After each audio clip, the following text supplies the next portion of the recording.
Eric focused his energy and drew out a small portion of his power. The metal objects scattered around him instantly began to soften, melting into liquid streams. Under his control, the molten metal gathered around the box, coating its surface layer by layer before hardening again. In the blink of an eye, the once ordinary-sized box expanded rapidly, growing into a towering structure nearly 6 meters tall. At the same time, the violently shaking box finally went still. Seeing this, Eric quietly let out a breath of relief. I told you, it's still not enough. Boom! A deafening explosion erupted without warning. The massive box shattered like a detonated bomb, bursting apart in every direction. Countless metal fragments and a terrifying shockwave tore through the warehouse with devastating force. Eric, standing right at the center of the blast, had no time to react. The shockwave slammed into him and sent him flying through the air. With a heavy thud, his body crashed hard against the ground.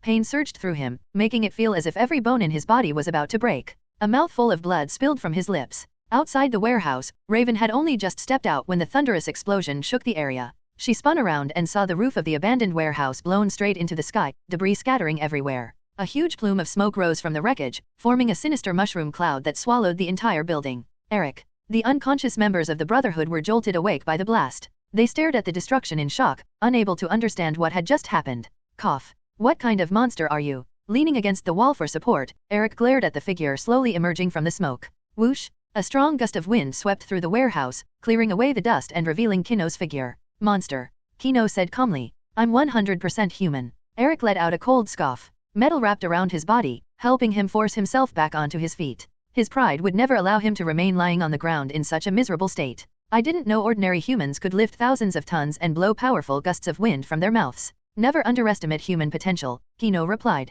I know 2 mortals who surpass the gods. Noticing the blood at the corner of Eric's mouth, Kino asked, Are your injuries serious? I won't die, Eric answered stubbornly. Good. Then let's go. Eric frowned. Go where? To save your wife and daughter. Do you remember the time and place? Eric's eyes instantly burned with rage. They're already dead, he shouted. They've been dead for more than 10 years? How exactly are you planning to save them? By traveling through time. His eyes were bloodshot, and his hoarse voice carried the pain he had buried deep inside for years. Kino simply extended his hand toward him. What if I told you we could try? Eric stared at Kino's outstretched hand. His expression shifted between doubt, anger, and desperate hope. Logic told him that time travel was impossible. But deep within his shattered heart, a tiny spark of hope began to burn. What if? What if it was true? His breathing grew heavier, and his body trembled from the storm of emotions raging inside him. After a long silence, Eric slowly raised his hand and grabbed Kino's. October 18, 1983. Carmeltown, Texas. His voice was firm, but his eyes were filled with desperate determination.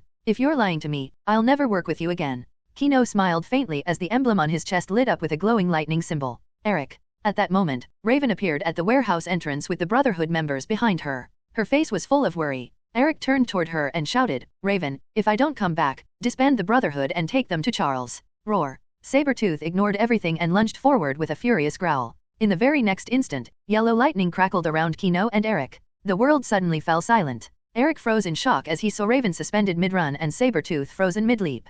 Is this time stopping? Try not to throw up, Kino warned. Then he grabbed Eric firmly. Surrounded by yellow lightning, the two vanished from the warehouse. Sabretooth crashed face-first into the ground, kicking up a cloud of dust. Kino and Eric had entered the Speed Force dimension. Brilliant streams of multicolored light twisted around them like dreamlike ribbons. Bolts of lightning flashed everywhere, filled with overwhelming power. This was the Speed Force, a mysterious bridge connecting the past, present, and future. Speedsters who could control it could use this dimension to travel through time. This was Kino's first attempt, and it worked perfectly. After locking onto the direction of the past, Kino accelerated forward with Eric in tow. Eric's eyes widened as he looked around at the dazzling light and impossible speed surrounding him. As they moved faster, scenes from the past flashed before them like fragments of a movie. He saw himself sitting quietly at a table, reading a book. Then the scene shifted to a fierce battle between Toad and Porcupine Man. Finally, Raven appeared, rushing back while carrying a box. They were really traveling through time. Just as Eric began to accept that impossible truth, Kino's expression suddenly darkened.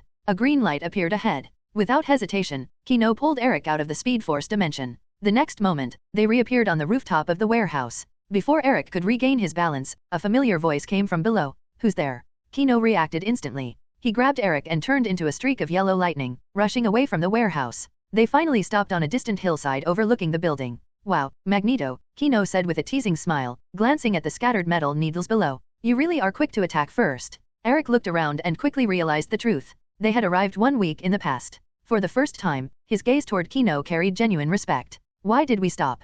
Eric asked. Kino looked up at the sky. Forgot to ask for permission. Then he spoke calmly. Supreme Sorcerer, can we pass? A small slip of paper floated down from the sky. Kino caught it and read the words written on it. You may save them, but you must not alter the timeline.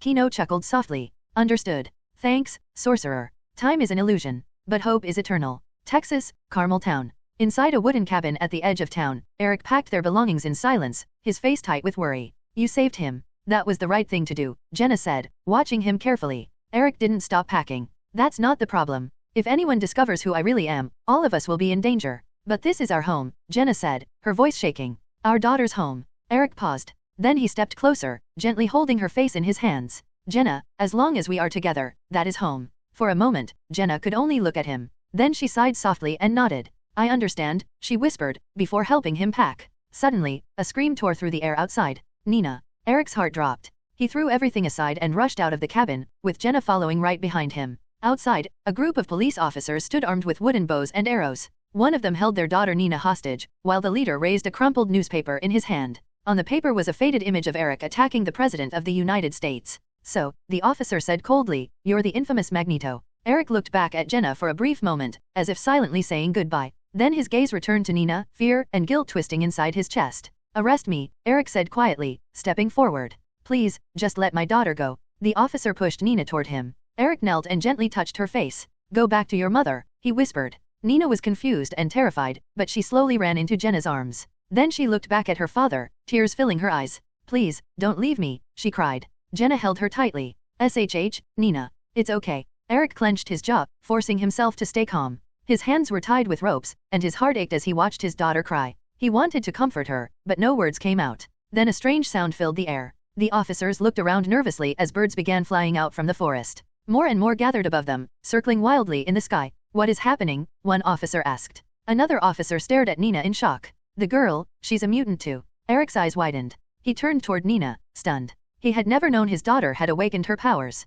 Make her stop, the lead officer shouted. She can't. Eric pleaded. She's scared. But one of the officers panicked. He raised his bow and pulled the string back. Enough of this. No, Eric shouted. The arrow shot straight toward Nina. Eric reacted instantly, trying to control it, but his face turned pale when he realized the arrow had no metal inside it. He was helpless. All he could do was watch it fly toward his daughter. But just before the arrow could hit her, yellow lightning flashed across the air. A hand appeared out of nowhere and caught the arrow mid-flight. Perfect timing, don't you think, old man? A casual voice said. Yes, Magneto replied quietly. Thank you, Wong. Nina stared at the two newcomers with wide, amazed eyes. One was a confident young man. The other looked strangely familiar. Daddy, she asked softly. The older Magneto knelt in front of her. His cold expression broke as he touched her cheek with trembling fingers. Nina, my sweet girl, he said, tears falling from his eyes. Feeling his warmth, Nina smiled and gently wiped his tears away. Daddy, don't cry. Jenna stepped closer, looking between the older Magneto and her husband.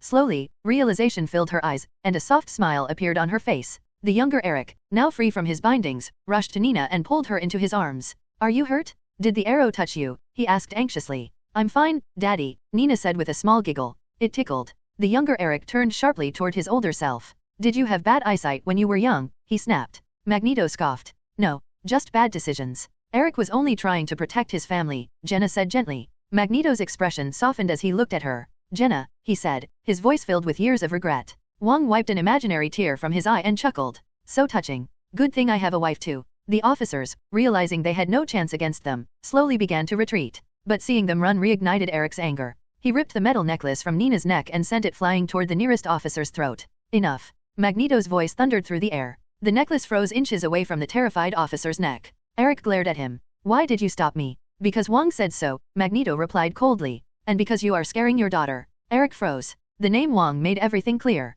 The man standing before him was not just someone powerful. He was his future self, returned from another time. Eric lowered his eyes, shame heavy on his face. I failed to protect them, he admitted bitterly. Magneto stared at him with cold disappointment. Yes, he said. You did. Eric held Nina close while the officers trembled under Magneto's silent gaze. The weight of regret can only be lifted by the strength to protect what still remains. Kino checked the time, his expression turning serious. Eric, if you have something to say, make it quick. We can't stay here for long. Yes, my king, Magneto responded obediently. By now, his loyalty toward Kino was absolute. Kino retrieved two bodies, one large and one small, and began altering them using his abilities. Magneto knelt beside his daughter, speaking gently. Nina, would you like to come with Daddy? Nina hesitated. Hey everyone, welcome to our channel, and thank you for your support.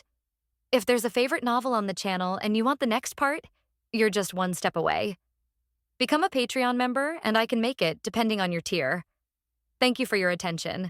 Her big eyes blinking curiously. Is the other daddy coming too? Magneto found himself unable to answer. Eric stepped in, saying, not for now. Daddy still has work to do, but I'll come find you soon. Okay then, Nina nodded sweetly. For her, as long as one of her fathers was by her side, everything was fine. Eric rubbed his stub-bled cheek against Nina's soft face, reluctant to let go. Take good care of them, he said quietly. Of course, Kino replied as he finished his work. In front of them lay two bodies identical to Jenna and Nina. Wow, they look just like me, Nina exclaimed, her face filled with wonder. Of course, my craftsmanship is top tier, Kino boasted proudly. Can you make me a unicorn doll, then? Nina asked with wide-eyed anticipation. Uncle. Kino feigned a stern expression. Call me brother, and I'll do it. Brother. Nina called out sweetly. Good girl. Kino smiled, pleased with her response. He opened a portal to hell, where the passage of time remained unaffected by reality. Eric, head inside. Charles is waiting for you, Kino instructed. Thank you, my king, Magneto said sincerely, holding Nina in his arms, his gratitude evident. No need for thanks. Just make sure to earn a lot of money for me in the future, Kino replied playfully. Nina waved at Eric as the portal began to close. Goodbye, Daddy. Goodbye, Nina, Eric responded, his voice trembling as he fought back tears. The moment the portal shut, Eric could no longer contain his emotions. Tears spilled down his face. That's enough. Compared to losing your daughter, a few decades apart is a blessing, Kino remarked bluntly. You're right. This is already a miracle. Thank you, my king, Eric said, wiping his tears, his voice still quivering. Using his biological force field, Kino manipulated the puppet-like bodies to embrace each other before piercing them with an arrow. Eric's heart clenched in pain. Even knowing they were fake did nothing to quell his sorrow and rage. Is this what would have happened without Kino? The thought haunted him. Next, I will seal your memory and ensure you follow the original timeline. You must never recall these events, or I cannot predict what changes might occur, Kino warned solemnly. I understand, my king, Eric said. Despite hating anyone tampering with his mind, this time was different. From Kino's chest, the core glowed, projecting the image of Professor X. A surge of psychic energy erupted, controlling the police, Eric, and even restoring the birds to their original positions. Carefully, Kino erased all traces of their presence, leaving nothing to chance. Satisfied that everything was in order, he vanished in a flash of light, returning to the future. Back in the warehouse, Kino found himself face to face with a furious Mystique. Where did you take Eric? She demanded, her eyes full of suspicion. The Brotherhood members quickly encircled Kino, preventing him from escaping again. How long was I gone? Kino asked, unfazed. Less than 3 seconds, Mystique answered after a brief hesitation. A flawless time travel operation, Kino mused, the corners of his mouth curling into a satisfied smile. A portal opened, and Eric stepped out. Facing the assembled Brotherhood, Eric's voice rang out loud and clear. From today onward, Kino is the leader of the Brotherhood. Mystique's eyes narrowed at the sight of Eric's helmet. Was he under Kino's control? The other members exchanged glances, uncertainty evident in their expressions. Eric's face hardened. Instantly, the surrounding metal rose into the air, swirling ominously and creating an overwhelming sense of threat. Does my word no longer hold weight? Eric's voice boomed, filled with authority and menace. Overwhelmed by his sheer presence, the Brotherhood members dropped to their knees. Greetings, leader, they chanted in unison, their voices tinged with fear and reverence. Satisfied, Eric turned and knelt on one knee before Kino. My king. Mystique and the others were stunned by Eric's unwavering submission. Eric, remove your helmet. I need to inspect your memories, Kino ordered. Yes, my king, Eric complied without hesitation, lifting the helmet from his head. The Brotherhood members' shock deepened. They never imagined Eric would be so docile. Kino delved into Eric's mind, quickly locating a familiar seal and releasing it. Eric's eyes momentarily lost focus as memories of his family being saved by Kino resurfaced. Kino confirmed that his actions had indeed affected their original timeline rather than a parallel one. Eric, sign the contract, Kino instructed, unwilling to leave anything to chance. Yes, Eric replied, using his powers to etch his name in metal. Your task is to bring at least 70% of the world's mutants under our control within 6 months, Kino commanded. Understood, my king. What should I do if I encounter mutants who refuse to submit? Eric asked, fully accepting the monumental challenge. Kill them. If they are psychopathic murderers, eliminate them as well, Kino stated coldly, his voice devoid of mercy. That is an almost impossible task. 6 months is not enough time to reach and convince so many, Mystique interjected, her concern and doubt evident. Mystique, be silent. Do not question our king, Eric snapped, his icy gaze enough to silence any further objections. Relax, Eric, Kino said, pulling out a case of vials. These are enhancement serums. They will boost your strength 2 to 3 times, though women should avoid using them due to side effects. Next, he produced a black card embossed with a demonic emblem. This card grants access to all resources under the Demon Corporation: vehicles, aircraft, accommodations, and even regeneration medicine. Consider yourselves employees now. Each of you will receive a monthly salary of $30,000, plus full company benefits, Kino added with a grin, as if these luxuries were mere trifles to him. The most unyielding chains are forged not by power, but by loyalty. Please support me if you can. Everyone present was stunned, their eyes wide with disbelief. $30,000 a month?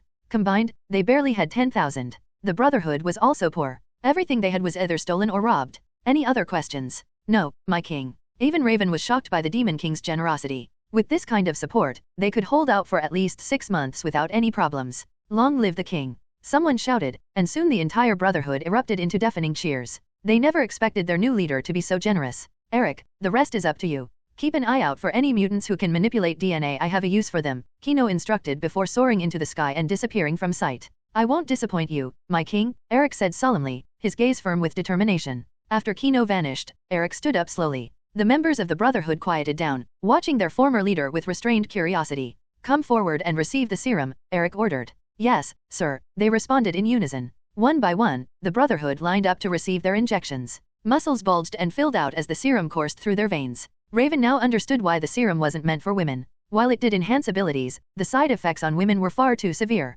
Once the members had finished, they began to pack their things and prepare to move out. Raven approached Eric. Eric, I want to know what happened to you, she asked, her eyes filled with concern. Eric glanced at his old friend. The king saved my wife and daughter, he replied simply. Wife and daughter? Weren't they supposed to be dead during the apocalypse incident? Raven's heart skipped a beat, but she quickly understood everything. She had even accompanied Eric once to visit their graves. Now she knew why Eric was so willing to follow the Demon King. A genuine smile spread across her face. Congratulations, Eric. Thank you. Meanwhile, Kino flew across the night sky, bathed in silver moonlight. His recent time-traveling experience had provided him with valuable knowledge. He still had about 80% of his speed force remaining, which meant he had plenty of energy left. It also confirmed that his future self could appear in the past. But there was still the matter of the Sorcerer Supreme. Why hadn't they shown up? Not the right time to meet, he mused. Judging from their willingness to let him alter the past, it seemed they held no hostility toward him. If anything, they were turning a blind eye to his actions. After pondering for a while without answers, Kino decided to focus on handling the mutant situation first.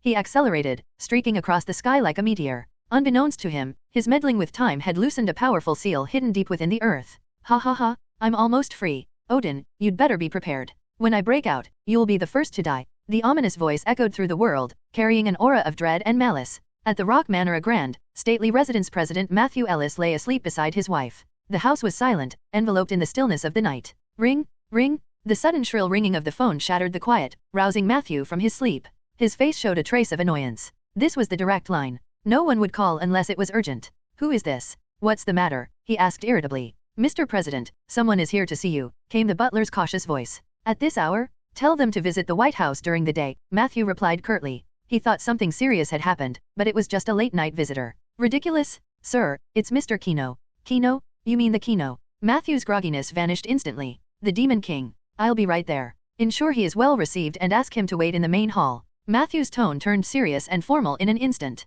Beside him, his wife, Ella, stirred awake, noticing the change in his demeanor. What's going on, Matthew? She asked sleepily. It's the Demon King. He's here, Matthew replied quickly. Ella, take our daughter and leave through the back door. His heart pounded with tension. As the president, his decisions shaped the nation's future. Whatever Kino wanted could change everything. Ella shook her head and began dressing. Matthew, I'm your wife. I won't leave you. Besides, Kino's been helping people recently. He probably means no harm. I hope you're right, Matthew sighed before placing another call. When he arrived in the grand hall, Kino was already there, casually sipping tea. His posture was relaxed, and his expression calm. Kino stood up respectfully as Matthew entered. Good evening, Mr. President, Mrs. Ellis. I apologize for disturbing you at this late hour. Please accept this gift as a token of goodwill. He handed over an elegantly wrapped box. Matthew accepted it with a polite smile, then passed it to his wife without hesitation. No problem, Mr. Kino. I assume you have an important matter to discuss. Matthew's tone was amiable but probing. Indeed, Mr. President.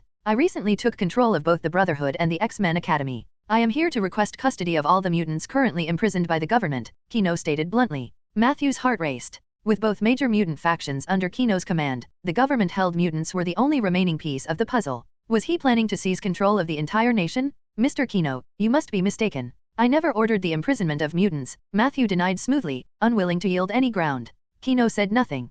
His gaze pierced through Matthew like an unyielding blade, sending chills down the president's spine. Despite the pressure, Matthew refused to budge. His wife squeezed his hand gently in silent support. It seems I was misinformed. I should replace my intelligence team, Kino finally said with a light smile, releasing the tension in the room. Matthew exhaled in relief, allowing his shoulders to relax. By the way, Mr. President, I never properly thanked you for your assistance last time, Kino added, pulling out a sleek black card and placing it on the table. This is a Devil Corporation black card. With it, you can access our services worldwide including private jets, luxury accommodations, and exclusive travel. It also grants an annual credit of $30 million.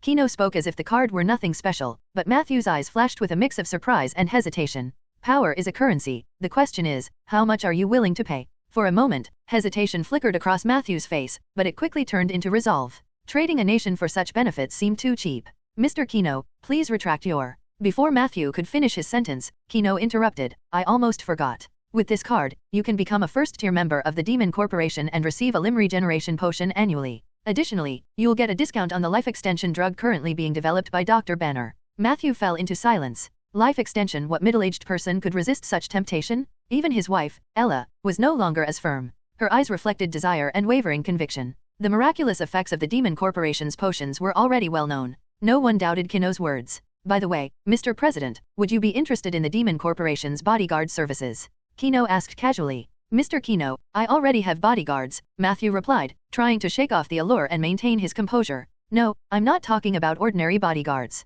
I mean superpowered bodyguards. Superpowered bodyguards. Come out. Kino clapped his hands lightly. The shadow beneath his feet rippled, and a man dressed in a ninja suit emerged from it. Matthew and Ella's eyes widened in shock, disbelief plastered across their faces. A man, emerging from the shadows? Allow me to introduce you. This is a Shadow Guard, an exclusive benefit for Demon Corporation members. For just 10 million a year, you'll receive 24/7 protection. These guards possess exceptional combat skills and, if necessary, can even take you into the shadows to escape. Of course, if you feel they infringe on your privacy, you can cancel the service, Kino explained smoothly. Matthew remained silent. The sheer weight of these offers crushed any argument he had left. Oddly, the money seemed like the least valuable part. But he was the president. He couldn't sell his country. This isn't about selling your nation. I can sign a contract guaranteeing that I will not use mutants to seize control, Kino added, as if reading Matthew's thoughts. Matthew's head snapped up. Mind reading. Looking at Kino's friendly expression, Matthew chuckled bitterly to himself. The nickname Devil King was fitting a master of temptation.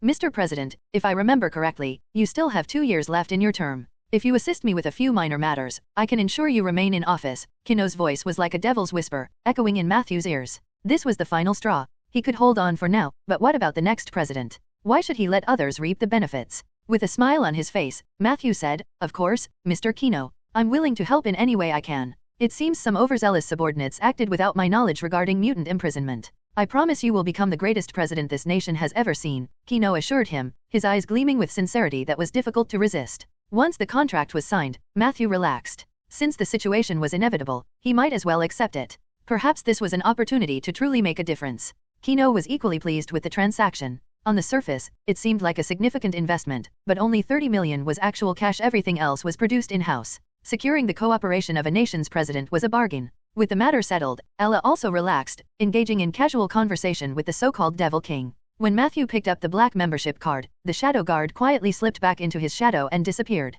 Curiosity got the better of him, and Matthew knelt to touch the ground cold and solid. It was astonishing. As Kino and Ella continued chatting, Matthew joined in, asking about the resurrection potion's efficacy and the progress of the age reversal drug. Just as Kino was preparing to leave, he suddenly turned toward the window. From the night sky, a robot smashed through the glass and crashed into the room. Kino, calm down. You can't hurt the president. The robot's faceplate lifted, revealing Tony Stark. Tony stood there, stunned. When he received the president's emergency call, he rushed over, expecting carnage, blood, bodies, perhaps the mansion surrounded by demons. Instead, he found Kino and the presidential couple, sitting on a sofa, chatting. For a moment, Tony's brilliant mind short-circuited. Confusion filled his eyes as he tried to process the scene. Kino smiled and said, Tony, you're quick. But it seems you've misunderstood the situation. Tony shook off his confusion and glanced between Kino, Matthew, and Ella. What is going on here? I received an emergency call and thought there was a national crisis, he said, his tone edged with frustration. Matthew offered an awkward smile. Mr. Stark, I apologize for the trouble. This was all a misunderstanding. Mr. Kino and I have just reached a cooperative agreement and we're having a pleasant conversation. Tony narrowed his eyes at Kino. A cooperative agreement? About what? Kino shrugged. Nothing major. Just some mutually beneficial arrangements. Mr. President is a wise man willing to take steps for the future of mutants.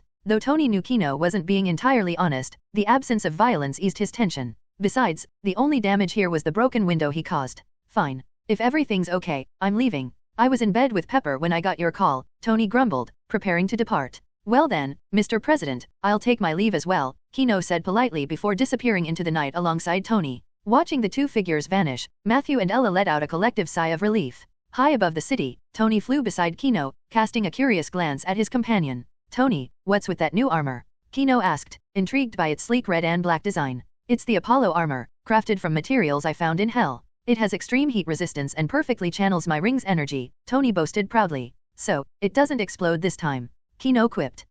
Well, it still might. Then why even mention it? Kino rolled his eyes in exasperation. Hey, it can last 30 minutes now. The ring holds the energy of a miniature sun. Plus, the armor isn't fully finished, Tony defended. And yet you wore this half-finished armor to confront me? What if it exploded mid-fight? Kino raised an eyebrow. I figured you'd save me, like last time. Also, I need to gather combat data, Tony admitted with a smirk. Unbelievable. You're using me as a safety net, Kino muttered, shaking his head in disbelief. I prefer to call it efficient resource management, Tony quipped with a grin. Every man has his price, but some are willing to sell their soul for far less.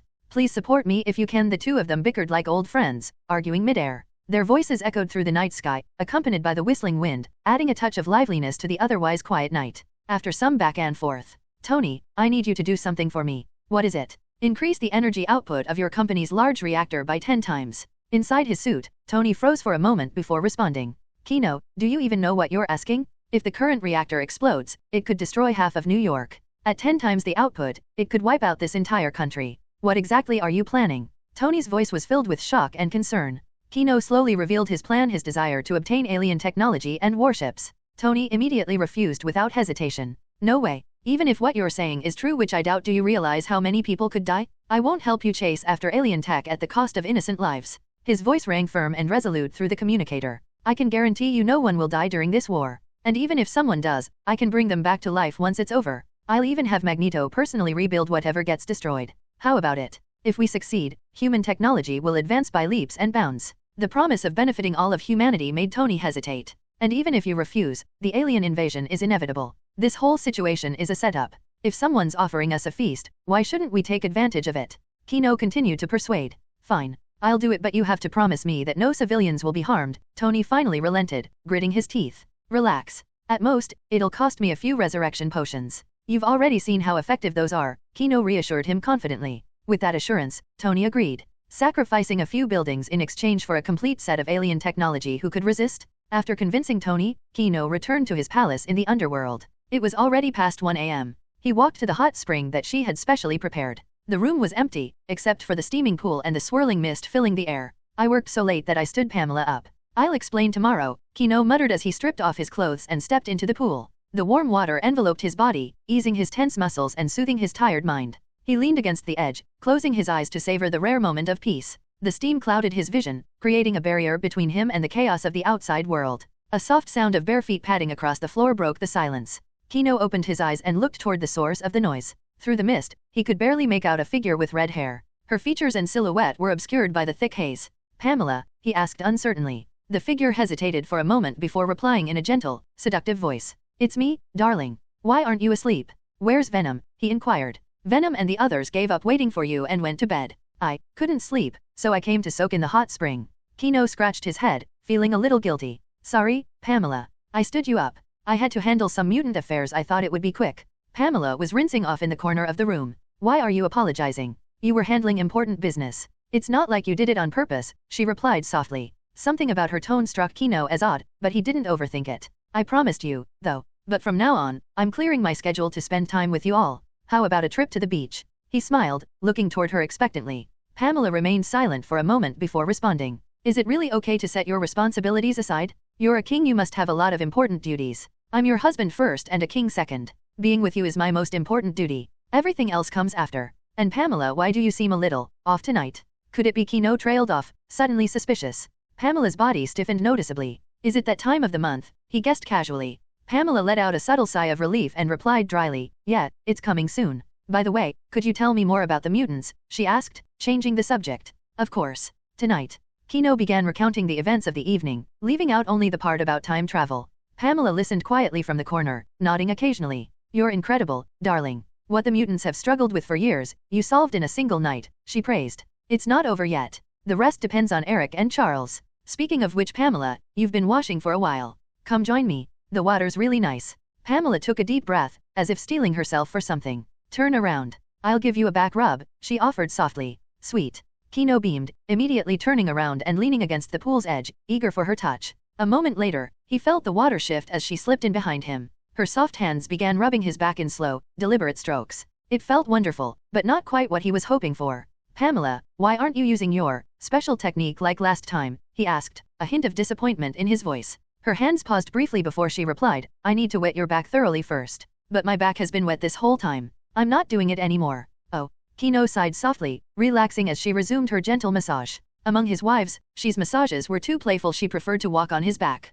Venom, on the other hand, always got distracted and turned the massage into something else entirely. Only Pamela's touch was truly relaxing, and it left a delicate floral fragrance on his skin. Floral fragrance? Kino sniffed the air, his eyes snapping open as realization struck him. He shot upright, water splashing everywhere. Behind him, the woman flinched in surprise, losing her balance and falling back into the pool with a loud splash. Jean? Why is it you? Kino stared in shock. The woman in the water was none other than Jean Grey. Her pale skin, now flushed pink from the heat, clung to her figure, accentuating every delicate curve. Wet strands of red hair framed her face, making her look even more alluring. Jean remained silent, hugging herself as she sat in the water, looking like a startled fawn. Kino's wrist tattoo glowed faintly, allowing him to scan the entire palace in his mind. Venom was sound asleep, curled around she. Pamela was resting on the other side, leaving a space in the middle for him. A king's duty is not only to rule but also to cherish those who stand beside him. Banner's response made Kino think of several potent drugs with strong side effects. He wondered if combining them with the Lazarus Pit would create new effects.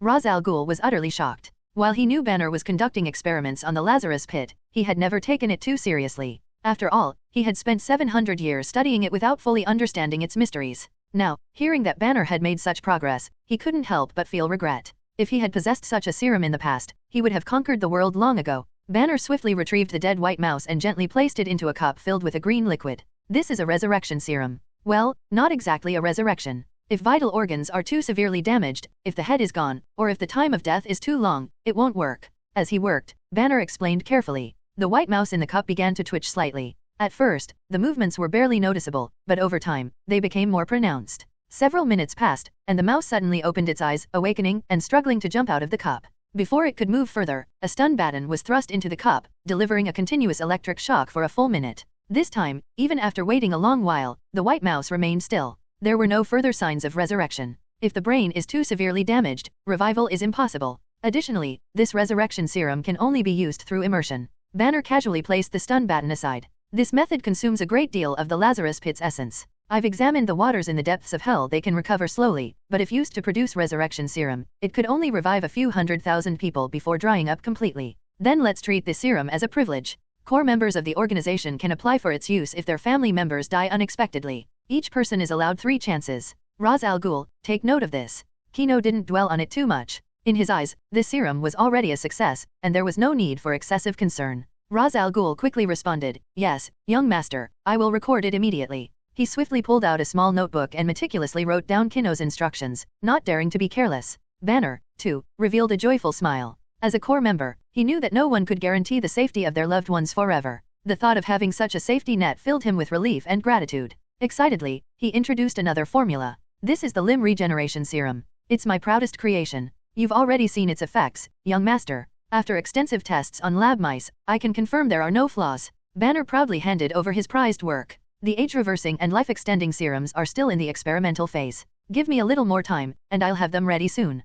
Kino looked at the blue serum in his hand, his gaze filled with appreciation. Banner, is there anything you want in return? Not at all, young master. You have already given me a normal life that is my greatest dream come true. Banner spoke with a sincere smile, his eyes filled with deep gratitude toward Kino. No one could understand the feeling of waking up in a strange place, having to hide in remote areas while constantly being hunted. Although his life had been busy lately, this was exactly the kind of existence he had longed for. Kino thought for a moment. Although Banner said he wanted nothing, it wouldn't be right to leave him empty-handed. Over time, people needed motivation to keep working. From now on, you will receive 20% of the profits made from selling these serums. Also, in 3 days, the company will make its official debut. Banner, you will present the limb regeneration serum and the healing serum. The resurrection serum and enhancement serum will remain for internal use only. Banner's face first showed disbelief, then sheer delight. Thank you, young master. Given the remarkable effects of these serums, they would undoubtedly sell for astronomical prices. Moreover, since he was the one announcing them, the entire world would recognize him not as the uncontrollable, destructive Hulk, but as the brilliant Dr. Banner. He could already picture himself standing under the spotlight, receiving worldwide acclaim and admiration. It would be the most glorious moment of his life. So, get some rest and prepare to present yourself in the best possible condition, Kino advised. However, Banner was too lost in his thoughts to notice Kino's words. He was already practicing his speech, immersed in his own world. Seeing this, Kino shook his head with a helpless smile. He then began exploring the laboratory with interest. Despite its vast size, the lab currently had only Banner working tirelessly. Once the company made its debut, it would be time to recruit additional personnel. Constantly overworking Banner like this almost made Kino feel guilty. As he examined the various equipment and instruments in the lab, his eyes landed on a large jar on one of the tables. Curious, he walked closer to inspect it. Inside was a white, lard-like substance with a faint, glossy sheen.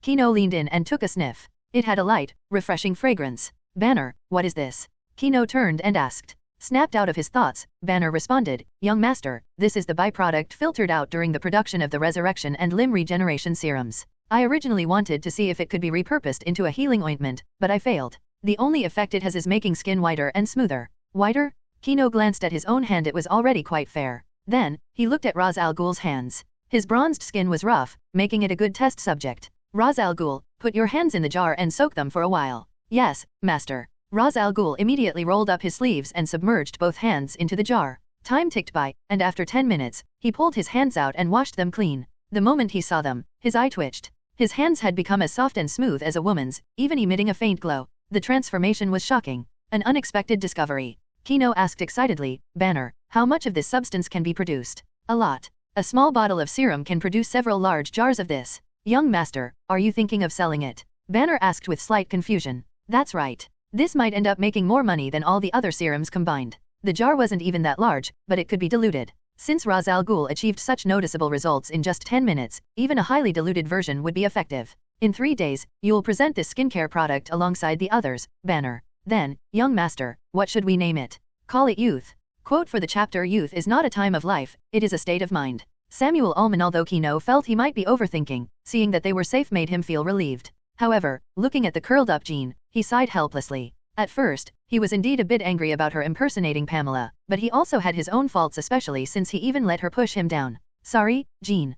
Kino's face showed growing embarrassment. Jean didn't seem to hear Kino's voice, completely lost in her own thoughts. What should I do? I've been discovered. So what if I've been found out? There's nothing to be afraid of. But what if he drives me away? Then I might as well go all the way and have my way with him. But I can't do it. Stop hesitating, let me take over. Jean, I'll head out first. Seeing that she remained silent, Kino assumed she was just too shy to speak and turned to leave. Suddenly, a hand grabbed his wrist. Kino looked at Jean in confusion. Why are you running away? Let's continue. Jean slowly stood up. Her demeanor was completely different from before. She confidently revealed herself without the slightest hint of shyness or hesitation. When Kino looked into her eyes, her once green pupils had turned pitch black. Black Phoenix. Black Phoenix? I like that name. From now on, I am Black Phoenix. Black Phoenix leaned against Kino and began to kiss him while rubbing herself against him. What are you doing? Kino's expression became somewhat strange. Something about this Black Phoenix felt off. I'm seducing you. I want to turn our relationship into something real, Black Phoenix said seriously.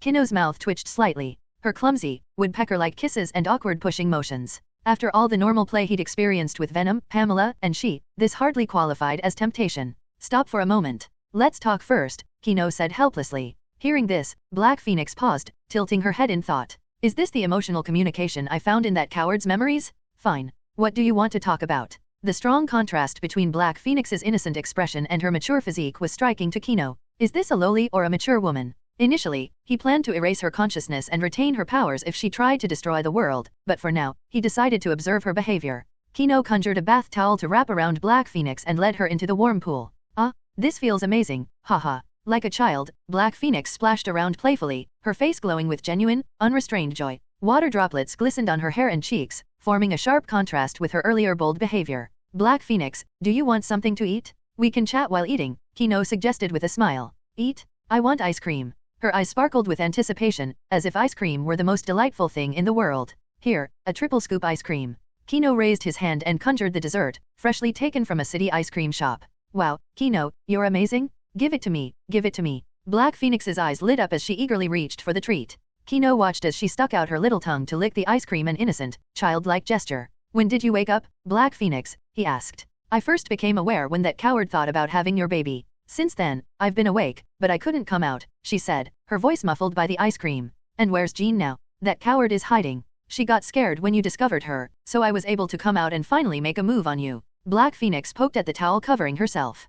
Why are you so intent on making things real between us? This is our first meeting, Kino asked, genuinely puzzled. Black Phoenix paused mid-lick, seriously contemplating his question before holding up 3 fingers. First, that coward likes you. Second, I like you. Third, you gave me ice cream. Her words were simple and direct, and the way she smiled sweetly with a little smudge of ice cream on her lips was oddly charming. Honesty is always a winning move. Despite himself, Kino's heart skipped a beat. So, Black Phoenix, is there anything you want to do now that you're out? He asked, his tone growing more serious. Yes, kill that bald guy and turn our relationship into reality, she declared without hesitation. You're not planning to destroy the world. Kino probed further. Nope. If I destroy the world, there won't be any ice cream left. As she continued enjoying her treat, her contented expression made her look even more adorable. Kino began to understand why Black Phoenix was like this. In the original story, Jean's second personality Black Phoenix was born from a mix of childhood trauma, fear of her own power, and constant attacks on mutant kind. Here, however, her first impression was of Kino.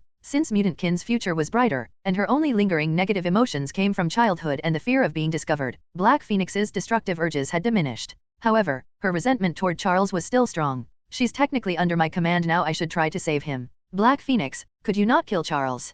Kino asked gently. No. He sealed me away for so long I must kill him, she said firmly, biting her ice cream with added aggression. You can hit him or yell at him, just don't kill him. No. I'll give you 1 ice cream every day. No. She hesitated, her hand slowing as she held the half-eaten treat. In a few days, you can join me, Pamela, and she for a beach trip. Black Phoenix's resolve wavered. Longing and conflict flashed across her face. I'll also give you a new body so you and Jean can be separate and live freely. Kino delivered the final blow. All right, but I get to punch the bald guy 10 times. Deal, as long as you don't kill him. Black Phoenix finished her ice cream and held out her empty cone. Kino, I want more. No, 1 a day is enough, you'll get a stomachache otherwise, he refused firmly. She pouted adorably, looking pitiful. Kino chuckled softly, ruffling her hair. Come on, it's getting late. Tomorrow, I'll take you to try more delicious food, he promised as he took her hand and led her away. Honesty, even in its simplest form, can change everything. After getting dressed, Kino summoned his doppelganger demons. Greetings, Your Majesty, the doppelganger demons bowed respectfully. Doppelganger demons, make a contract with her, Kino ordered, pointing at the Dark Phoenix. Understood, the 2 doppelganger demons stepped forward and quickly produced a contract. The price is that you must spend 1 minute each day staring at another version of yourself. Would you like to modify the terms? They asked humbly. To them, it was obvious that this was the future queen. No need. This is fine, the Dark Phoenix answered decisively. The contract is sealed. As the words fell, knowledge of how to use her new powers appeared instantly in the Dark Phoenix's mind. With their task complete, the doppelganger demons tactfully disappeared. Without hesitation, the Dark Phoenix activated her ability. In a flash of light, 2 identical figures appeared side by side. Jean, who had been lying on the ground, shivered and slowly opened her eyes. Kino, and another me? Am I dreaming? Coward, you're finally awake, the Dark Phoenix said with a mocking smile. Who are you? And why are you wearing my clothes? Jean stood up and looked at the Dark Phoenix in confusion. She could sense an inexplicable connection between them. Jean, maybe you should get dressed first, Kino suggested, conjuring a set of clothes and handing them to her. Thanks, Jean accepted the clothes silently and began changing without hesitation. After all, they had already seen everything. Kino averted his gaze. Even though he had already seen her naked, watching a beautiful woman get dressed still had its temptations. Not so cowardly now, are you? The Dark Phoenix teased, folding her arms across her chest. Why do you keep calling me a coward? And who exactly are you? Jean asked, frowning. I'm the Dark Phoenix. Weren't you the one talking to me in your head all the time? Did you forget so quickly? That wasn't just my imagination. Jean's eyes widened in shock. She had thought those voices were just her inner monologue. Of course not. You were constantly babbling. What kind of personality does Kino like? Does he prefer women older than himself? And, shut up. Jean lunged forward in embarrassment, her face turning crimson. It was like having all your secret thoughts revealed in front of the person you liked, pure humiliation. With a snap of her fingers, the Dark Phoenix froze Jean midair. Jean's body became motionless, as though bound by an invisible force. Jean's heart pounded in disbelief. Telekinesis? That's my ability. How do you have it? She struggled to break free using her own psychic powers, but it was like pushing against an immovable mountain. Your self-imposed limits are no match for me. And that's not all. How about this? The Dark Phoenix said, relishing Jean's stunned expression. Finally free from the darkness that had suppressed her for so long, she reveled in her newfound freedom. With a mere touch of her finger, Jean's clothing began to disintegrate into molecules, exposing patches of pale skin. Yet, Jean did not panic. First, Kino was there. Second, she could sense that this other self held no true malice. Boring, the Dark Phoenix huffed, sensing Jean's lack of fear. She released Jean, allowing her to drop to the ground, and then playfully clung to Kino from behind. Kino, I want ice cream. I told you, 1 per day, Kino replied with a helpless smile. This is a new body, so it doesn't count, she retorted cheekily. Watching the Dark Phoenix act so affectionately toward Kino, Jean's mind replayed memories from the bathroom. She finally understood the Dark Phoenix's origins.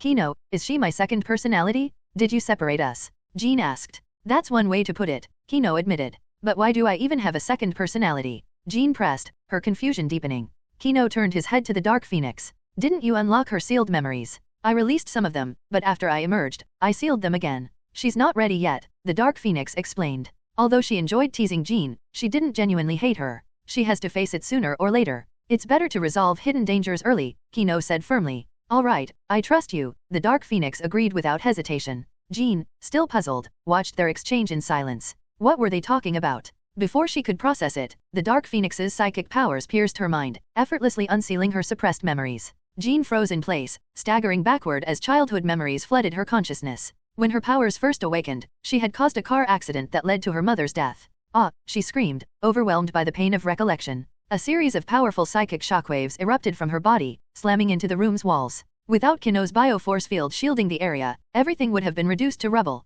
Objects in the room flew around chaotically. Jean, lost in the torment of her memories, unleashed her psychic energy without restraint. Even without the Phoenix Force, she was still an Omega-level mutant. Dark Phoenix, protect yourself, Kino instructed. Don't worry. No matter how powerful she is, she can't hurt me, the Dark Phoenix said confidently. Nodding, Kino began moving toward Jean. The closer he got, the stronger the shockwaves became, as if rejecting anyone from approaching her. Yet, despite the destructive force more potent than a missile, Kino advanced as though he were walking through a gentle breeze. When he reached her, he silently pulled Jean into his embrace and wrapped her in a warm blanket. Little Firefly, little Firefly. Kino began to hum softly, his voice gentle and soothing. His father had used this lullaby to calm him as a child, and it had never failed. Though the words held no meaning, the melody echoed through the room like a warm, calming wave. In Kino's arms, Jean's tears gradually stopped, and her psychic outbursts subsided. The Dark Phoenix, watching from the side, felt a pang of envy. She could sense the overwhelming sorrow in Jean's heart being comforted by Kino's embrace.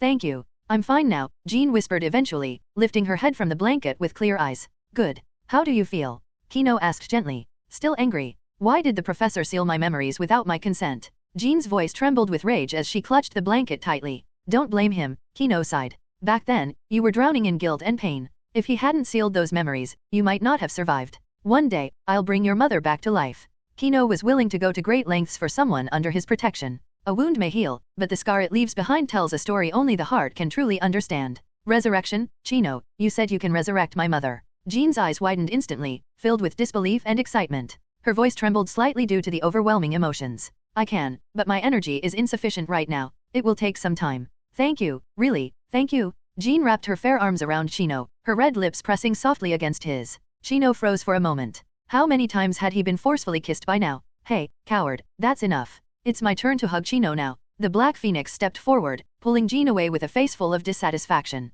Stop clinging to him now that you're not crying. Thank you too, Black Phoenix. Jean embraced the Black Phoenix and kissed her several times. Over the years, the Black Phoenix had borne all her pain. Ugh, you pervert, let go of me. The Black Phoenix struggled hard to free herself. Thank you, Jean said again, her voice filled with deep gratitude. The next day, the group gathered beneath a massive tree. This tree is huge. All the plants in hell are connected to it, and judging by its bark, it is still in its juvenile stage, Hank observed, walking around the tree with fascination. Logan pulled Kurt aside. Kurt, you're impressive, you managed to hook up with a she-demon in just one night, Logan teased, wiggling his eyebrows suggestively. No, I just asked her for directions, Kurt's face flushed red as he hurriedly explained. Oh, come on. Do you need to stand so close to ask for directions? Logan scoffed, clearly not believing him. Last night while drinking, Logan had seen Kurt laughing and chatting intimately with a tall, red-skinned she-demon. Scott, what's wrong with you? You look as pale as a corpse, Logan remarked, turning his attention to the weary-looking Scott. Nothing, I'm just a bit tired from yesterday, Scott replied weakly. He hadn't expected hell to have such interesting places. Thinking about last night's dreams made him reluctant to leave hell. Uncle Charles, who are we waiting for? Nina asked curiously. Eric had entrusted his wife and daughter to an old friend instead of taking them with him. We're waiting for our king, Charles replied gently, looking at Nina with the same warmth as if she were his own child. With his old friend's return, Charles's hatred toward humanity had diminished considerably, and the future of mutants seemed hopeful. Everything was moving in a positive direction. Aurora, meanwhile, kept her eyes on the palace. Soon, a group emerged from within. Leading the way was Jean, who skipped ahead cheerfully, chatting animatedly with their king. Jean, how did you sleep last night? Aurora called out. Upon hearing her voice, Jean turned her beautiful eyes toward Aurora. She bent down slightly, adopting a sprinter's starting posture. Then, without warning, she dashed toward Aurora's position at full speed. Surprised by Jean's sudden burst of energy, Aurora nonetheless smiled warmly and opened her arms wide to receive her friend's affectionate embrace. However, what happened next shocked her. Jean sprinted past Aurora and, with a powerful leap, delivered a fierce flying kick aimed directly at Charles. Die, you bald old man, she shouted angrily. Caught completely off guard, Professor X took the blow to his lower back. With a dull thud, he rolled across the ground like a bowling pin, tumbling several times before coming to a stop. The X-Men stood frozen in place, their mouths agape, struggling to process the unbelievable scene before them. None of them could have anticipated that Jean, whom Charles trusted and cherished, would suddenly attack him so viciously. For a moment, the entire group was paralyzed with shock, unable to react. That felt amazing. I've wanted to do that for ages, the Black Phoenix remarked, fixing her tousled hair. The intense satisfaction on her face suggested that years of bottled-up negative emotions had finally been released. Uncle Charles. Nina was the first to snap out of it, rushing to Charles's side and struggling to help him up. Aurora, realizing what had happened, quickly stepped in front of Jean with a face full of anger. Jean, what are you doing? She demanded. As her gaze met Jean's eyes now black as ink, Aurora's heart sank. This wasn't the kind, gentle friend she knew. Alarmed, Aurora instinctively stepped back, her eyes glowing with white energy as she prepared for battle. You're not Jean. What did you do to her? She demanded. At the same time, Logan and the others surrounded Jean. With a metallic snick, Logan unsheathed his adamantium claws. Scott's visor began to glow red, and Kurt tensed, ready to teleport. The atmosphere grew tense. Hank, meanwhile, knelt beside Charles and lifted his shirt to examine the injury. Seeing only dust and no visible wounds, he shook his head in exasperation. Nina and Jenna noticed this as well, but before they could speak, Charles opened his eyes and quietly motioned for silence. Nina covered her mouth and nodded in understanding. Hank sighed inwardly. It was clear that Charles had done something to deserve this, and now he was playing the victim. Some things never changed. If you're looking for the coward, he's over there. I'm the Black Phoenix, she declared, pointing at Chino's side, where another Jean stood quietly. The X-Men shifted their focus, stunned to see two identical Jeans, one with dark eyes and one with her usual soft gaze. Jean, who is she? Aurora asked in confusion, glancing back and forth between the two. Jean approached the Black Phoenix and explained, Black Phoenix is another personality of mine. Then why did she kick the professor? Logan asked bluntly. Because my second personality was created by him, Jean replied coldly. He sealed away parts of my memory without my permission. Her expression was a mix of anger and concern as she looked at the fallen Charles. No one liked having their memories tampered with, but years of affection for her mentor couldn't simply be erased. Logan retracted his claws immediately. He knew the pain of lost and tampered memories all too well. Let's go talk about last night's fine liquor, Logan said, dragging Scott and Kurt away. I want to try it next time, Kurt chimed in. But the professor, Scott started. He'll be fine, Logan shrugged. If she wanted to kill him, it wouldn't have been a kick. Aurora couldn't find words to refute that. Given what Charles had done, maybe he deserved worse. At that moment, Charles conveniently regained consciousness and stood up weakly with Hank's help. Jean, you've regained your memories, he said, his voice filled with warmth. Yes, Professor. Do you have anything to say? Jean asked. I'm proud of you, Charles smiled. You've mastered your powers and let go of the past. I apologize, I was arrogant and did not trust you. I'm sorry. As he spoke, he tried to bow, but Jean held his shoulders, preventing him.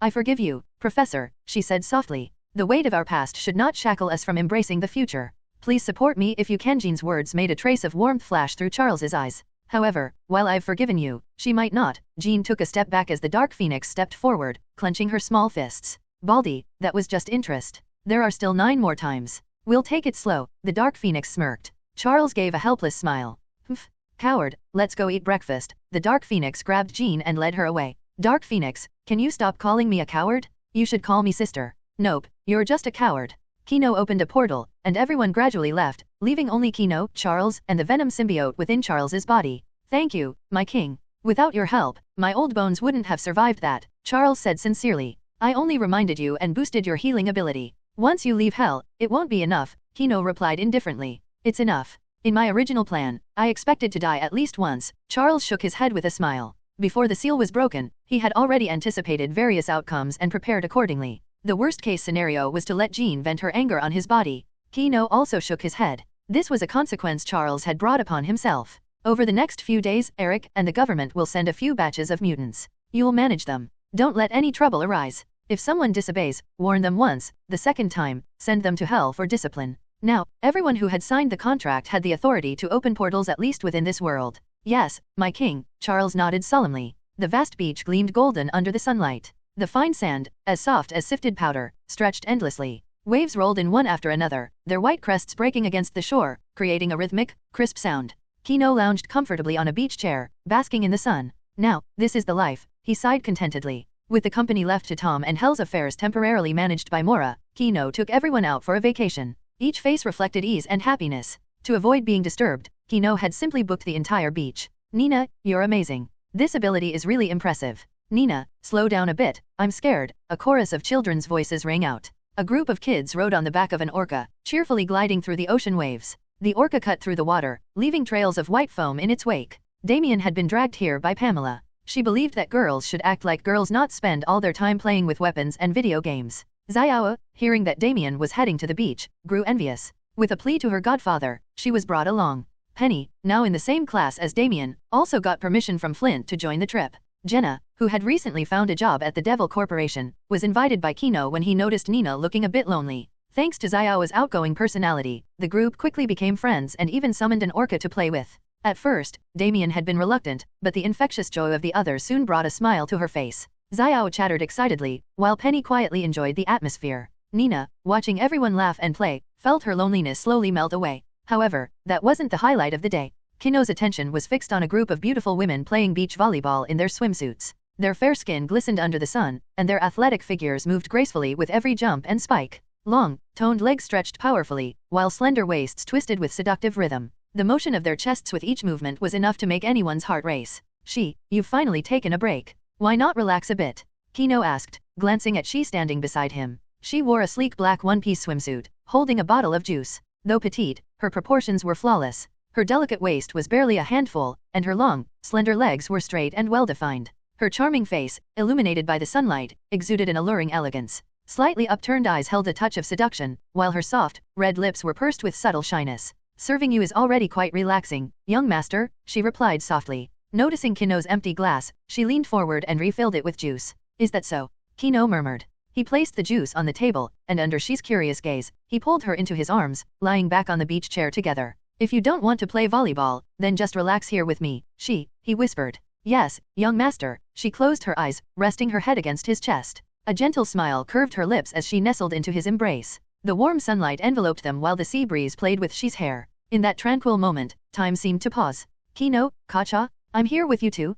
Kacha, don't you care about me? An energetic voice interrupted. Kino opened his eyes, helplessly looking to the side. A beauty in a red bikini hugged a watermelon, digging into it with a spoon. Her casual, carefree posture only amplified her charm. Juice dripped from her rosy lips, and a black seed clung to the corner of her mouth, bouncing with every bite. I didn't want to disturb you since you were enjoying yourself so much, Kino chuckled.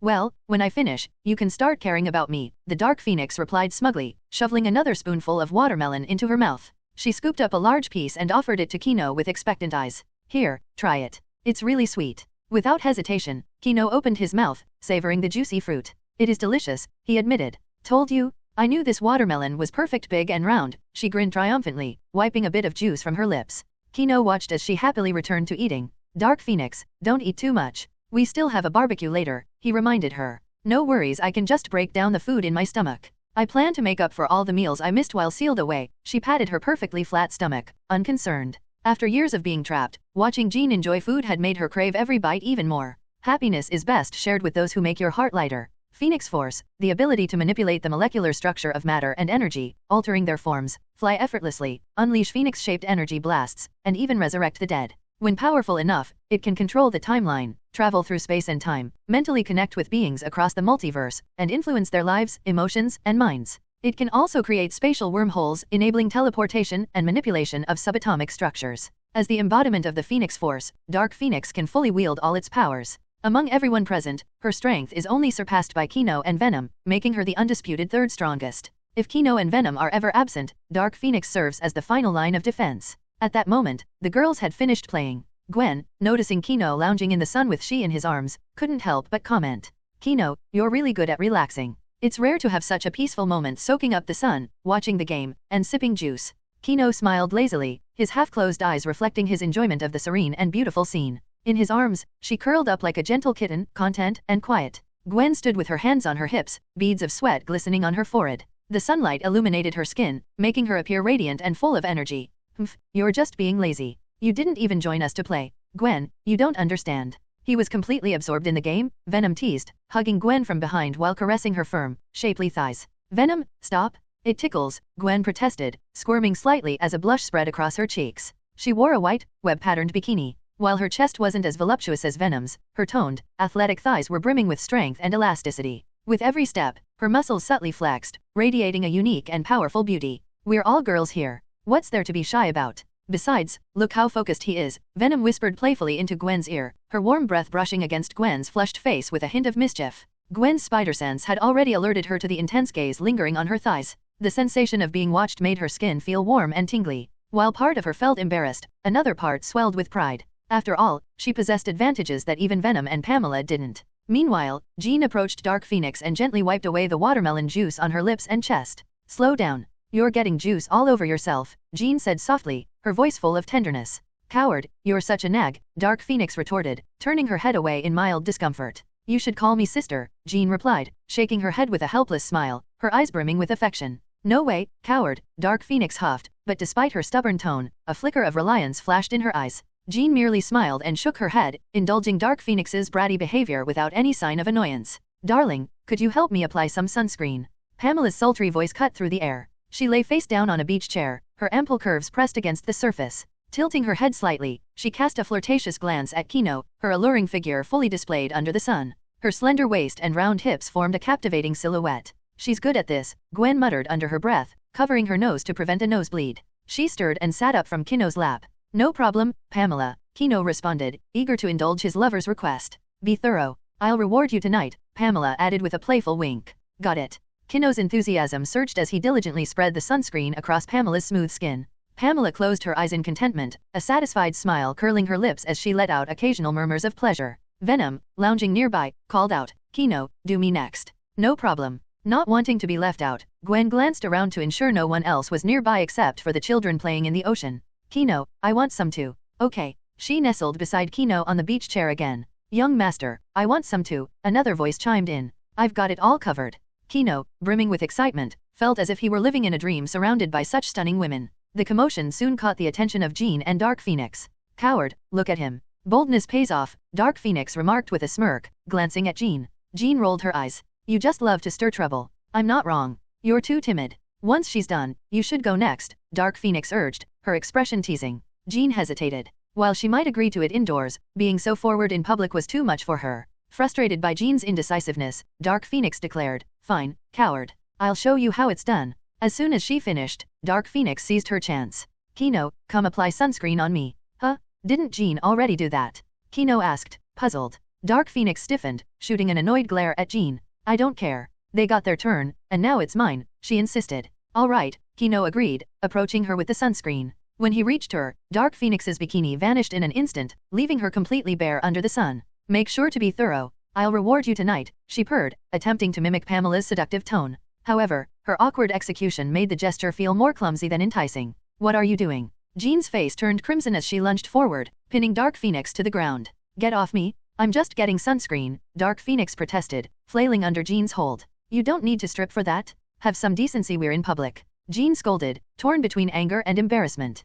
Kino had been perfectly respectful while applying sunscreen to the others, only focusing on their backs and thighs. Dark Phoenix, however, had gone to an entirely different level. He's the only guy here, and he's already seen everything. Let me go, coward. Dark Phoenix argued, her hair becoming disheveled as she struggled. No way. Put your clothes back on, Jean insisted, her voice sharp with exasperation as she kept a firm hold on her unruly counterpart. Watching the two roll around on the sand, Kino could only shake his head, though the corner of his mouth twitched with amusement. Sometimes, the boldest hearts are hidden behind the loudest voices. Pamela rested her chin on her hand, a playful smile dancing across her delicate face. Venom sister, I'm starting to like them. Our home will be quite lively in the future. Don't worry, my dear. Neither of those sisters will escape. Venom licked her lips, her gaze fixed on Jean and the Dark Phoenix as they played on the beach, like a predator eyeing its prey. Pamela blushed slightly at Venom's expression. Turning her head, she looked at Gwen, who had buried her face in her arms, leaving only her red ears visible, an undeniable sign of her shyness and confusion. Gwen, what's wrong? Gwen raised her head shyly and murmured, that idiot, who rubs sunscreen on someone's legs for that long. Thinking about those hands continuously caressing and kneading her thighs, her face grew hotter, her expression a mix of annoyance and secret delight. Well, that just means our dear really likes your legs. Let me touch them too. Pamela teased as she reached out. Pamela, stop it. Gwen cried out coquettishly, quickly drawing her legs back and covering them with her hands. Her reaction was both shy and adorably flustered. At that moment, a group of little ones came running up from the beach. Godfather, we found someone in the sea. While Kino and the others enjoyed their vacation, the outside world had plunged into chaos. Hellfire Club. The Hellfire Club, a secret organization with a long and storied history. Its members were elite figures of society, including many mutants who subtly influenced global politics and economics from the shadows. White Queen sat elegantly on a sofa, her demeanor calm and composed as if the combined forces of the Brotherhood and the X-Men surrounding the club posed no threat to her. Behind her, the other mutants of the Hellfire Club stood tensely, their nerves on edge. Magneto, it's been a long time, White Queen drawled lazily. What brings you to our club with such a grand display of power? The King of Mutants has risen, Eric declared, his tone cold and unwavering. All mutants must bow before him. Oh, and where is this so-called king? She asked with faint amusement. The king has more pressing matters. Your only task is to submit. White Queen's eyes narrowed slightly at the sheer arrogance. When the Black King sought to expand their influence, he had personally invited new members. Yet now, the supposed mutant king couldn't even be bothered to appear. And if I refuse, she asked coolly. We'll knock you unconscious and take you anyway, Eric said without a hint of patience. Magneto, you underestimate the Hellfire Club. Sunspot. White Queen barked, suddenly leaning forward. A man with blazing flames erupting from his body stepped forward, transforming into a being of living fire. Burn. Sunspot roared, thrusting his hands forward. A blazing column of fire, 3 meters wide, shot toward Magneto, distorting the air with its intense heat. White Queen smirked coldly. She wanted to see how Magneto would evade such an attack at this range. While Sunspot wasn't an Omega-level mutant, his flames could reach temperatures up to 3,000 degrees, enough to melt steel. Yet, to her shock, the fire twisted in midair and was effortlessly absorbed into a figure's palm. Sunspot, what are you doing?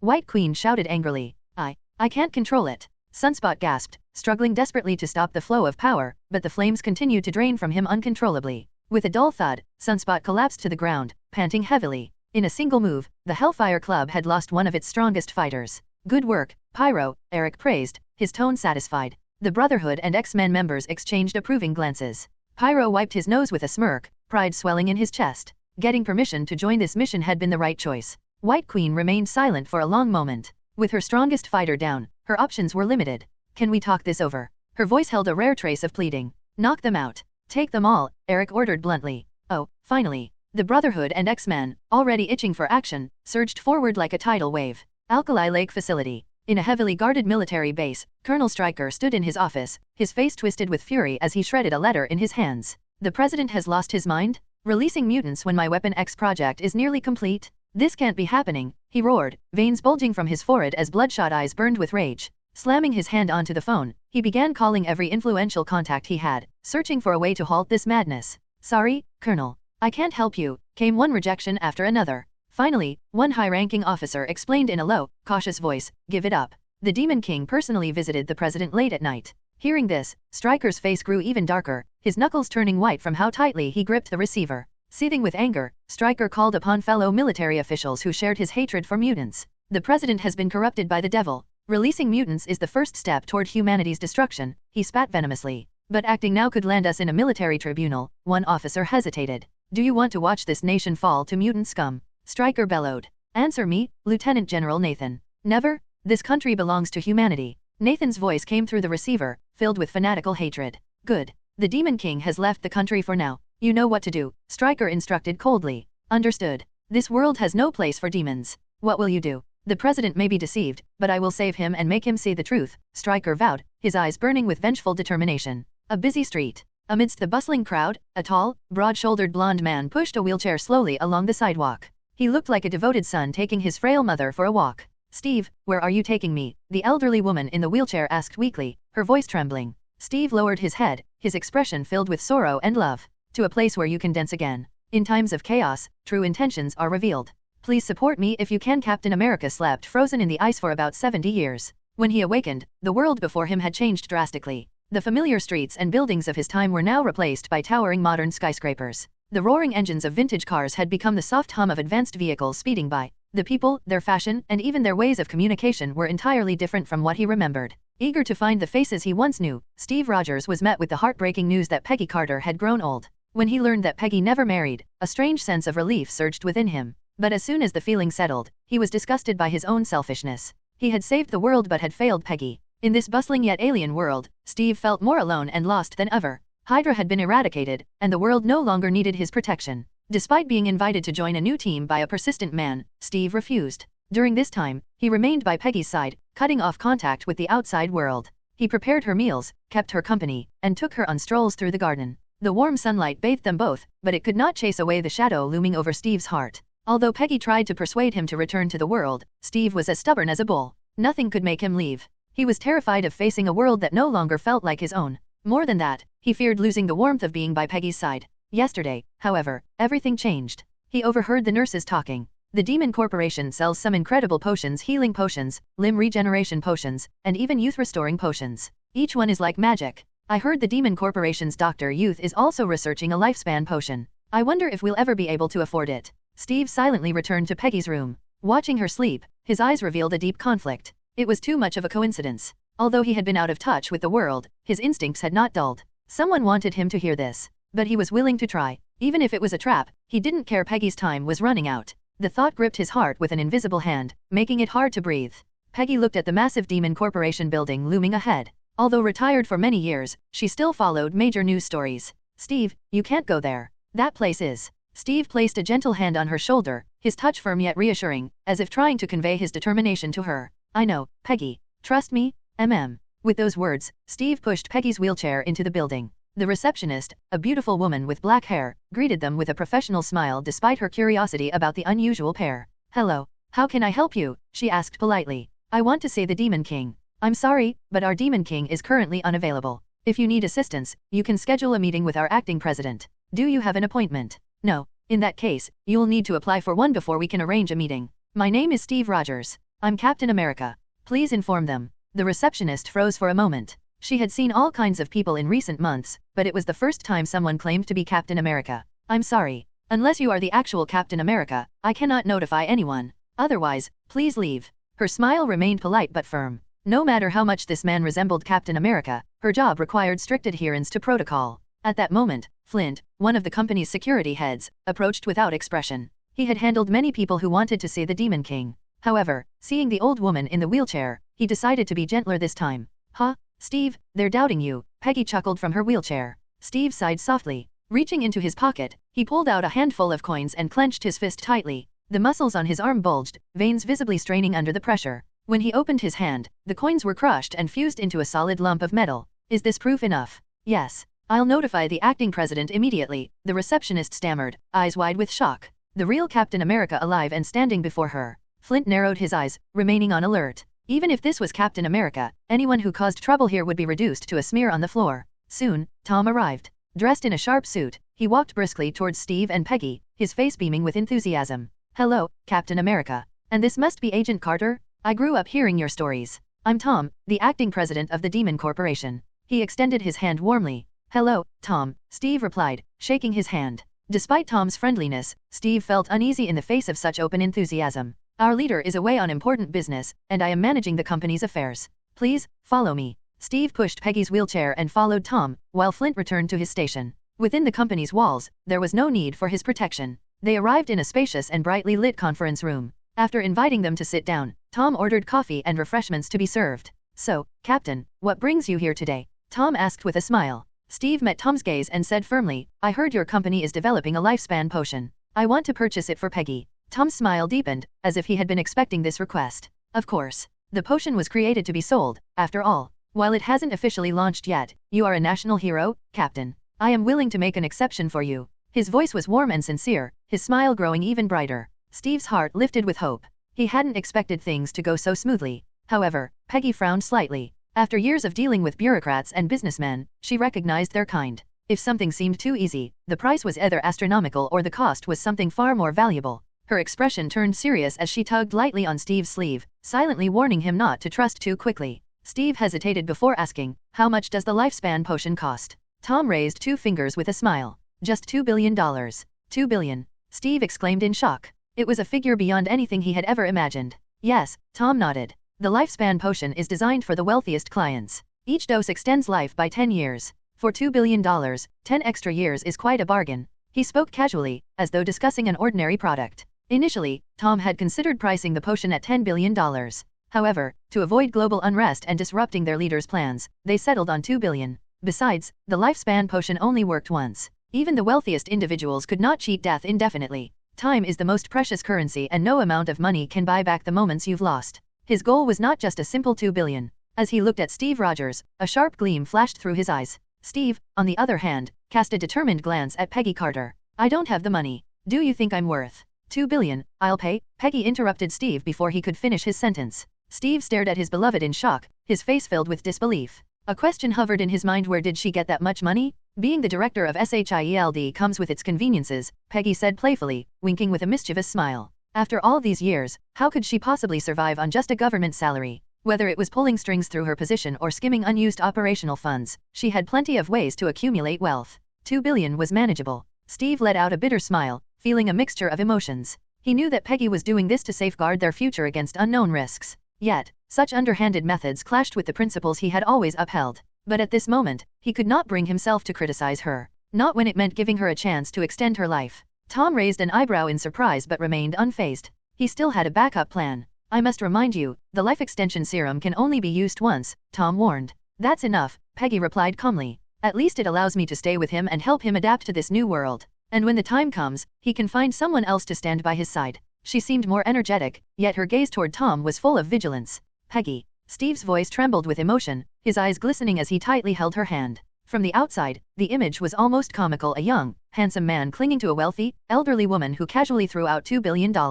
He might as well have been a gold digger waiting to inherit her fortune. Tom, seemingly touched by their story, hesitated before speaking again. "Technically, this is a company secret, but considering Captain America and Agent Carter's lifelong service to this nation, I'll make an exception and tell you," he said. "No need," Peggy cut him off, unwilling to hear more. She only wanted to buy the serum and leave. To her, Tom was just a cunning businessman targeting Steve. "Mr. Tom, can you tell us?" Steve interrupted, his voice firm. A mere 10-year extension was not enough. He needed to know if there was another way to give Peggy more time. "There is a youth restoration serum," Tom revealed, his tone carrying a hint of temptation. "It's the latest creation of the youth doctor. It can turn an elderly person back to their prime." Peggy's breath hitched at his words, but she quickly regained composure. "No need. We'll stick with the life extension serum." If $2 billion was enough to drain her resources, the youth restoration serum was certainly beyond their reach. It was a luxury they could not afford. "Mr. Tom, how much does the youth restoration serum cost?" Steve pressed on, his voice heavy with hope. "It's not for sale," Tom said flatly.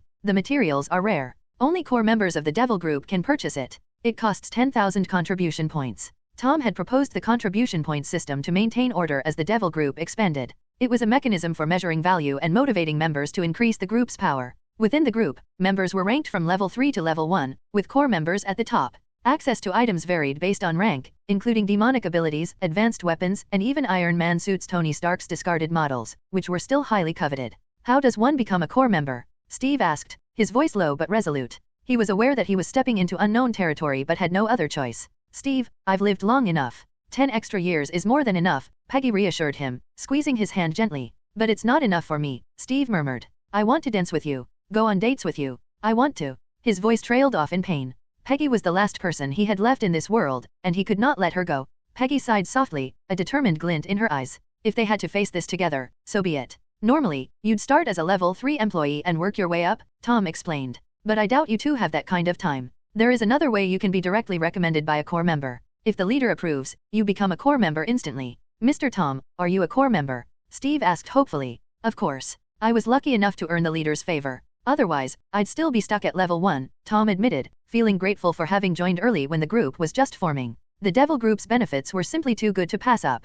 "Then, Mr. Tom, please help us," Steve pleaded, standing and bowing deeply. His voice carried a weight of sincerity and desperation. "No need for that, Steve. We're going to be colleagues soon," Tom said hurriedly, stepping forward to help Steve up. Growing up in this country, everyone had a certain amount of respect for Captain America. Tom was no exception. Without further delay, Tom pulled out his phone and called the leader. Tom? What's the matter? A calm voice answered. Nothing urgent, sir. Captain America is here. I'm recommending him for Corps membership.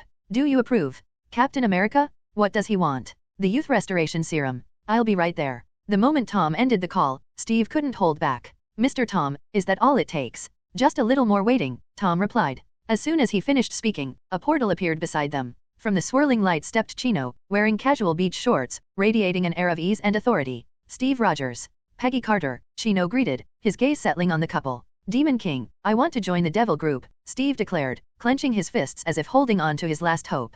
How did you find out about the life extension serum? Chino asked indifferently, showing no particular excitement or interest in Captain America's request. We overheard someone mentioning it by chance, Steve answered quickly. Demon King, I'll do anything if you can give Peggy the youth restoration serum. Peggy tugged on Steve's sleeve, whispering softly, Steve, you don't need to beg. Her voice was laced with both pain and resolve. Chino's lips curved into a faint smile. By chance? While it's not exactly a classified secret, it's also not something people stumble upon easily. Demon King, I learned about it at the hospital, Steve admitted, explaining everything. Chino quick first question, Steve. You saved the world, but you lost everything in the process. Do you regret it? No, I was confused and had regrets, but I never felt remorse. If I hadn't stopped them, everything I cherish would have been destroyed. I may have lost everything, but everything I fought for still exists. Steve's voice was firm and resolute. His gaze was clear and fearless, as if he had returned to the war-torn battlefield where his convictions had never wavered. Peggy looked at Steve, her eyes filled with pride and heartache. I give this answer full marks. Second question, if there were a bomb on Peggy, and you had a button in your hand that could randomly transfer the bomb to someone else, be it a criminal or an innocent civilian, would you press it? I could disarm the bomb or pull it off. You only have 10 seconds. Steve's brow furrowed deeply, his face twisted in pain and struggle. His eyes lingered on Peggy for a moment before shifting to Chino. His lips pressed into a thin line as he sank into agonizing indecision. Peggy grew angry and questioned, why ask such a question? This hypothetical violates human decency and morality. You're deliberately making things difficult. Her face flushed with anger, her eyes widened, and her body trembled slightly as her breathing grew heavy. Steve quickly reached out to hold Peggy's hand, trying to calm her down. Yet Peggy continued to glare at Chino in defiance. What kind of test is this? Let me ask you, what would you do if you were in his place? I would press the button. Even if the bomb transferred to Tom, I would press it. Chino answered without hesitation, his face devoid of guilt or doubt, as if it were the simplest decision in the world. Tom smiled faintly and bowed respectfully. It would be my honor to die for the leader. Peggy was speechless. You remind me of an old enemy, Steve said, his gaze complicated with memories of the past and the confusion of the present. Red Skull? Then, what's your answer? Steve took a deep breath and said slowly, I would press the button. His voice was filled with pain and conflict. Peggy sighed softly and glared angrily at Chino, as if he were deliberately trying to destroy Steve's beliefs. Full marks again. Now, the final question, one day, if your Peggy becomes young again and you have a child together, but they die in a car accident, you would be devastated. While going through her belongings, you discover she was actually assassinated. After a long investigation, you find the true killer. In your fury, you want to kill them, but a friend stops you, saying the killer is their brainwashed sibling controlled by a dark organization. Would you kill them or let them go? A. Kill them. B. Let them go. Chino's gaze fixed on Steve, waiting for his decision.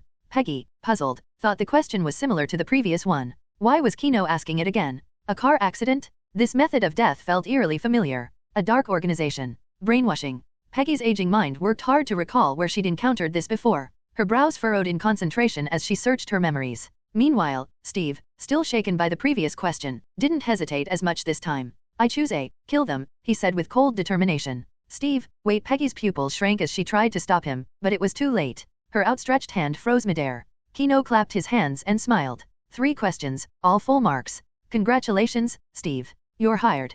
Chino, may I ask you a question? Peggy's unease grew, her suspicions becoming harder to suppress. She finally remembered. Howard Stark and Maria Stark. When they died in a car accident, something had felt off. Despite mobilizing all her resources to investigate, she found nothing. All the evidence pointed to an accident. But Chino's questions reignited her suspicions. If the people in his scenario were real.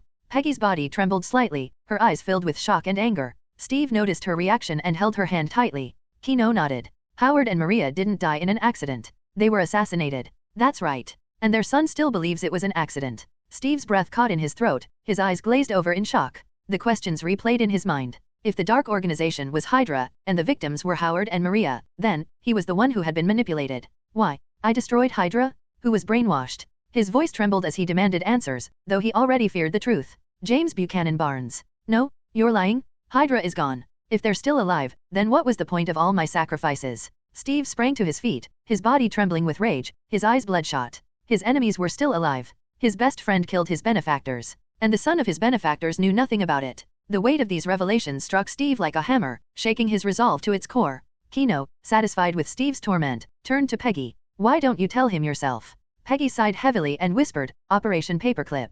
The more Steve listened, the darker his expression became until it was as stormy as thunderclouds. Bang! Steve slammed his fist through the table, sending splinters flying as he tried to release his fury. Tom glared at him, displeased by his disrespect toward their leader. I defeated them once, and I'll do it again, Steve said with fierce determination. No, Kino replied coldly. Why not? Because I plan to recruit them. They're useful, capable, and obedient. It would be a waste to destroy them. Kino crossed his arms. But they're evil. They want to conquer the world, Steve protested. If conquering the world is evil, then your country is no different. You know that, don't you? Kino sneered. Steve, I hate you. You're the kind of person who'll do anything to protect your loved ones, no matter what. I'm the same. But you hide behind a facade of selflessness while expecting others to be selfless for you. That makes you a hypocrite. Kino's words cut like a knife. Steve's face turned ashen. He opened his mouth to argue but found himself speechless. Peggy looked at him with concern, unsure how to comfort him. Since I'm your boss now, I'll offer you 2 options, Kino said, placing a black contract on the table. 1. Sign the contract. Abandon your so-called justice. Become a captain of hell. I'll bring Bucky back and even revive the people you've lost. Steve stared at the contract and the vial beside it, stunned. 2. Walk away. Tell Nick Fury the truth, destroy SHIELD, and face my wrath. Turning to Tom, Kino added, Tom, you earned 3,000 contribution points for giving me such a good show. Tom beamed with joy and bowed again. Thank you, leader. As for you, Steve, if you sign the contract, this rejuvenation serum is yours. Deliver 10,000 contribution points within a year. Kino left with a parting remark. When someone appears perfect, it usually means there's an emptiness inside they are trying to hide. Are you saving the world for justice or for glory? As the door closed, Steve stared blankly at the contract and serum. A rough, aged hand entwined with his. Steve looked up to see Peggy. Her once beautiful face was lined with wrinkles, her body frail with age. Yet to Steve, she was still the woman he loved. Peggy gazed at him gently, her eyes full of understanding and determination. When ideals collide with reality, only conviction can guide the way. Steve, no matter what decision you make, I will support you. Steve tightly held Peggy's hand as if he were holding on to his entire world. I'm sorry, Peggy. His voice was low and hoarse, filled with guilt. Hearing his apology, Peggy, despite being mentally prepared, couldn't help but feel a pang of disappointment. Her eyes dimmed briefly, but she quickly regained her composure. Without hesitation, Steve picked up the pen and signed his name. The contract ignited into flames and vanished instantly. At the moment he signed the contract, Steve felt something inside him shatter. It was the belief he had held onto for decades. Steve. Peggy stood frozen in shock. Steve grabbed a vial from the table and injected it into Peggy's arm. I'm sorry for wasting your time. I'm sorry for failing your expectations. I'm sorry for being selfish. He murmured these words repeatedly, tears welling up in his eyes. After holding on to his beliefs for so many years, how could he abandon them so easily? The signs of aging on Peggy's body began to fade. Her figure grew youthful again, her chest filling out beneath her clothing. Yet, there was no joy on her face, only heartache and worry for Steve. But as a woman, she felt a small sense of relief. At least now, Steve wouldn't disappear from her life one day without warning. No, you will always be my hero. Peggy embraced Steve, allowing him to cry freely in her arms. No one knew how much time had passed before Steve finally lifted his head. A spark of hope flickered in his eyes once again. Peggy, dance with me. All right, for as long as you want. She smiled warmly, a smile as radiant as a flower blooming in spring. The two held each other tightly, as if, in that moment, nothing else in the world mattered but them. At SHIELD headquarters. Sir, Nick Fury has detected anomalies and is summoning all relevant personnel to the conference room, Sitwell reported hastily as he entered the office. Understood. And remember to address him as director while you're here, Alexander Pierce replied calmly, without lifting his head from the documents he was reviewing. Yes, sir. But why aren't we silencing the witnesses at the hospital? That would minimize the risk of exposure. Because the Demon King does not favor senseless slaughter. We need to adjust our methods accordingly. Pierce set down his pen, leaning back in his chair with an unreadable expression. Sir, why are we so eager to curry favor with the Demon King? Our people are everywhere in this country, and with Project Insight, we're just one step away from ruling the world. Sitwell couldn't understand why they would willingly relinquish the throne. Pierce gazed at the ceiling, his mind drifting to the video footage of the Demon King's battle in hell. The sheer power on display was nothing short of godlike. You don't understand. Since the Demon King's appearance, the world has been undergoing rapid changes. The surge in mutant populations, the descent of gods, these events signal that the world can no longer be controlled by weapons and schemes alone. His voice was heavy and filled with the weight of experience. But sir, can't you lead us? Sitwell asked, his eyes filled with respect and hope. I can't. If I were younger, I might risk it, but I'm too old now. The other two factions of Hydra would never follow me. They are too arrogant, believing that tricks and conspiracies can secure everything they desire. But they will only bring destruction upon themselves. For Hydra to survive, I must hand it over to the Demon King before I die. Pierce sighed deeply, the lines on his face seeming more pronounced as he spoke with both resignation and unwavering determination. Sidwell fell silent, processing his superior's words. After a long pause, he finally nodded and said, I understand, sir. I will submit to the Demon King. Good. Head to the conference room. The meeting is about to begin. Yes, sir. Pierce watched Sidwell's retreating figure and shook his head slightly. Initially, he had hoped to groom Sidwell as his successor. However, the man lacked ambition and was only fit to serve as an assistant. Just as Pierce lowered his head to resume his paperwork, a shadow flickered at the edge of his vision. Without hesitation, he drew a hidden pistol and aimed it at the figure. Demon King. Pierce's voice faltered in surprise. Hello, Alexander Pierce, Chino greeted with a faint smile as he lounged casually on the office sofa. Pierce relaxed and lowered his weapon.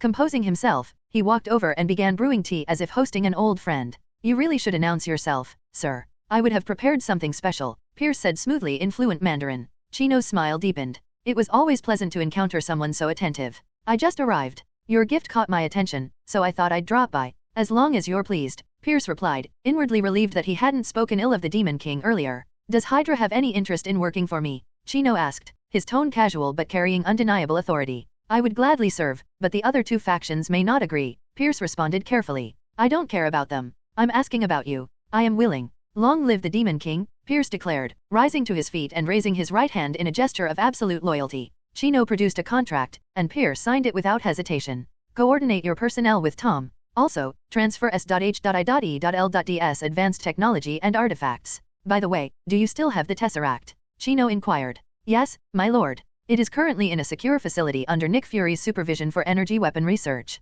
I can deliver it within an hour if you wish. Not yet. Keep things as they are and make sure Fury doesn't suspect anything, Chino instructed, waving a hand dismissively. He still needed Fury to lure the Chidori army. Pierce bowed slightly. Understood, my lord. One more thing, send Bucky Barnes to the Demon Corporation. Have his brainwashing removed. Yes, my lord. Pierce agreed to every demand without the slightest hesitation, willing to do anything to ensure Hydra's survival and his own place in the new order. Chino smiled faintly and placed a vial of mysterious liquid on the table. A leader's greatest strength lies not in domination, but in knowing when to bow to a greater power. In the East, we believe in reciprocation. This is the Youth Restoration Serum. Pierce stared at the figure disappearing into the shadows before lowering his gaze to the vial on the coffee table. His eyes widened in disbelief. A Youth Restoration Serum. The outside world was still waiting for life extension medicine, yet a serum capable of reversing aging was right in front of him. With trembling hands, Pierce picked up the vial, the urge to inject it immediately almost overwhelming him. But he took a deep breath and restrained himself.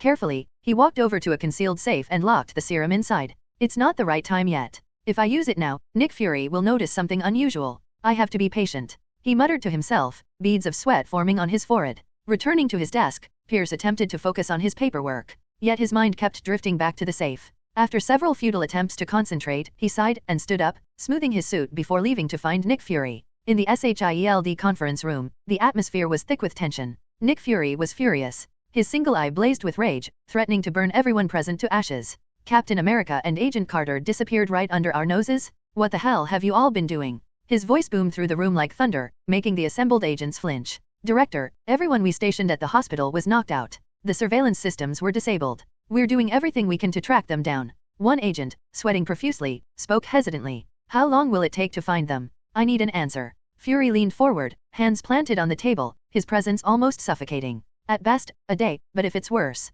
The agent's voice trailed off, leaving the unsaid possibility hanging in the air. They might never find them. At that moment, the conference room door swung open. Fury, calm down, Pierce said as he stepped inside.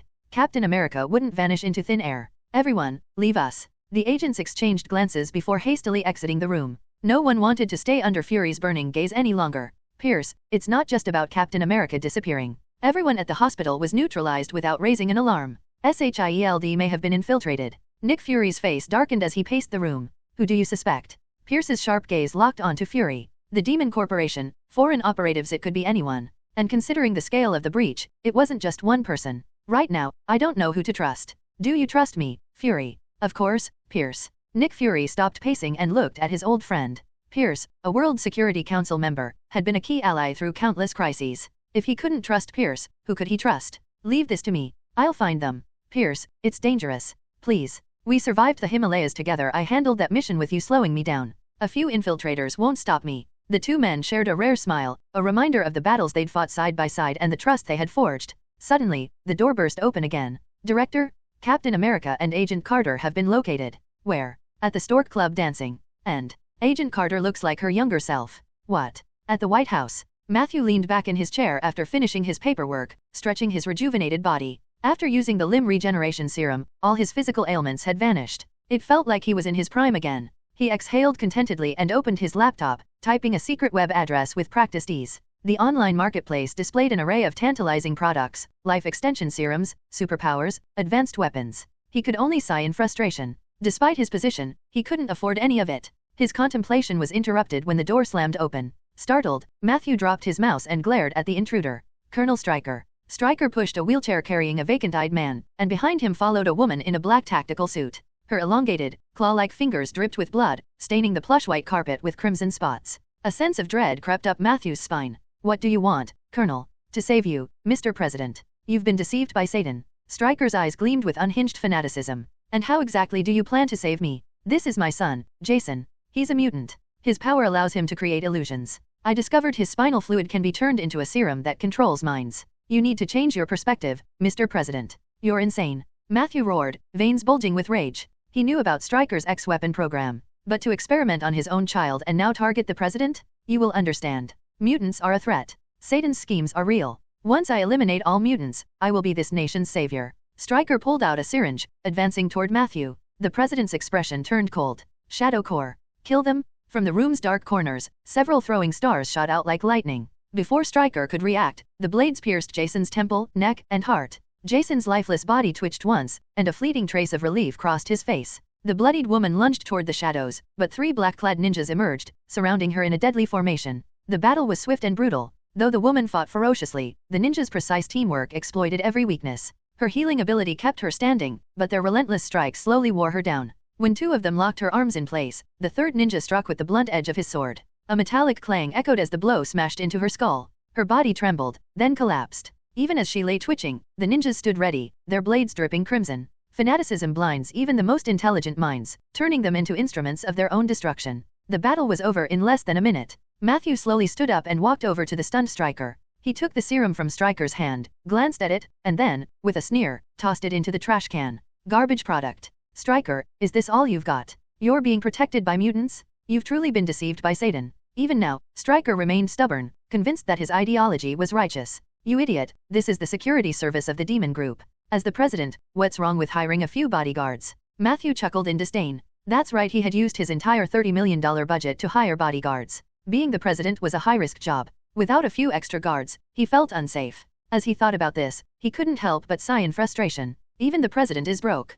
Can't even afford superpowers. Matthew had no desire to waste more words on Stryker. This colonel had stormed into the White House and killed a bunch of people. If this wasn't handled properly, Matthew might be forced into early retirement. What a menace! He walked over to his desk, picked up the phone, and quickly dialed a number, preparing to have Stryker taken away for a public trial the next day. The severity of the crime was so great that even the thought of it made Matthew feel like Stryker deserved to be executed 10 times over. While waiting for the call to connect, his gaze unintentionally drifted to his still-open computer screen. Suddenly, something caught his eye. His pupils shrank as he leaned in. The task board usually contained combat and research-related missions, things he normally ignored because they just irritated him. But today, there was a rather unusual task. Mission: capture William Stryker. Deliver him to the Demon Group. Alive, 3,000 contribution points. Dead, 500 contribution points. Posted by the mutant community. The mission had been posted yesterday. William Stryker had the highest possible notoriety among mutants. His countless crimes against mutants had made every single one of them despise him. And now, led by Logan, the mutants who had profited alongside Magneto had banded together to issue this mission. Matthew's pupils trembled. He rubbed his eyes hard, thinking he had misread it. After triple-checking, he gasped. 3,000 contribution points. A voice on the other end of the call asked, "Mr. President, what are you talking about?" "Nothing. Wrong number." Without hesitation, Matthew hung up, his gaze burning as he stared at Stryker. This man was his golden ticket. "Mr. President, what do you intend to do? Knock him out. Get me to the Demon Group fast." A shadow ninja struck, delivering a precise chop that knocked Stryker unconscious. 3 shadow ninjas grabbed Matthew, Stryker, and Death Woman before vanishing into the darkness. The next time Matthew opened his eyes, he found himself inside the Demon Group's headquarters. "Mr. Matthew, what brings you here?" Mr. Tom, I'm here to turn in a mission. William Stryker, 3,000 contribution points. Matthew impatiently lifted Stryker off the ground, presenting him like a prized trophy. Mr. Matthew, you move fast. I hadn't even gotten started yet. Tom shook his head in mild disappointment. He had already pulled some strings to locate Stryker, but Matthew had beaten him to it. This guy just walked right into my hands. Matthew grinned like he had won the lottery. Tom listened quietly. When Matthew finished speaking, Tom pointed at the massive floor-to-ceiling window behind him. And what about that, Mr. Matthew? Do you know what's going on? Matthew turned around in confusion. Outside, armored military vehicles slowly rolled in, surrounding the entire building. Soldiers in full combat gear stood at the ready, their weapons gleaming coldly under the sun, exuding a chilling aura. What the F? Who gave them the authority to deploy troops in the city? Matthew's forehead throbbed with anger and disbelief. Realizing something, he turned back to Stryker and slapped him across the face. Slap, slap, slap. The unconscious Stryker was jolted awake, red handprints immediately forming on his swollen face. You bastard! What the hell did you do? Matthew roared, his voice nearly shaking the ceiling. Mr. President, do you think I'm the only one who despises mutants? Stryker's face was bruised and battered, yet his expression was still twisted with fanaticism. Once today's battle begins, regardless of the outcome, it will ignite a full-scale war between humans and mutants. By then, Satan's schemes will crumble, and I will be this world's savior. You effing lunatic. Matthew, seething with rage, threw a punch, shattering Stryker's nose and splattering blood everywhere. Mr. Tom, you should leave. I'll see if I can stop them. After speaking, he turned to the Shadow Ninjas. Shadow, take me down. Fast. As soon as Matthew disappeared, the office door swung open. It was Tom's secretary. President, the entire area is surrounded by military forces. Should we escape?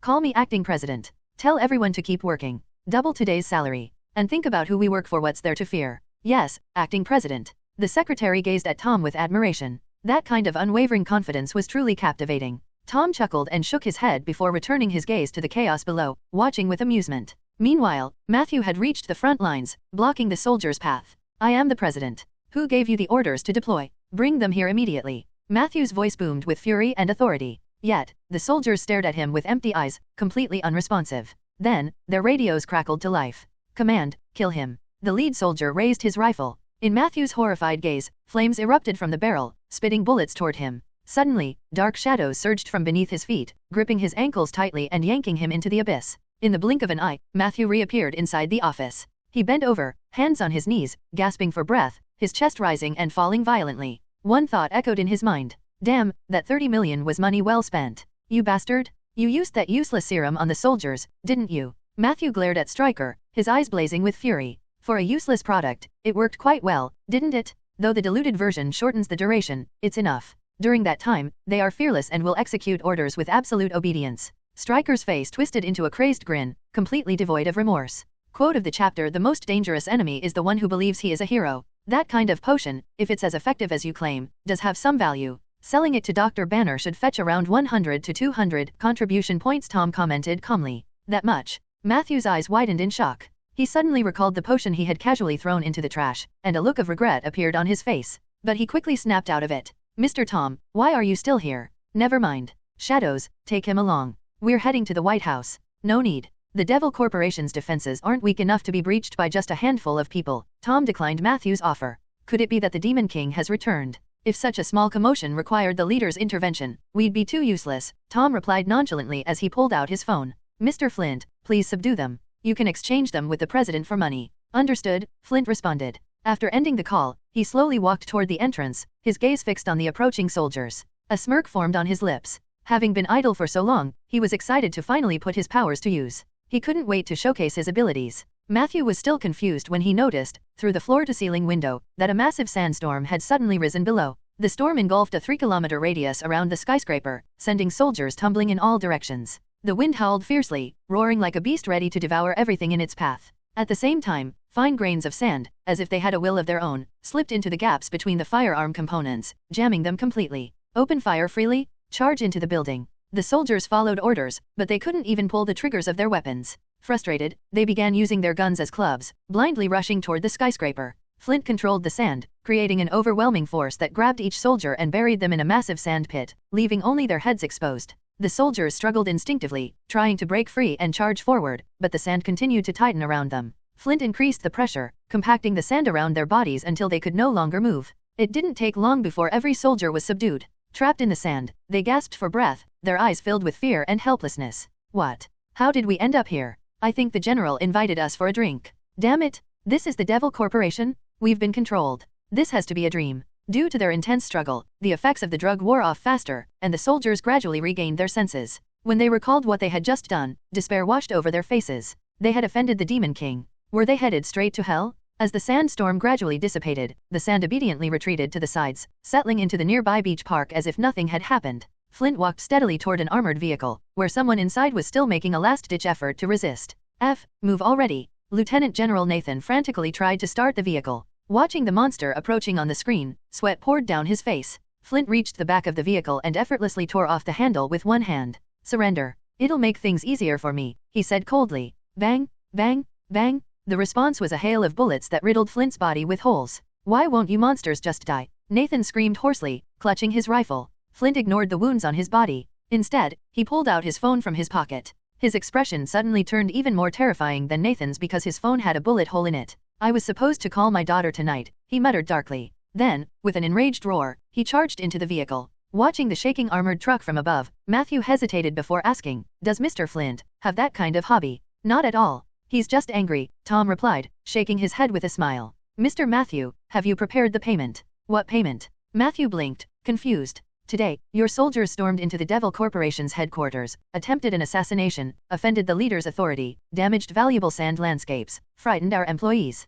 Not to mention Mr. Flint's appearance fee. After rounding it off, you just need to pay 80 billion. Tom pulled out a calculator and turned the display toward Matthew. Matthew stared at the glaring figure of 79.3 billion, his eyes widening in shock. "What does that have to do with me? I'm a victim too. Why should I pay?" He stumped his foot in protest. There was no way he was paying, let alone allowing them to round it up.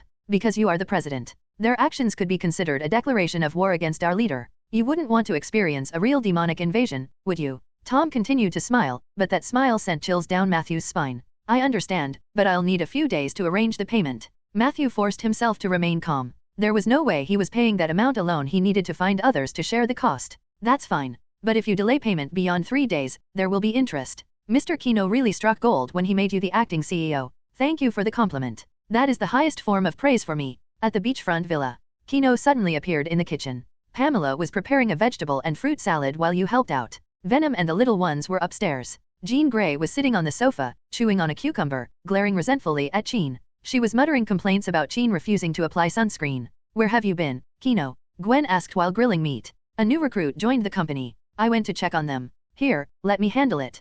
Kino took the tongs from Gwen and flipped the meat. "Who is it?" "It must be someone important if you went personally," Gwen asked curiously. "Captain America Steve Rogers and his lover, Peggy Carter," Kino replied with a smile. "Captain America? He's alive, and working for you." Gwen's eyes widened in disbelief. Captain America's story was legendary in the country. He was frozen in the Arctic for 70 years and was only recently discovered.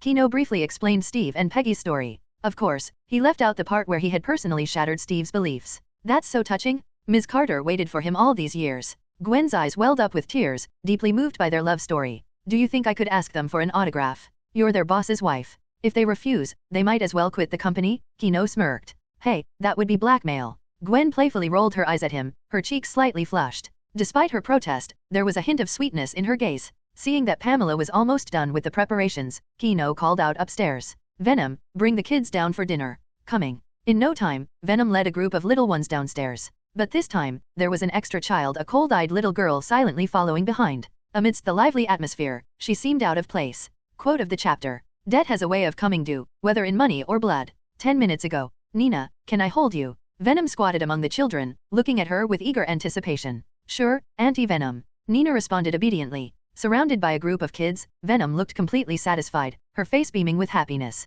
Xiao rubbed her cheeks, which had turned red from all the affectionate rubbing. "Damien, is it the same at home?" "More or less, but Mom prefers to stick close to my godfather," Damien replied without even looking up from his handheld gaming console. "Xiao, you don't like it?" "I think it feels nice, even though it tickles a bit," Penny said with a smile. "It's not that I don't like it. I'm just not used to it." Xiao came from an Eastern family. No matter how much one liked children, they wouldn't express it so passionately. Lying on the bed, a little girl furrowed her brows upon hearing the noisy chatter around her. Slowly, she opened her eyes. The first thing she saw was the blinding sunlight streaming through the window. For a moment, she was confused. She sat up, walked to the window, and closed her eyes, savoring the warmth of the sun on her skin. "Damien, is she going to turn into an idiot?" Xiao widened her eyes in curiosity and concern. Why isn't she putting on clothes first? Penny covered her face in embarrassment, peeking through her fingers. Damien's heart tightened as he gazed at the girl's silhouette. He could feel the presence of darkness. That kind of aura shouldn't exist in a child. Still, there was no need to worry. His mother was here, and his godfather was just downstairs. Hearing the whispers behind her, the little girl turned around and spoke. So, it was you who brought me here. We saved you. Damien glanced at Venom, who was still lost in her blissful moment of rubbing against the kids. Since she was occupied, he decided to answer. Saved? Ridiculous. The girl raised her chin arrogantly. I am the goddess of death, Hela. How could I ever need the help of Midgardians? However, I do need a palace. You shall become my servants. When I ascend to Asgard in the future, I may grant you eternal life. Hela's expression was full of pride, and her tone was utterly condescending. Venom had already examined Hela's body. Her cells contained immense power, but they were in a dormant state likely due to Odin's seal. She had managed to escape, but her body had shrunk. The seal must have come along with her. Until Odin died or the seal was lifted, her combat strength was probably only on par with Captain America. Considering her thousands of years of battle experience, she might still be a little stronger. Looking at Hela's haughty stance, Venom couldn't help but find it amusing. She was so tiny yet carried herself as if she were invincible. Wow, this is the first time I've met someone cooler than Damien.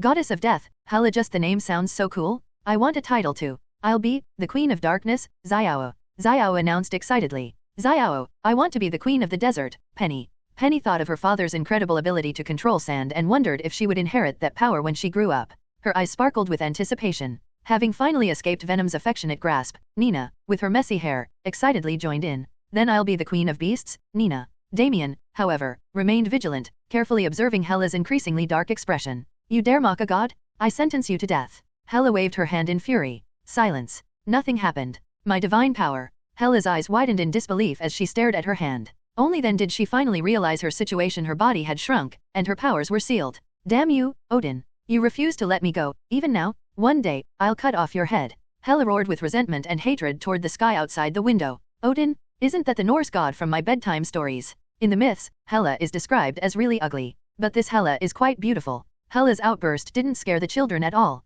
Their innocent, childlike voices softened the atmosphere. When you are weak, even your anger seems adorable. Enough? Even without my divine power, I am not someone you can insult. Hela lunged at the kids near the bed. Ah, the goddess of death is going to kill us. Anti-Venom, save us. Wait for me. Terrified, the kids bolted behind Venom, who was watching the scene unfold. Only Damien remained. He wanted to test himself. As Hela charged, Damien subtly sidestepped and aimed for her heart. No, too risky. The liver, then he threw a punch. Hela smirked, effortlessly dodging his strike before countering with a swift hand chop toward his neck. Fast? Damien instinctively leaned back to avoid it but lost balance. He kicked out in response. Hela blocked with her arm. Damien flipped backward and landed gracefully. Come on, little one. Again. Hela beckoned him with a taunting expression. Humph. Damien gritted his teeth and charged again. Their movements blurred as they exchanged blows. Damien knew he couldn't afford to hold back. He used every lethal technique he had learned. That's right. When you strike, aim to kill. Your enemy won't show you mercy. Hela deflected his attacks effortlessly, barely even shifting her stance.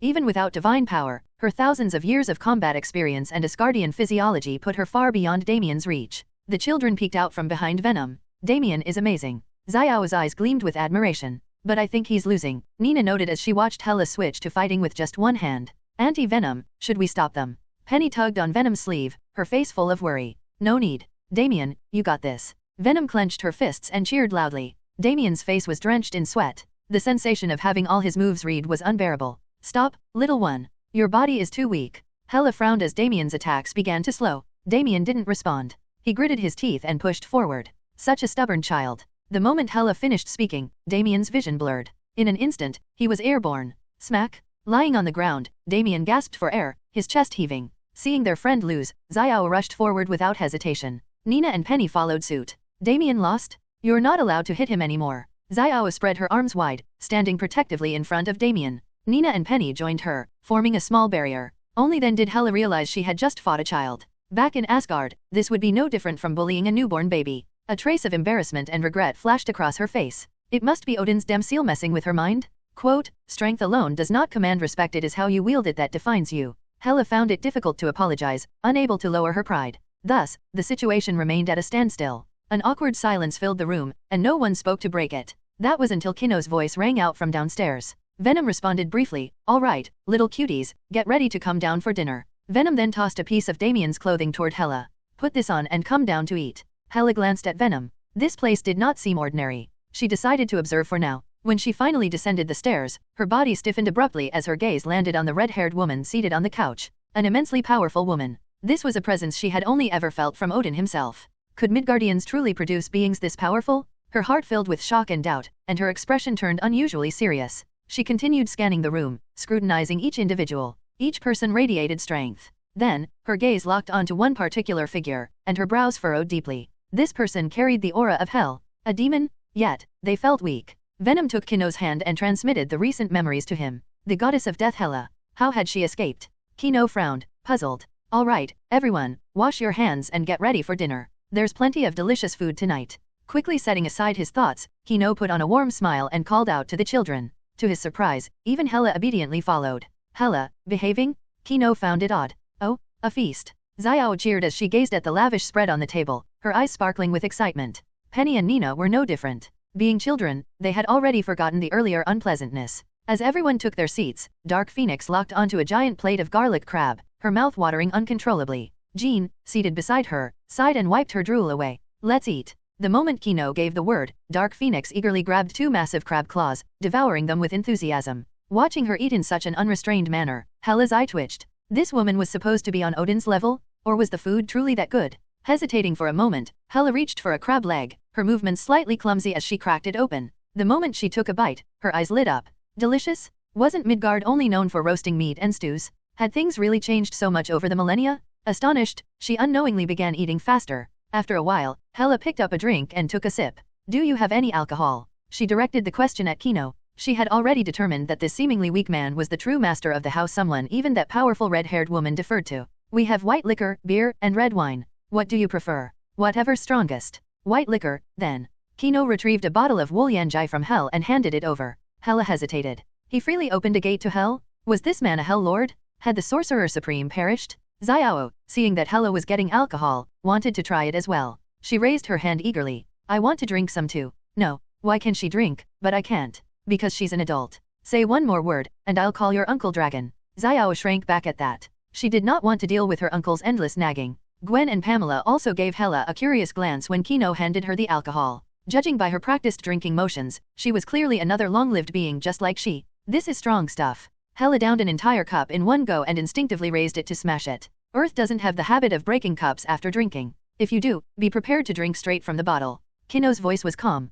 Humph. Hela set the cup down and continued eating. Penny, seated beside Venom, stared at the chocolate in her bowl. She liked sweets far more than regular food. Auntie Venom, can I have one? Open your mouth. But little kids shouldn't eat too much.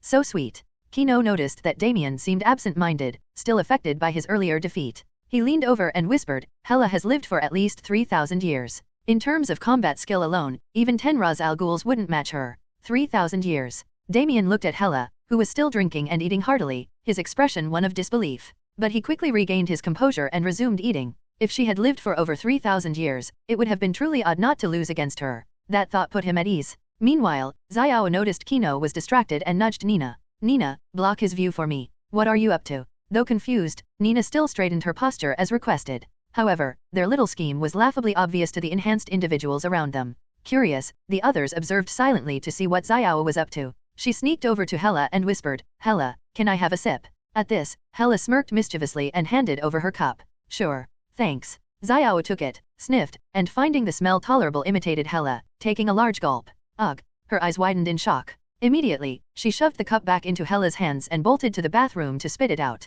So spicy. Ha ha ha ha ha. Hela burst into laughter, her voice carefree and uninhibited. Seeing this, the rest of the table couldn't help but chuckle as well. Only Penny and Nina remained clueless. When Xiao returned, she meekly clung to her fruit juice, vowing never to drink alcohol again. Dinner lasted 2 hours. By the end, only Hela and Dark Phoenix were still eating. One had gone thousands of years without food, burning through her energy reserves quickly. The other could simply break down the food she ate and keep going. Hela, you can do it. Hela, you're amazing. I want a stomach like yours. The 3 kids gathered around, cheering for Hela. Even Damien came over, curious to see just how much she could eat. Hela was already full, but the little ones wouldn't let her back down. As a result, her stomach visibly swelled, though she maintained a composed expression. Even conquering the 9 realms hadn't been this exhausting. Seeing a challenger, Dark Phoenix picked up her pace as well. Finally, all the food was gone. Not bad. I'm about 70% full, Hela said nonchalantly, wiping her mouth. But Hela, your stomach's sticking out, Xiao pointed out, poking her round belly. Hela instinctively puffed out her cheeks but quickly concealed it and swatted Xiao's mischievous hand away. This is my backup energy reserve. For winter. But it's summer. I'm preparing in advance. Hela knows so much. After Hela finished making her excuse, she suddenly thought of something and turned to look at the other side of the dining table. Kino was holding a black box. The women gathered behind him, looking at her teasingly. Hela's face flushed red. She, the goddess of death? Hela. What exactly was she doing? It was all Odin's fault? Thinking of this, a flash of killing intent flickered in Hela's eyes. The small figure surrounding her shivered, suddenly feeling that Hela was terrifying. For that brief moment, the aura emanating from Hela felt as though it could freeze the air around them. The children's eyes widened in fear, and they unconsciously took a few steps back.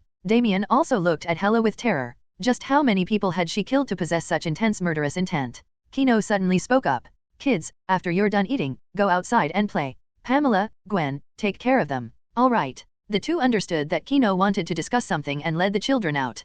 Pamela and Gwen moved gently yet swiftly. Though the children were curious, they obediently followed them out of the dining hall, leaving the room in silence. Hello, Goddess of Death, Hela Odinson. My name is Kino. Welcome to Earth. Welcome? Since when did a Hell Lord rule Midgard?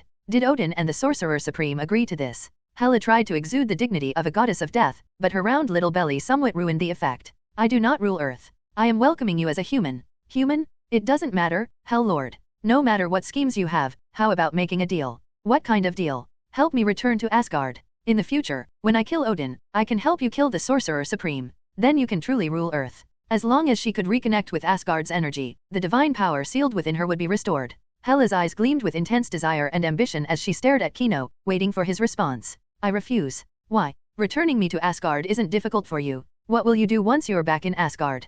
Kill Odin, seize the throne, and conquer the universe. Isn't that beneficial for a Hell Lord like you? The more chaotic the world, the easier it is to tempt souls. Hela's tone was filled with temptation and persuasion. It might not be as you imagine. I am a peace-loving demon king, Kino declared with righteous conviction. Hela looked at him speechlessly, her expression clearly asking if he was joking. Pfft. Sorry, go on. Venom burst into laughter, his body shaking from amusement. Jean and the Phoenix also giggled, covering their mouths. She, however, remained expressionless, giving her young master some face. All right. I just think it's too much trouble. First of all, let's not even discuss whether you can defeat Odin. Even if you could. Actually, no, there's no if you definitely can't. If I get involved, Odin will come after me. I am very weak and can't fight. I also dislike conflict. Kino had no interest in engaging in a feudal struggle. Besides, Odin only had about 4 years left to live. Why bother provoking him? Hela's small face turned red with frustration, but she knew he was right. Asgardians grew stronger with age due to the divine power within them. Back then, she had lost to Odin and been sealed away. Aside from magical artifacts and spells, the greatest disparity between them was the sheer difference in divine energy. Hela clenched her fists tightly, filled with unwillingness, yet she had to accept this harsh reality. Kino looked at the weak, pitiful, and helpless Hela and formed a different plan in his mind. I have another deal. Would you like to hear it? What kind of deal? I will help break your seal within 10 years and provide you with protection. In return, you will serve me for 100 years. You wish for me, the goddess of death, Hela, to become your servant? You're quite bold. Hela's eyes radiated a chilling aura. Kino smiled faintly and walked behind Hela, whispering in her ear. You could refuse. But you currently have no power, no identity, and no money. You won't be able to move freely on this planet. And you should know that there are many perverts who like little girls on this earth. I don't need to spell out what could happen to you, do I? Besides, Odin might discover you someday and seal you away again. Hela's face darkened, and her teeth clenched audibly, but she couldn't refute his words. On the other side, Jean silently looked at she, who was wearing a maid outfit. Was Kino referring to himself when he mentioned people who liked little girls? If she didn't know she's true identity, she might have called the authorities. What's wrong, Miss Jean? She asked. It's just that Kino's personality seems a bit strange today, Jean said. Kino is usually very gentle, but when facing strong-willed individuals with queenly attributes, he tends to become a bit dominant. When I used to play with him, he would act like this. He'll be back to normal later. Venom, unfazed by the situation, explained casually. Hearing this, the Phoenix suddenly realized something. I understand now. A sadist? I've seen MMPH. Kids shouldn't interrupt when adults are talking. Jean stuffed an apple into the Phoenix's mouth and hurriedly explained, seeing the teasing looks from others. She's just making things up? I never watch those kinds of things. Jean's face turned red, her gaze flustered as she tried to cover her embarrassment. An explanation is just a cover-up. I've seen them too, it's normal. I like cavalry, while Kino prefers infantry. Sometimes, if you act disdainful, the young master gets very excited. But the timing has to be just right. The two began discussing their experiences, exchanging insights back and forth. Jean listened intently, nodding from time to time, as if absorbing valuable knowledge. I also know, last time, when I bit him, Kino listened to their conversation, twitching at the sheer openness of their discussion. Were they not embarrassed talking about this in public? They were completely exposing him? Hela, meanwhile, couldn't understand what they were discussing. I can be your servant. But if you deceive me, I will show you the true terror of the goddess of death. Of course. We can sign a contract. A contract appeared in Kino's hand. The terms stated that Kino would break Hela's seal within 10 years and ensure her safety. In return, Hela would serve him for 100 years and couldn't refuse reasonable requests. After reading through the contract, Hela's expression improved. 10 years wasn't too long, she could endure it. A glimmer of hope surfaced in her eyes. I agree. As Hela signed the contract, Kino smiled brilliantly. Hela frowned. Something about this Hell Lord felt off. But upon reviewing the contract again, she found no loopholes. Perhaps it was just her imagination. She shook her head, trying to dispel her unease. Damn Odin's seal, it was even affecting her instincts. Quote of the chapter. Sometimes, the best deals are made with the devil, you know. At that moment, hurried footsteps echoed outside, followed by the door being kicked open. Pamela rushed in, holding Penny and Nina tightly in her arms, while the vines behind her carried Xiao. Her voice was filled with urgency. Darling, Gwen and Damien have suddenly disappeared. Damien is missing. And Gwen's sister too. Why? Penny and Nina sobbed in Pamela's embrace. Xiao looked equally distressed. She had been with Damien and Gwen when they vanished. At the last moment, Gwen had only managed to throw Xiao out of danger, but Damien had fallen into the abyss alongside her. The two little girls' faces were red from crying, tears streaming uncontrollably. I'll find them. Both Gwen and Damien bore Kino's mark, making it easy for him to track them. In an instant, he locked onto their location. They had crossed into another universe. The women surrounding him watched as Kino opened his eyes. Darling, did you find them? Pamela asked anxiously. Master, should we summon the demons? She's expression was serious. Mutants also have abilities that can locate them, Jean said with determination. Anyone who dares to touch our people will be destroyed, Dark Phoenix declared with an imposing presence. Venom had already transformed into an armored suit on Kino's body. It's all right. They ended up in another universe. I'll go get them. If everything goes smoothly, I'll be back by tonight. Kino looked at the two little ones, who were still sniffling, and at Xiao, who, though usually lively, now had her head hanging low. He walked over and patted their heads gently. Don't cry. I'll bring them back right away. Go take a nap, and when you wake up, they'll be back. The two girls hiccuped between their sobs. Really? Let's pinky promise. Okay, pinky promise. Kino chuckled, extending his little finger to them. The two girls solemnly hooked their fingers around his. Xiao also perked up and joined in the pinky promise. Brother Kino, bring Damien back, and I promise I'll behave from now on. Deal. Hela frowned as she watched Kino. This so-called Hell Lord was truly peculiar, lowering himself to coax a few children. Kino, I can travel between parallel worlds. Let me go with you, Dark Phoenix said excitedly, her eyes flashing with anticipation. No, Dark Phoenix, I need you to stay and protect this place, Kino refused decisively. All right. A hint of disappointment crossed her face. I'm counting on you, Dark Phoenix. After all, you're the strongest one here. Without you, I wouldn't feel at ease. Kino's voice was sincere, his gaze full of trust.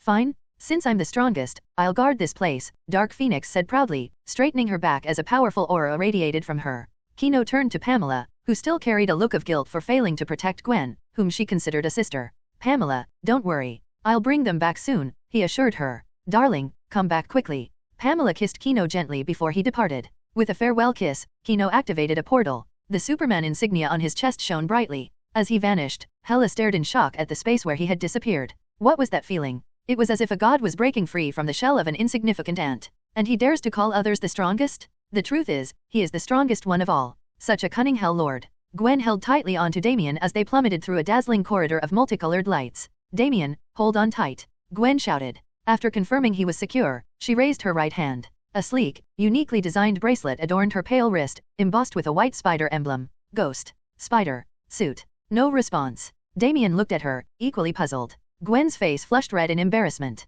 She knew they couldn't afford to waste another second. Every moment here was dangerous. Ghost Spider? Transform, she declared firmly. Command authorized? The previously inert bracelet suddenly burst with a brilliant white glow. In the next instant, countless strands of silken webbing shot out like silver threads, swiftly wrapping around Gwen's entire body, encasing her in a thick cocoon of webbing. Within seconds, the webbing underwent a remarkable transformation. First, a sturdy white and black chest plate formed over her torso, featuring a lifelike black spider emblem in the center. Then, similar armor pieces appeared over her thighs, waist, and wrist, strategic points of protection. The rest of her body was enveloped in a pure white battlesuit, sleek and elegant. Finally, as the white mask covered her face, a familiar voice echoed in her ears, Kino's voice, tinged with amusement. Ghost Spider, justice enforced. Idiot. Gwen murmured. Even when he wasn't by her side, he was still protecting her. Gwen sister, you look so cool. Damien's eyes sparkled with admiration. He wanted one too. Gwen smiled slightly. Right now, she felt invincible. She secured Damien onto her back, shooting out webbing to keep him safely attached. Adjusting her position, she faced downward. Whoever was waiting, bring it on. Soon, Gwen spotted a bright opening ahead. Exiting the tunnel, she found herself thousands of meters in the air. Activate gliding mode. Gliding mode activated.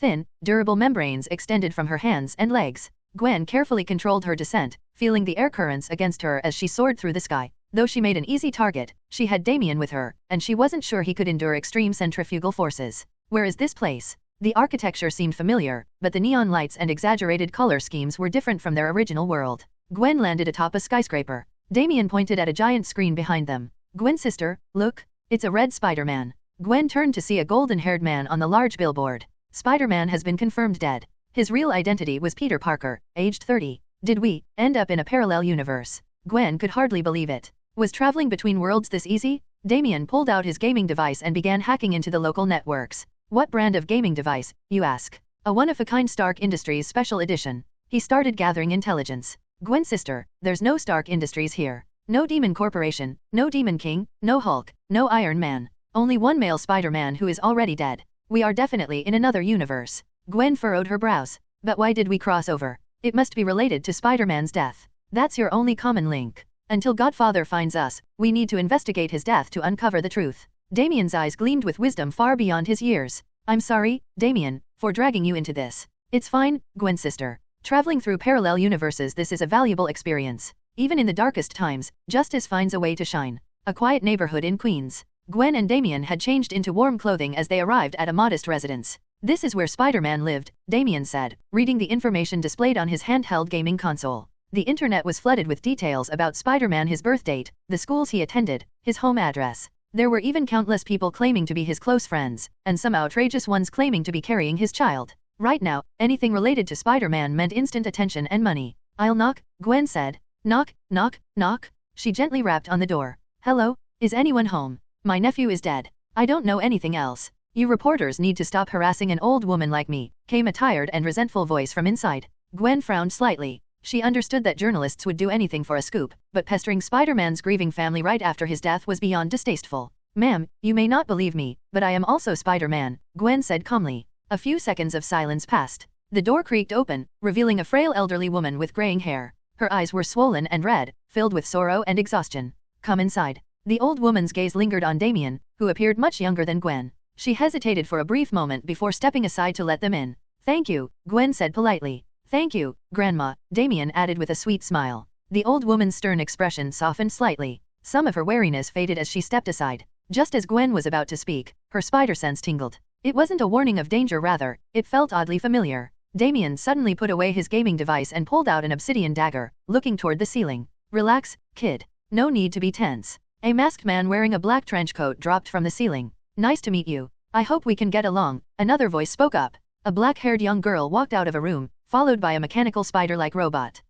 Can someone help me? I'm stuck. The tools in this world are not very user-friendly, a muffled voice called out from the bathroom. The elderly woman walked over, and after a moment, a drenched, cartoonishly short pig wearing a red and blue Spider-Man suit emerged. Gwen and Damien stared in stunned silence. What in the world was this? And why hadn't Gwen's spider sense stopped going off? So, you guys are all my kindred spirits, three voices said in unison. We were all bitten by a radioactive spider, or pig, and gained our powers. The masked man was the first to introduce himself. I'm Peter Parker, but people call me Spider-Man Noir. My universe is currently in the year 1933. I'm a private detective, I enjoy Brooklyn's signature drink egg cream, and I love punching Nazis. He folded his arms as he spoke. The black-haired girl, sitting atop her robotic spider, struck a playful pose alongside it. I'm Peony Parker, from the year 3145 in New York. My dad's robot houses a spider, and I have a psychic bond with it. We're partners for life. Her robot's screen displayed a happy, smiley face.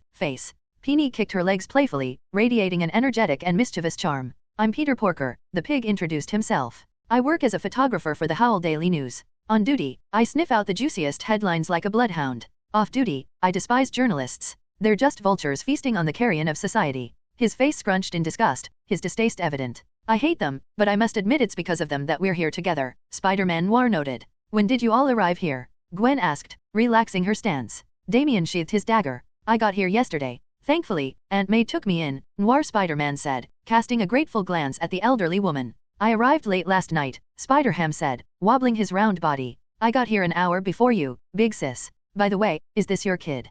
Peony asked, her big eyes blinking with curiosity as she looked at Damien. Gwen was about to deny it when she noticed the vulnerable look in Damien's eyes. He must be scared in this unfamiliar world. What would Pamela do in this situation? Gwen took a deep breath and said firmly, yes, she's my child. Damien Wayne. My name is Gwen Stacy, also known as Ghost Spider. She gently pulled Damien close and patted her shoulder reassuringly. Damien's eyes widened briefly before settling into calm acceptance. Another new mom. Figures. My godfather sure collects women fast. Mom, Damien called her softly. Gwen's face turned red. She barely managed a quiet response, MHM. Wow, so this big sister is a spider mom? Maybe her kid will develop spider powers too when they grow up.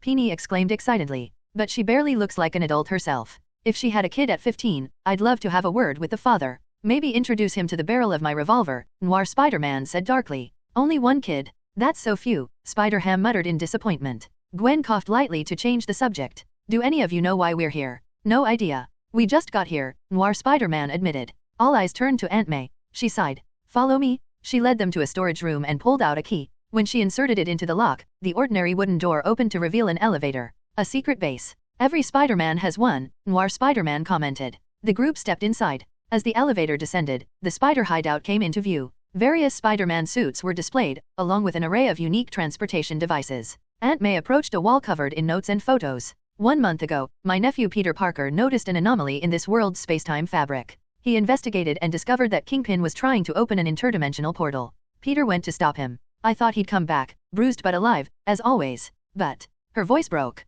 Tears welled up in her eyes. Gwen didn't interrupt, instead looking at the wall of clues. A large man in a suit dominated many of the photos. Kingpin. She had heard of him before. But then he vanished. Turns out, he didn't disappear. Frank Castle must have taken him out. The Devil's Cartel has no room for trash like him. Quote of the chapter, a hero's legacy is not in how they die, but in those who carry on their fight. While the group of spider people were gathered around the clue wall, discussing their next course of action. Ugh.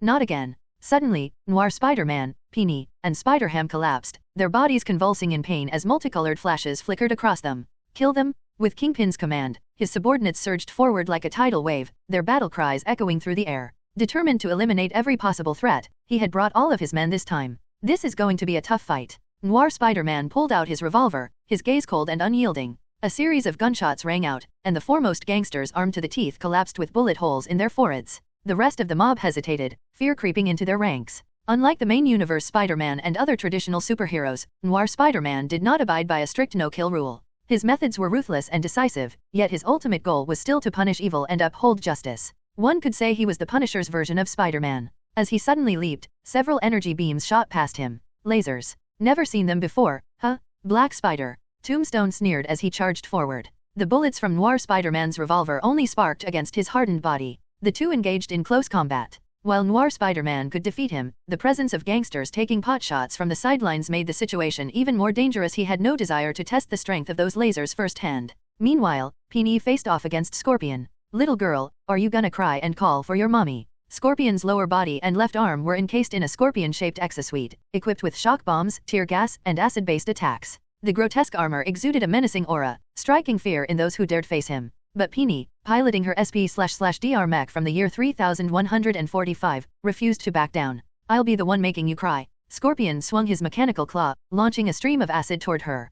Peony deftly maneuvered the SP/DR to dodge, the acid sizzling as it hit the ground, releasing a pungent white smoke. Wasting no time, she counterattacked. A panel on the mech's arm opened, revealing an energy cannon that fired a bright blue beam directly at Scorpion. Reacting swiftly, Scorpion used his exosuit's enhanced mobility to retreat, narrowly avoiding the blast that cratered the ground before him. He retaliated with several concussion bombs, sending ripples of force through the air. The shockwaves made Peony's mech momentarily unstable, but she quickly regained control. A fierce battle raged on, with smoke and sparks filling the air. A pig? And a cartoon one at that? Spider people sure are diverse. Dr. Octopus, Olivia Octavius, watched Spider-Ham with curiosity. Got a problem with cartoons? Not at all. I just want to study you. Olivia lunged at Spider-Ham, her 4 mechanical tentacles lashing out menacingly. Spider-Ham was agile, bouncing left and right, skillfully dodging each attack with remarkable dexterity. His round and plump body seemed unexpectedly nimble, weaving through the onslaught of metal arms. Taking advantage of a brief opening, Spider-Ham lunged forward and delivered a tiny yet powerful punch straight into Olivia's torso. However, her mechanical arms countered with a swift strike, sending Spider-Ham flying backward. Mid-air, he flipped and landed gracefully, pulling out a wooden mallet from behind his back. Time to get serious. Olivia's tentacles lashed out once more. Spider-Ham dodged expertly, running up one of the mechanical limbs before swinging his mallet with all his might. Thwack! A loud, comedic bonk echoed as stars spun around Olivia's head, her consciousness momentarily rattled. Her tentacles wavered, the once relentless assault halting as they twitched aimlessly. Spider-Ham smirked triumphantly, spinning his mallet before charging in again, delivering several more decisive hammer blows. Finally, Olivia slumped to the ground, defeated. Still doubting cartoons. What happened to you guys? Are there enemies nearby? Gwen scanned her surroundings cautiously, but her spider sense remained silent. It's nothing. We don't belong to this timeline, and this world is rejecting us. It just hit us with a strong wave of resistance, but why weren't you two affected? Noir Spider-Man had recovered, looking at Gwen and Damien with confusion. Peony and Spider-Ham also turned their eyes toward them, curiosity evident on their faces. I have no idea. Gwen checked herself over but felt nothing unusual. Damien, however, rolled up his pant leg to reveal a glowing demonic tattoo. Gwen's mom, my godfather's demon mark is glowing. Gwen removed her glove, revealing a similar mark on her palm, also glowing. Whoa, that tattoo looks awesome. Can I see it? Peony asked, intrigued. No. Damien quickly covered it back up. This was no ordinary tattoo. All right, never mind. Peony looked disappointed, and even her mech reflected her emotions, displaying a droopy expression on its screen. Noir Spider-Man glanced at their glowing marks. This isn't the power of science, he thought. But everyone had their own secrets, and he didn't press further. Either way, we need to return to our own worlds as soon as possible. If we stay too long, we'll die except for you two, apparently. I understand. The plan is to find Kingpin, get the key, and destroy the particle collider, right? That's the gist of it. But Kingpin isn't alone. He has an army. We need a strategy. Before Noir Spider-Man could continue, alarms blared throughout the spider base. The piercing sound shattered the momentary calm. Red warning lights flashed wildly, putting everyone on high alert. Aunt May pulled up the surveillance feed. A swarm of enemies surrounded the house. Doc Ock, Prowler, Tombstone, Scorpion, they're all here. And they weren't alone. Gangsters armed to the teeth stood beside them. In the center of the group, two spider people were held captive. One was a masked kid in a cheap Spider-Man suit. The other was in long underwear. Both were bound in thick rope, unable to move. Dr. Octopus smirked at the security camera. I know you're in there. If you don't want these two to die, come out now. Well, looks like we don't need to go looking for Kingpin. He came to us. Get ready to fight. Let's smash them all. SP//DR, deploy. Damien, you and Aunt May stay here. Gwen rushed into the elevator, the doors closing swiftly behind her. Inside a car, Kingpin watched as an array of spider people emerged from the base, a satisfied smile playing on his lips. Because now, he was certain the particle collider had successfully connected to the multiverse. Soon, he would see his wife and daughter again. But first, he had to eliminate these pesky spider people. Quote, a hero's greatest strength isn't power, it's the will to fight, even in the face of impossible odds. After dealing with Lady Octopus, Spider-Ham turned to check on Shadow Spider-Man. Shadow Spider-Man was surrounded by a gang of criminals, struggling to hold his ground. Hey, buddy, I'm coming to help. Spider-Ham charged in with his tiny wooden hammer. The gangsters were caught off guard by this sudden reinforcement, unable to react in time. In mere moments, Spider-Ham had sent them flying in all directions, allowing Shadow Spider-Man to focus solely on his formidable opponent.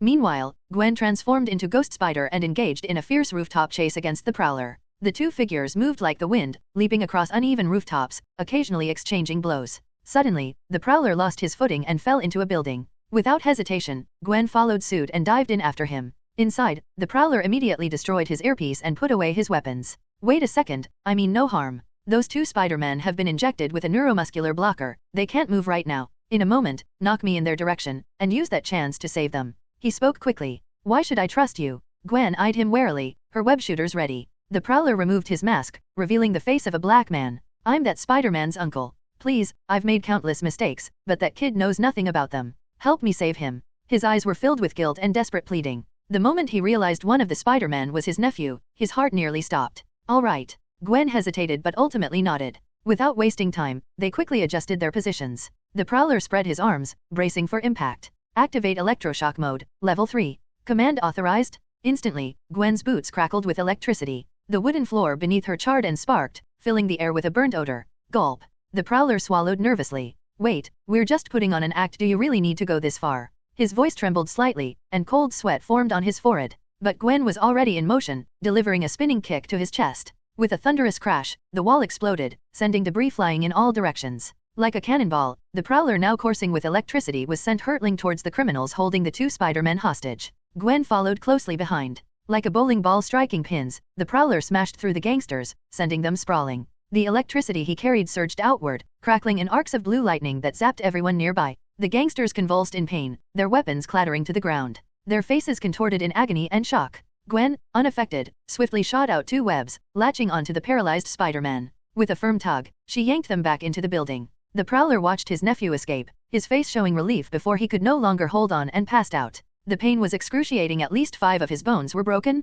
As Gwen secured the hostages, Shadow Spider-Man finished off Tombstone and praised her. Nicely done, Ghost Spider. It wasn't all me, Gwen admitted, glancing at the battered prowler in the distance, feeling a little guilty. She had originally thought that even if this guy was tricking her, it would still be one less enemy to deal with. She hadn't expected him to genuinely be trying to help. Meanwhile, Kingpin sat in his car, his expression dark and grim. So many men, and they still couldn't take down a few spider people? Useless. Kingpin's scowl deepened, his piercing gaze seemingly cutting through the car window to his failed subordinates. Pathetic. He grabbed his phone and dialed a number forcefully. Goblin, capture Spider-Man's aunt. Understood. I told you this was the best move. Ha ha ha. A sinister voice chuckled from the other end of the line. From the thick clouds above, a green demon suddenly dived down. Spreading his massive bat-like wings, he plunged toward the ground at terrifying speed, stirring up a violent gust of wind. At that moment, the spider people's danger sense flared. They all looked up just in time to see the Green Goblin's trajectory. No. Shouts of fear and rage erupted in unison. With an earth-shattering crash, the Green Goblin smashed into the spider base.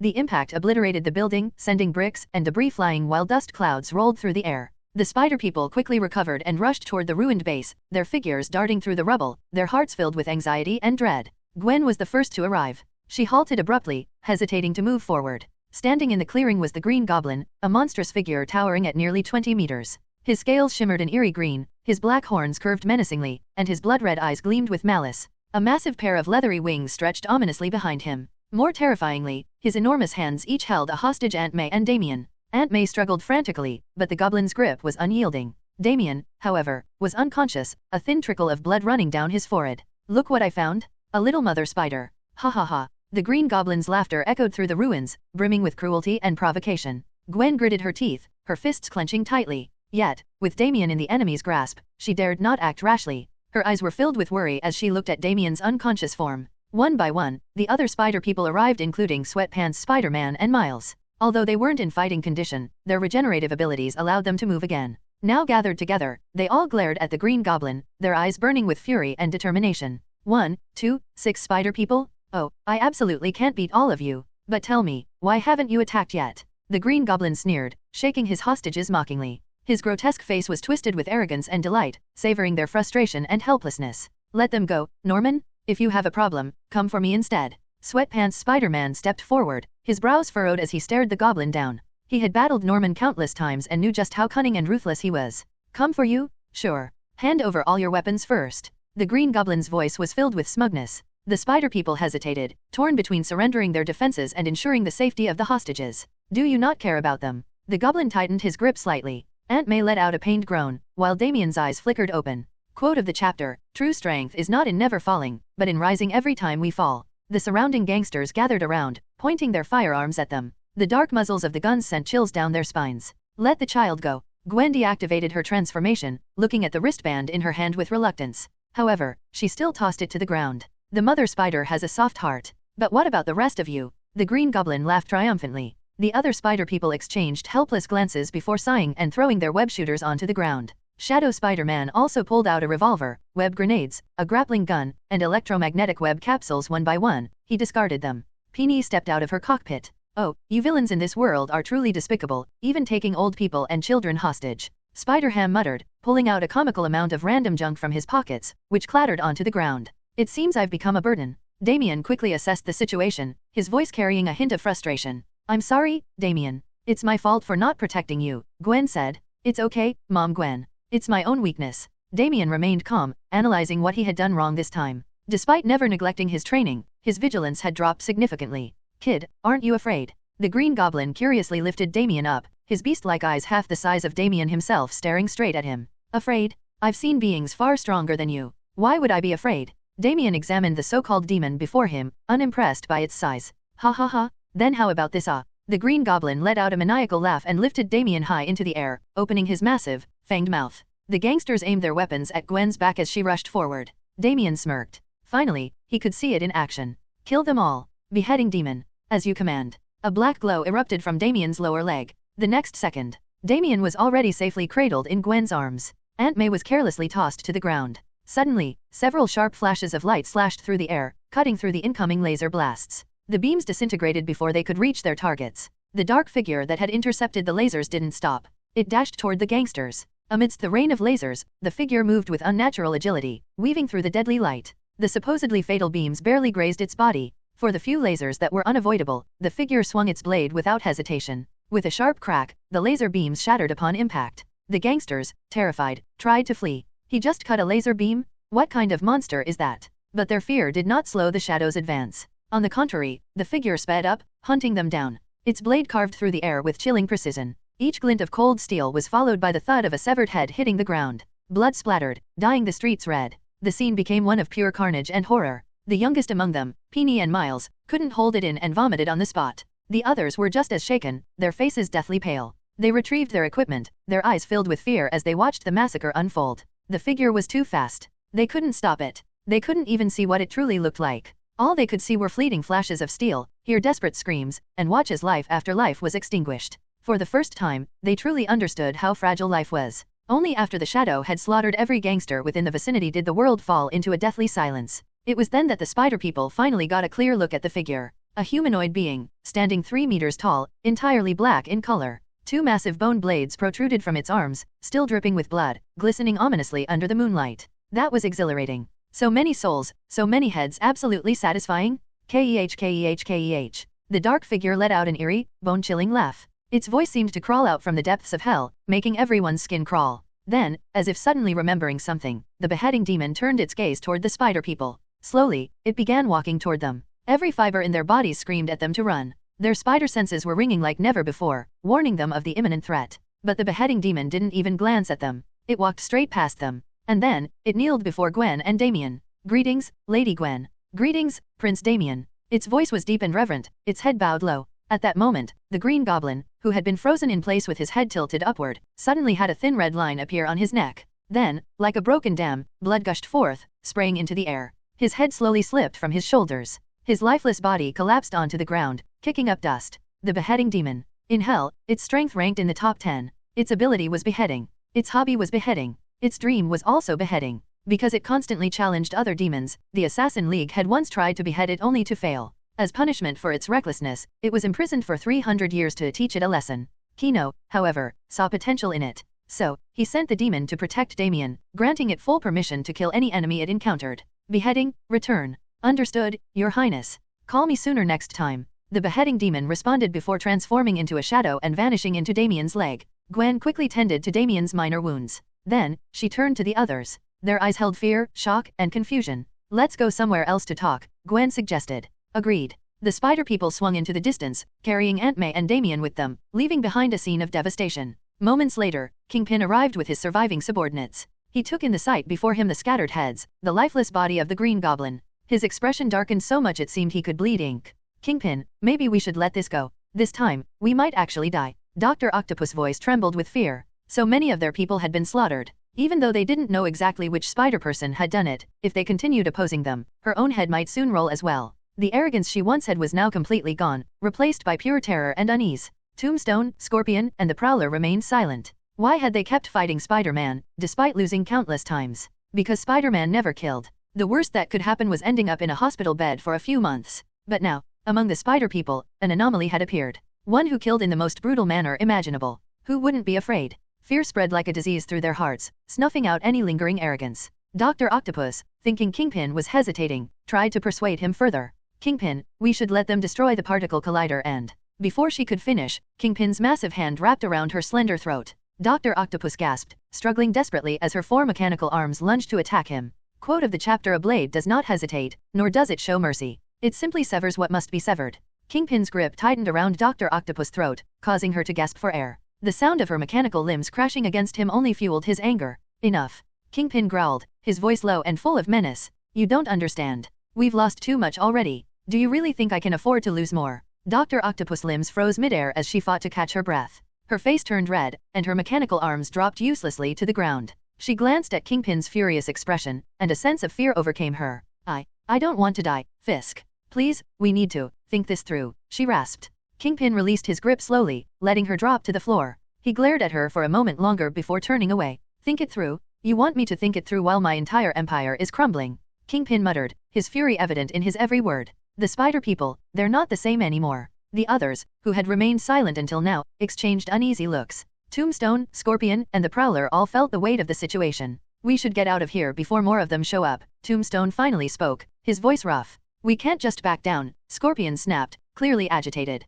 We're in too deep now. You're right, Prowler added quietly. But we're also outnumbered. That thing that killed the Green Goblin, it's not something we can fight. Kingpin turned back toward them, his face grim. We'll regroup and plan another attack. But for now, we're done here. The group departed, leaving behind the carnage, their minds heavy with dread about what had just transpired. Meanwhile, Gwen and the others had taken refuge in a nearby building. The atmosphere was tense as everyone tried to process what had happened. I can't believe what we just witnessed, Miles said, his voice shaking. That demon, it was like nothing we've ever seen before. That's the beheading demon, Gwen replied solemnly. It's a creature from hell stronger than anything we've ever faced. We've seen how ruthless it is. But it's also bound by a code. It won't kill unless it's necessary. Damien stood quietly by the window, his expression unreadable. He had seen far more than most could handle, yet he wasn't shaken. Do you think they'll come after us again? Peony asked, her voice quiet but full of concern. They'll come after us, Gwen said with certainty. But they'll be more careful now. We've set a precedent they won't forget. Just then, Damien's voice interrupted, calm and collected as ever. They're scared now. They won't attack unless they know they can win. Gwen nodded. True. But we can't let our guard down. If they think we're weak, they'll attack us in the most vicious way possible. They all fell into a grim silence. They knew the battle was far from over. The sun had set, casting long shadows over the city. Despite the battle, the team was alive, and that was something they would hold on to. Kingpin and his remaining forces had retreated, but the damage was done. They had learned a hard lesson today. The spider people were not to be underestimated. As Gwen looked around at her team, she couldn't help but feel a sense of unity despite the uncertainty that lay ahead. They were more than just fighters. They were a family, and together, they would face whatever came next. Quote of the chapter: sometimes, survival isn't about winning. It's about learning how to face the darkness and still move forward. However, Kingpin only applied a slight force, and Octopus Lady's struggles immediately ceased. Her 4 mechanical tentacles dropped helplessly. The lack of oxygen to her brain and the crushing force around her neck, akin to a hydraulic press, made her realize she must not act. You want me to destroy the particle collider, to destroy my hope. Kingpin's voice was low and cold, sending a chill down the spine. Ugh, ugh. Octopus Lady's face turned bright red. She opened her mouth, gasping for air, and her eyeballs started to turn bloodshot. But her rational mind told her she wouldn't die, and she had to hold on. The others, standing aside, were nervous and dared not breathe. Kingpin coldly watched as Octopus Lady slowly approached death, his eyes filled with nothing but endless indifference and cruelty. Only when she was about to lose consciousness from suffocation did Kingpin release his grip. I told you, if the particle collider is really destroyed, you won't need Spider-Man to do it. I will personally dismantle you. Cough, cough, yes. Octopus Lady lowered her head, gasping for breath in large gulps. Gravestone and Scorpion remained silent, too scared to speak. Kingpin gave them a cold glance before turning to walk toward the car. Take the Green Goblin's head. Gravestone and the others exchanged looks and then, with combined effort, carried away the decapitated head of Green Goblin. Meanwhile, in a hotel room. Your boyfriend is the Demon King? How cool is that? Peeny's eyes sparkled with curiosity. He's not my husband. He's just my boyfriend. Gwen waved her hand, her pale face instantly flushed with embarrassment. Pregnant before marriage, and that Demon King, he's not even human. Shadow Spider-Man glanced at Damien's legs with a subtle look, his tone filled with dissatisfaction. Damien isn't my child, but, well, he's like a son to me, sort of. Gwen started to ramble, getting increasingly confused as she tried to explain. I guess he's like an adopted child. Aunt May, having finished bandaging Damien's head wound, smiled as she spoke. Aunt May had learned a lot about medical care because of her nephew and was very skilled at tending to wounds. Yes, that's it. Gwen nodded. Speaking of which, what's up with the demon on Damien? Did the Demon King do this? Pajama Spider-Man asked, his eyes filled with confusion. I don't know either. Gwen glanced at Damien, thinking it was a mark like her own at first. Damien, however, calmly replied, the Godfather was worried about me being bullied at school, so he had it placed to protect me. The room fell into silence. The Demon King was a bit much. To protect a child from bullying, he sent a demon after him, but thankfully, this demon had kept them all safe during the battle. Once they understood the origins of the demon, the Spider-Men relaxed, knowing at least the demon was on their side. Though its methods were cruel, none of the Spider-Men were foolish enough to ask the demon to go easy on them. As Aunt May went out to buy food, the Spider-Men began to rest. After such a fierce battle, everyone was exhausted, and with the pain of their cells constantly deteriorating, none of the Spider-Men were able to fully perform in combat. Chapter 128, Cheap Lives, 2 Halves. Damien, let's play a game together. My spider mech has lots of future games. Penny's eyes gleamed with anticipation, her movements a bit erratic due to the flashing lights on her suit. Sure. Damien nodded as he watched Penny occasionally pause in her movements. The two ran into the spider mech. Penny happily opened the game interface on the spider mech and began introducing Damien to the different, innovative games. Damien quietly listened, his eyes showing a bit of curiosity. The other Spider-Men, seeing Penny and Damien hiding in the spider mech playing games, couldn't help but smile. What should we do next? The key is damaged. Shadow Spider-Man sighed as he looked at the key in his hand. Kingpin would certainly be on high alert now. They didn't have time to steal it again. I'm sorry. I really wanted to make up for it, but I failed. Miles lowered his head, his voice filled with guilt, his hands tightly clenched into fists. It's okay. After all, it was our mistake to send a kid to do this in the first place. Shadow Spider-Man patted Miles' shoulder in comfort. He glanced at Pajama Spider-Man. Pajama Spider-Man awkwardly scratched his head, not sure what had gone through his mind at the time. Miles had played the pity card to get him to agree. If it weren't for saving Miles, he wouldn't have been captured by Octopus Lady. Miles' pride was wounded. No, I can do it. After you guys leave, someone has to destroy the machine. That person has to be me. I promised him. Miles stubbornly lifted his head. Pajama Spider-Man nodded as well. Miles is actually really capable. He can turn invisible, he can electrocute, and he's shocked me unconscious before. We don't have those abilities, so let him show them off. Miles turned red in the face, yet didn't say a word. Spider-Pig couldn't help but shake his head as he looked at Pajama Spider-Man. Alright, he can't control it yet. Pajama Spider-Man helplessly patted his head, his expression growing serious. This meant that one of the Spider-Men would have to die here. I'll stay behind to destroy the machine. This world will be unaffected, and when the time comes, I'll send Damien back, and Kino will come looking for me. Gwen said, her gaze firm, as if she had already made up her mind. No, not possible. Let's not talk about how long that Mark will protect you, but if we leave you behind, you'll have to face Kingpin's retaliation alone. And even though I don't know how strong this Demon King is, the chances of finding you across countless parallel worlds are too low. Pajama Spider-Man then suggested, I should stay. I'm the oldest, so I should do it. I'm the strongest. I'll stay, said Spider-Pig. I'm okay with killing. I'm not afraid of Kingpin. I'll stay, Shadow Spider-Man said. The Spider-Men began arguing over who should stay, each unwilling to back down. Even Penny, who was hiding in the mech, joined in, eager to stay behind. Miles grew increasingly frustrated as he listened to their noisy bickering. Enough. Miles shouted. Everyone fell silent, watching him without a word. Why won't you believe in me? I was bitten by a spider just like you. I can be a Spider-Man too. Why does one of you always have to sacrifice yourselves? Is your life really that cheap? Miles' eyes reddened, his voice trembling. He thought of the blonde Spider-Man from his world and was filled with a deep sadness and anger. The room fell into complete silence as the Spider-Men exchanged uneasy glances. Quote of the chapter: sometimes, the greatest strength is in believing that you can fight for yourself, even when the world doubts you. Shadow Spider-Man sighed and pulled out a revolver, aiming it at Miles' forehead. Miles stared at him in shock, unable to say anything for a moment. All right, I'll give you a chance. 10 seconds from now, I'll shoot. You can either use invisibility to dodge or use your electric shock to knock me out. Wait, give me time to prepare. Miles said urgently. 10, Shadow Spider-Man coldly began counting down, his voice devoid of any emotion. 9. Each number struck Miles like a heavy hammer. Sweat started to bead on his forehead, and his eyes were filled with anxiety and fear as he looked to the other Spider-Men for help. Gwen turned her head, seemingly unable to watch.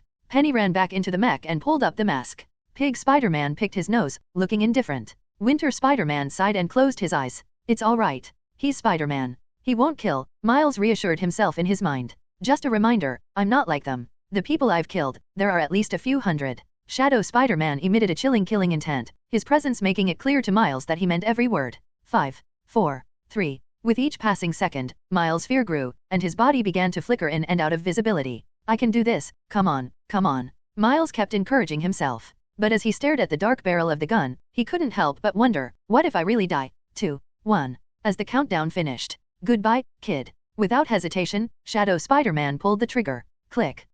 Miles' pupils contracted. He shut his eyes and crouched, covering his head, his body trembling uncontrollably. Shadow Spider-Man holstered the revolver, grabbed Miles by the collar, and mocked him. You're not a Spider-Man, just a little kid. Take off that lousy spider suit and go back to school, got it? He let go of Miles, who sat down on the ground, still shaken with lingering fear. You're not him. After a moment, Miles stood up, his voice tinged with frustration. He rushed toward the door, nearly running into Aunt May, who had just returned. This kid, what happened? Aunt May looked confused, watching Miles' retreating figure, then turned to the others in the room. Did I say something too harsh? Did I ruin a kid's dream? I'm not human, why didn't anyone stop me? Shadow Spider-Man immediately became emo, kneeling on the floor, his head lowered, his voice filled with self-blame. Stop what? You already used up your bullets, okay. Pig Spider-Man, who fought alongside him, would know if the bullets were used up. You cursed at him. If that's the case, I'll step in. Gwen crossed her arms, her expression serious. Did you just call him a little kid? If I'm included, I'll act now.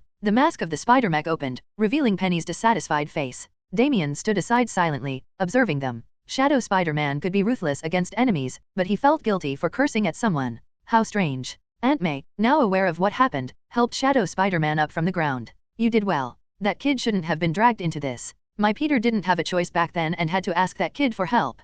Aunt May's eyes showed sadness. Chapter 129, The Only Spider-Man Who Has Never Lost, Two Halves. At that time, the Spider-Man was seriously injured, and the only person around was Miles. If he didn't ask for his help, the whole of Brooklyn would have been destroyed. Winter Spider-Man sighed. I'm also at fault. I should have refused him from the beginning, sent him home. The title of Spider-Man is a curse. The other Spider-Men looked down, their faces full of sorrow. Only Gwen didn't understand, frowning and asking, what do you mean by curse? The other Spider-Men also looked at her with confused expressions. With her skill, powerful spider suit, and enough time as Spider-Man, they assumed she understood. Hasn't anyone close to you accidentally died? No. What about your parents? They're fine. Has anything happened to your friends? They're fine too. What do you mean? Does everyone close to Spider-Man always die? Gwen's eyes widened, disbelief written all over her face. Yeah, my Uncle Ben died. Winter Spider-Man said. My Uncle Benjamin died. Shadow Spider-Man said. My dad died. Penny Parker said. My friend died. Pig Spider-Man said. My husband, Ben, also died. Aunt May said. To say we're different, it's that you have a Demon King boyfriend who messed with your fate. The other Spider-Man looked at Gwen with envy, this Spider-Man who had never lost anyone. Gwen was taken aback by their words. A hint of gratitude and happiness showed in her eyes. Miles, back at the dormitory, took off his suit and looked at it with a depressed expression before tossing it into the trash can. Then, he threw himself heavily onto his bed. He was right. He couldn't even use his abilities, and all he did in the past was get in the way. Knock knock knock. The knock on the door woke Miles from his thoughts. Son, your Uncle Aaron's in the hospital. What? Miles exclaimed in shock and quickly followed his father to the hospital. Seeing his uncle lying on the bed, Miles' heart grew heavier. Miles, you're here. Aaron weakly looked at his nephew, forcing a small smile on his face. Uncle Aaron, how did you end up like this? Miles stepped forward, holding Aaron's hand, his eyes full of concern and worry. The hospital says he was hit by a car and electrocuted by a power pole, but thankfully, it's not too serious. Once you're discharged, I'll find you a stable job. Don't do any more petty thefts, Jefferson Davis said, frowning. He had always looked down on his brother. Jefferson was a police officer, but his brother was always involved in petty crimes, not doing anything proper. Can I have a moment alone with Miles? Aaron's voice was weak, but there was a hint of pleading. Jefferson Davis was momentarily taken aback. How long had it been since he heard that? I understand. His eyes showed a brief flicker of emotion but quickly returned to calm. Probably tired of him, always acting like this. He turned and left, closing the door behind him. Miles, I need to tell you something. Uncle Aaron. Aaron struggled to reach under his pillow, pulling out a mask and handing it to Miles. Miles unfolded it. The Prowler. He exclaimed in surprise, staring at Aaron in disbelief. A mob boss, one of Kingpin's underlings. The Spider-Man of this world had died. Quote. The title of Spider-Man is a curse. Those who wear it must always carry the weight of loss. Miles finally understood the origin of the injuries on Uncle Aaron's body and why the Prowler, his enemy, had to put on a mask and hide his true identity. Uncle Aaron, why? Miles clutched the mask tightly, his face full of disappointment and confusion. Miles, I lied to you.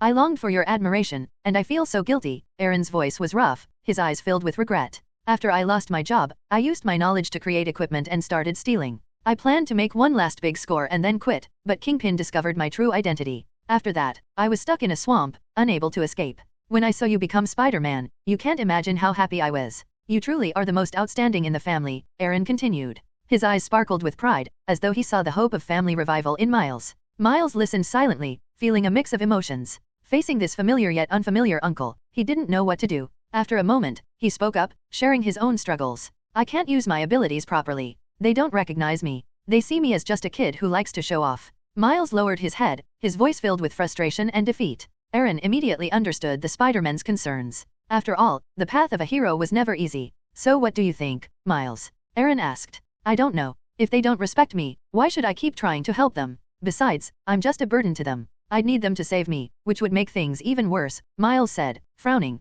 his face full of confusion and helplessness. Miles, you saw my fight with that white spider woman, right? Eren asked. I did. Her name is Ghost Spider, and you got kicked in here by her, Miles replied sarcastically, bitterness in his words.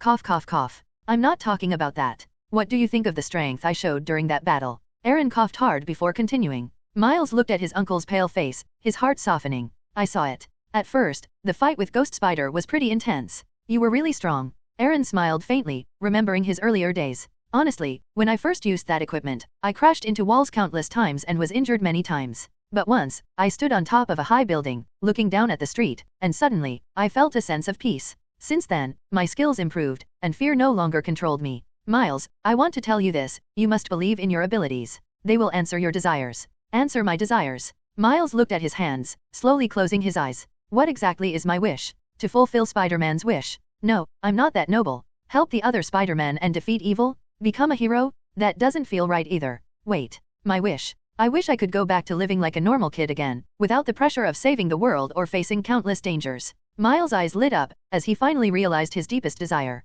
If that's your wish, then follow the voice inside your heart, Eren said, his gaze full of understanding. But Kingpin's conspiracy will ruin the life I want, so I have to stop him. It's not about helping the other Spider-Men or fulfilling Spider-Man's wish, but protecting my peaceful life. Miles' palms glowed with blue electric sparks, which lingered for a long time. Eren tossed him a key. There's something you'll need in the wardrobe of the room. Goodbye, Uncle Eren. Miles took the key, opened the door, and left. Not far away, his father was sitting in a chair. Miles, is it over? I'll drive you home, you still need to. Before his father could finish his sentence, Miles ran up to him and tightly hugged him. Chapter 130, Miles' Wish, 2 halves. I love you, Dad. Jefferson was taken aback by the sudden hug, looking confused and surprised. I love you too, Miles, he said after a moment, gently returning the hug. Also, goodbye, Dad. I have plans with some friends, I'll go now. Miles said quickly and dashed off. Jefferson watched Miles' retreating figure, waving his hand absent-mindedly. A moment later, he snapped out of his thoughts and rushed into the hospital room. No, Uncle Eren, what did you say to my son? It's nothing. Eren replied casually. On the other side, Miles hurried to his uncle's residence. He opened the wardrobe and discovered a hidden keyhole. He inserted the key and turned it slowly. The wardrobe moved slowly, revealing a hidden space behind it. Inside, there was a prowler suit and several pieces of high-tech equipment that glowed with a cold, eerie light, seemingly waiting for their master's return. That night, the Spider-Man arrived at a dark building. This is where the particle collider is, and Kingpin is inside. There's a private elevator. We can use that to go in directly. I have a bad feeling about this. So do I, but since we're here, there's no turning back. Without hesitation, the Spider-Man moved quickly. They used the building's ventilation ducts to quietly sneak in, while Damian hid inside the Spider-Mech. Soon, they reached the underground area. The particle collider was already releasing a constant flow of energy. In the center of the energy field, the Green Goblin's head lay, emitting a strange and terrifying aura as if it was staring from hell. Spider-Man, you're finally here, came Kingpin's deep, oppressive voice from above. Kingpin, what are you doing? Spider-Man demanded. I want my wife and son back. But before that, I'll clean up all of you annoying bugs. Kingpin looked at Dr. Octopus, his eyes filled with madness and obsession, like a burning flame ready to consume everything. How many universes have you connected? 176, and it's still growing. Release them all. Yes. Dr. Octopus, strapped to a chair with only 2 arms free, slowly pressed the activation button. In an instant, brilliant particles filled the room, flashing in unpredictable patterns, like a dream or a dangerous trap. Blue voids appeared out of nowhere. The loud, shrill sound of maniacal laughter suddenly echoed. Ha ha ha, look what I've found, a group of Spider-Man. And us. Peter Parker, I'm going to kill you. Ha ha ha ha ha. Green figures surged from the void, with demonic masks and voices full of hatred. The mass of figures was chilling, like a horde of ghosts from the abyss. Oh my god. This is a nightmare. They look like green bats. Damian, summon the decapitation demon, protect yourself. Kikikak, more heads to chop. Kingpin, you've gone mad. They'll destroy everything, including you. Autumn Pants Spider-Man shouted angrily. Quote, the path of a hero is not about fulfilling others' wishes. It's about protecting the life you desire to live. Kingpin stood in the control room, watching the Spider-Man below through the protective glass, his expression cold and emotionless. Green goblins, kill them. Over the past few days, he had realized that no matter how meticulous the plan was, he could never achieve his goal unless he eliminated the Spider-Man. Want to command me? You'll have to kill me first. Treat me like a tool, and I'll see how many lives you have. Ha ha ha, a brand new world, and I will rule here, become its king. Some of the arrogant green goblins controlled their gliders and flew toward Kingpin, their laughter manic and unhinged. But most of the green goblins remained silent, observing themselves. Fools. Kingpin took out a remote control and pressed a button, targeting the incoming green goblins. With a piercing scream, countless colorful fragments erupted from the green goblins, like dazzling yet deadly fireworks. In just a few breaths, they vanished without a trace, as though they had never existed. You thought I hadn't prepared for this? If you don't want to die, kill the Spider-Man. I'll let you go. Otherwise, you'll all die here. Kingpin's threatening voice echoed over the speakers, reaching the ears of all the green goblins. Upon hearing this, the green goblins slowly turned their heads to look at the Spider-Man, their eyes filled with murderous intent and cruelty. Everyone, don't die, Shadow Spider-Man said, pressing down on the brim of his hat with a heavy heart. What are you saying? I'm a cartoon character, how could there be a death scene? Spider-Pig pulled out a wooden hammer and said casually, if we make it out of here, I'm definitely going to see Mary Jane. I'm going to see Mary Jane too, if we make it back. Autumn Pants Spider-Man's eyes showed longing for his loved one. Damien, don't move around too much. Penny Parker pushed Damien back, as the weapons of her Spider-Mech were already primed. Head, so many heads, hee hee hee. The beheading demon made eerie, creepy laughter as it danced around the battlefield, severed heads falling behind him.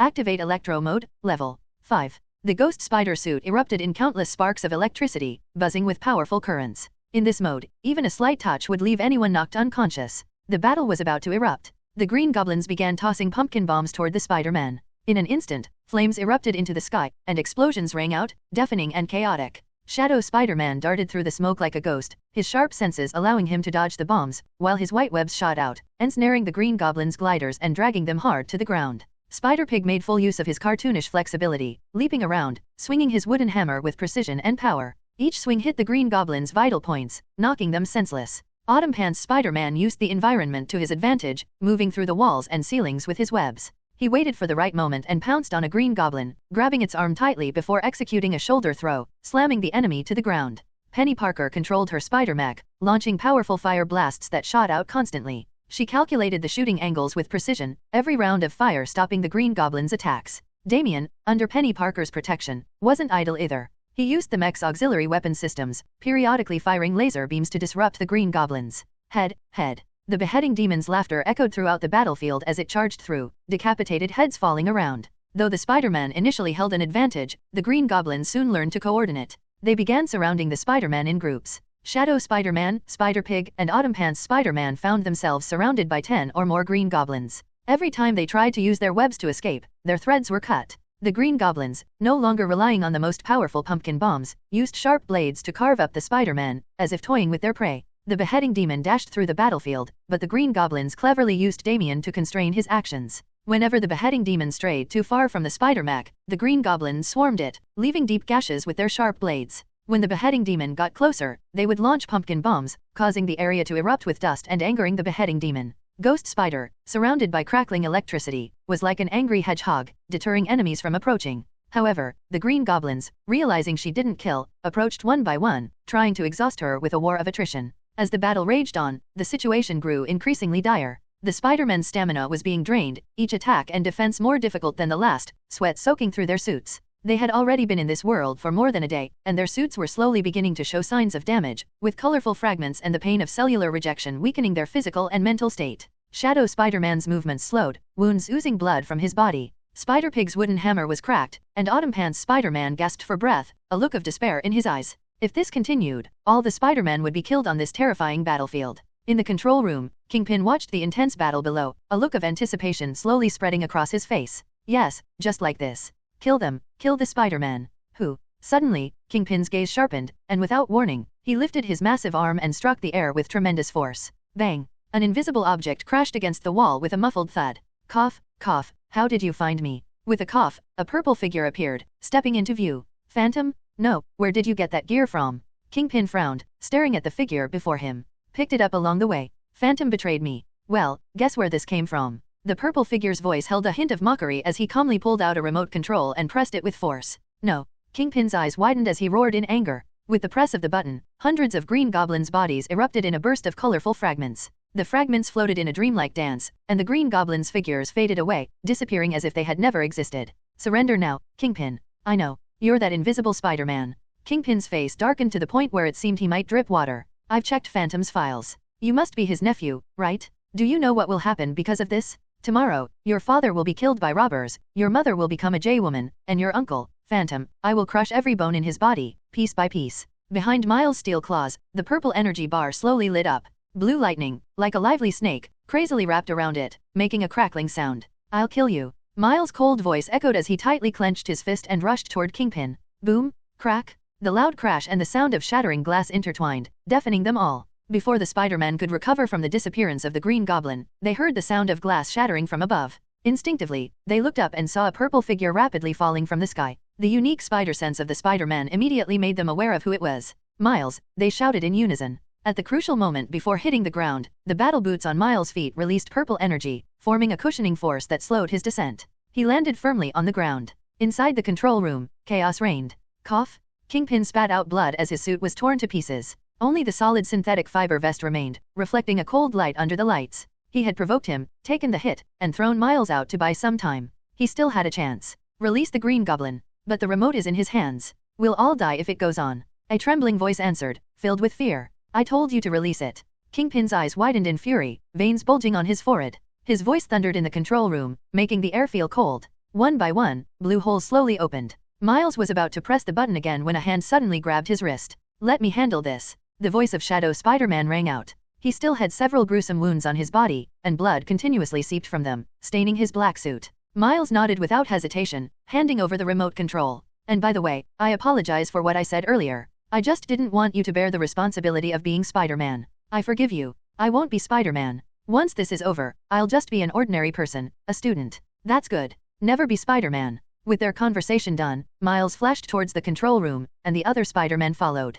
The Spider-Man and Miles were like an unstoppable force, rushing into the control room and quickly subduing Kingpin. Gwen walked up to Dr. Octopus' side. Stop the particle collider. I can't. There's a bomb on my chair. If I stop, it'll explode and the entire control room will be destroyed. Dr. Octopus shook her head vigorously. I'll take a look. Penny Parker quickly moved to the back of the chair. Old-fashioned. Give me 3 minutes, she said confidently, her eyes focused and calm, as her hands began to expertly disassemble the bomb's wiring. Miles stood in front of Kingpin. The energy bar on his steel claws lit up. Miles, he's already lost. Pants Spider-Man quickly grabbed the steel claws. He already knows my identity. If I don't kill him, everyone around me will die. Pants Spider-Man weakly released his grip. Miles tightly clenched his fist, about to crush Kingpin's skull. Chapter 132, Kill You, 2 halves. Ah! A scream suddenly rang out from below. Shadow Spider-Man? Everyone's gaze instantly turned downward. They saw Shadow Spider-Man, his face pale, one arm violently ripped off. He was holding the wound with his other hand, blood gushing from it.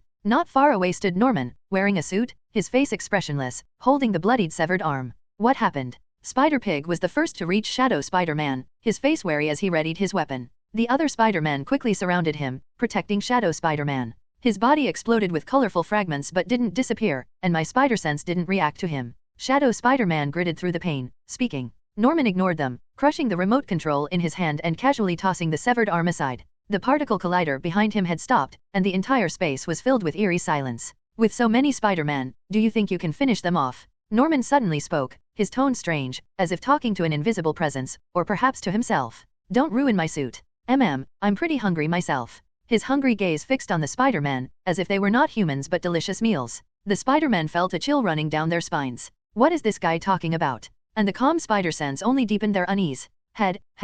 Kikikak. A shadow, accompanied by a strange laugh, shot down from above the control room. Its speed was as fast as lightning, and in the time it took a breath, it was by Norman's side. A flash of a blade cut through the air, the sharp bone blade slicing through the air with a cold gleam. The beheader demon kneeled on one knee, slowly rising, a maniacal satisfaction evident on his face. Content, the last head I took. Today is a harvest, many sinful souls added. The beheader demon laughed wildly, his voice echoing across the vast space. The Spider-Man let out a sigh of relief. Though this demon was a pervert, he was truly powerful when on their side. However, the beheader demon suddenly felt something was off. Where did the souls he had just harvested go? His smile froze instantly. The next moment, a red blur slammed into the beheader demon. Boom! With a loud crash, a black cannonball slammed into the wall, and the huge impact buried the beheader demon under rubble. Such strange powers. The arm I chopped off, and it's the head that falls. The decapitated body, which was lying on the ground, slowly stood up. Blood-red tendrils emerged from the tiny red neck, skillfully lifting the head from the ground and placing it back on the neck. Norman twisted his neck, gazing at the terrified Spider-Man, as countless red tendrils surged from his body, wrapping around him. Let's continue. Food. These 3 words felt like a declaration from hell, sending a deep fear into the hearts of the Spider-Man. Norman's form was large and powerful, his muscles bulging as if they could burst through his blood-red skin. His entire body looked as if it had been soaked in blood, dark and ominous with an evil aura. His limbs were thick and strong, with long, sharp claws. His head was grotesque and terrifying, with a massive, blood-stained mouth full of jagged teeth, dripping with disgusting slime. His eyes burned with madness and brutality. Slaughter. Pants Spider-Man looked at this giant slaughterer, larger than any old foe. How many people have you eaten? Quote, the title of Spider-Man is a curse. You carry the weight of loss on your shoulders, but sometimes, survival means fighting your demons both inside and out. I don't remember, but by the time I finished, no one bothered me while I was eating. The whole world became my food storage, and you are the same. And don't call me that butcher demon. The butcher demon roared loudly. A combination of the butcher and green demon, a butcher demon who devoured all the heroes? As soon as his words finished, the butcher demon vanished. Gwen's pupils constricted. Activate defense mode, level 10. Command authorized? In an instant, Gwen was blasted away. The butcher demon appeared in the spot where Gwen had just been, right in the center of the Spider-Man. The surrounding Spider-Man were startled, quickly reacting with lightning speed, creating distance between them. However, the butcher demon did not pursue them. Instead, he stared at the shattered claw marks left behind with confusion. How tough? This is the first time I've encountered something I can't cut through. He muttered to himself in surprise, his twisted face becoming even more hideous at that moment. Gwen, sent flying, managed to stabilize herself in midair, crouching on a wall, her face filled with lingering terror. If it weren't for the ghost armor, she would have died just now. At this moment, a layer of tough energy shield appeared around Gwen's body, glowing with a mysterious aura. The ghost armor was created by Kino using the magic spider silk's ability to store magical energy. On the outside, it appeared to be futuristic technology, but in fact, it was a magical creation imbued with immense power. The butcher demon grew interested, his hands instantly transforming into two gleaming large blades, while several tentacles emerged from his back, their tips transforming into sharp spears. It's been a while since I encountered such a hard-to-chew meal. The butcher demon's eyes were filled with excitement and greed. Do you know Sister Venom? Gwen suddenly asked. Venom? Sister. The combination of these words was unfamiliar to him, but the butcher demon seemed to reminisce. I don't know her, but my father was also Venom. I can still remember his taste. Do you miss that taste? Autumn Pants Spider-Man swung two steel pipes together with force. Buzz. A loud high-pitched sound filled the air. However, Autumn Pants Spider-Man stared in disbelief as the butcher demon remained unmoved, and a transparent hole appeared in his chest. Why didn't it work? No. Miles shouted angrily, disappearing again. Miles, don't. Shadow Spider-Man called out urgently, but it was too late to stop him. The butcher demon swung his large blade to the side. Whoosh! Blood sprayed out like a fountain. A gruesome wound suddenly appeared from Miles' forehead down to his chest, shocking to the eye. The mechanical claw on his arm broke in half, his arm falling off. Lying on the ground, Miles was on the brink of death, his consciousness fading. Let me have you as an appetizer. The butcher demon laughed maniacally, raising his large blade, ready to split their heads open. After eating so much, he had gained some culinary skills. Now, without a kitchen, he could only eat things raw. Bang! An anvil suddenly smashed onto the butcher demon's head with a dull sound. Spider-Pig took the opportunity to grab Miles and Autumn Pants Spider-Man and try to escape. However, a sharp spear shot from a tricky angle, moving as fast as lightning, and it seemed about to pierce Spider-Pig's chest. At that critical moment, a flash of blade light cut off the spear's tip, and sparks from the metal collision illuminated the surrounding darkness. Damn it, I hate these immortal bastards. Decapitating Demon looked extremely annoyed. Immortal? What does your brain taste like? The butcher demon, whose head had just been chopped off and then reattached, grinned maliciously, his tone full of provocation. Are you coming for my head now? The next moment, the two demons vanished. In the basement, the sound of swords and knives clashing filled the air. Sparks flew around, and flashes of blade light crisscrossed as the floor was torn with savage scars, rubble flying, and dust rising. All that could be seen were two streaks of red and black, flashing back and forth, faster than lightning, too fast to follow with the eye. The butcher demon swung his large blade, every strike cutting through the air with a fierce gust of wind, as if he could split the very atmosphere. The tentacles behind him moved like serpents, the tips of the spears constantly thrusting out, making sharp piercing sounds. The decapitating demon showed no weakness, his bone blade gleaming coldly, every clash severing his weapon and head. Their figures intertwined in the basement, clashing with such intensity that the entire space was engulfed in chaos and destruction. Shadow Spider-Man and Spider-Pig, carrying the dying Miles and Autumn Pants Spider-Man, hurried to a corner. Their steps were unsteady, their bodies experiencing an increasing frequency of flashing lights. Gwen cautiously avoided the battle. This fight was beyond their capacity to join. One wrong move would result in their bodies being shattered. In the control room, Penny Parker, after managing to disable the bomb, collapsed to the floor, unconscious, her spider mech also shutting down. The flashing frequency of her body's colored plates grew faster, flickering erratically, as though signaling the end of her life. Damien laid her flat on the ground, his eyes full of concern as he tightly held her hand. I'll take a look, Lady Octopus said. Damien glanced at her, nodding slightly, as there was no other choice. She might be their last hope. Lady Octopus knelt beside Penny Parker, bent down, and began checking her over. Normal human. Lady Octopus's face showed a complex expression, her eyes filled with surprise and pity as she looked at the little girl lying on the ground. This Spider-Man wasn't someone with a powerful physique, just an ordinary human. Her cells are decaying rapidly. Unless we send her back to her original world right now, she will die within half an hour. Lady Octopus spoke heavily. Then we activate the collider now, Damien said urgently. No, the collider is broken. Lady Octopus shook her head helplessly. Outside, the collider had been severely damaged by the attacks from the Butcher Demon and Decapitating Demon. Parts were scattered all over, and the casing was twisted, clearly completely destroyed. Kingpin struggled out of the webs, his eyes filled with hatred as he glared at them. It's all your fault. You destroyed my collider, my wife, my son, my everything. He screamed hysterically, his voice full of despair and anger. Lady Octopus looked at him in panic, knowing that without her mechanical tentacles, she was just an ordinary human, defenseless. I suggest you stop, Damien said coldly, his gaze unwavering. Kill you? As long as I kill you, everything can still be salvaged.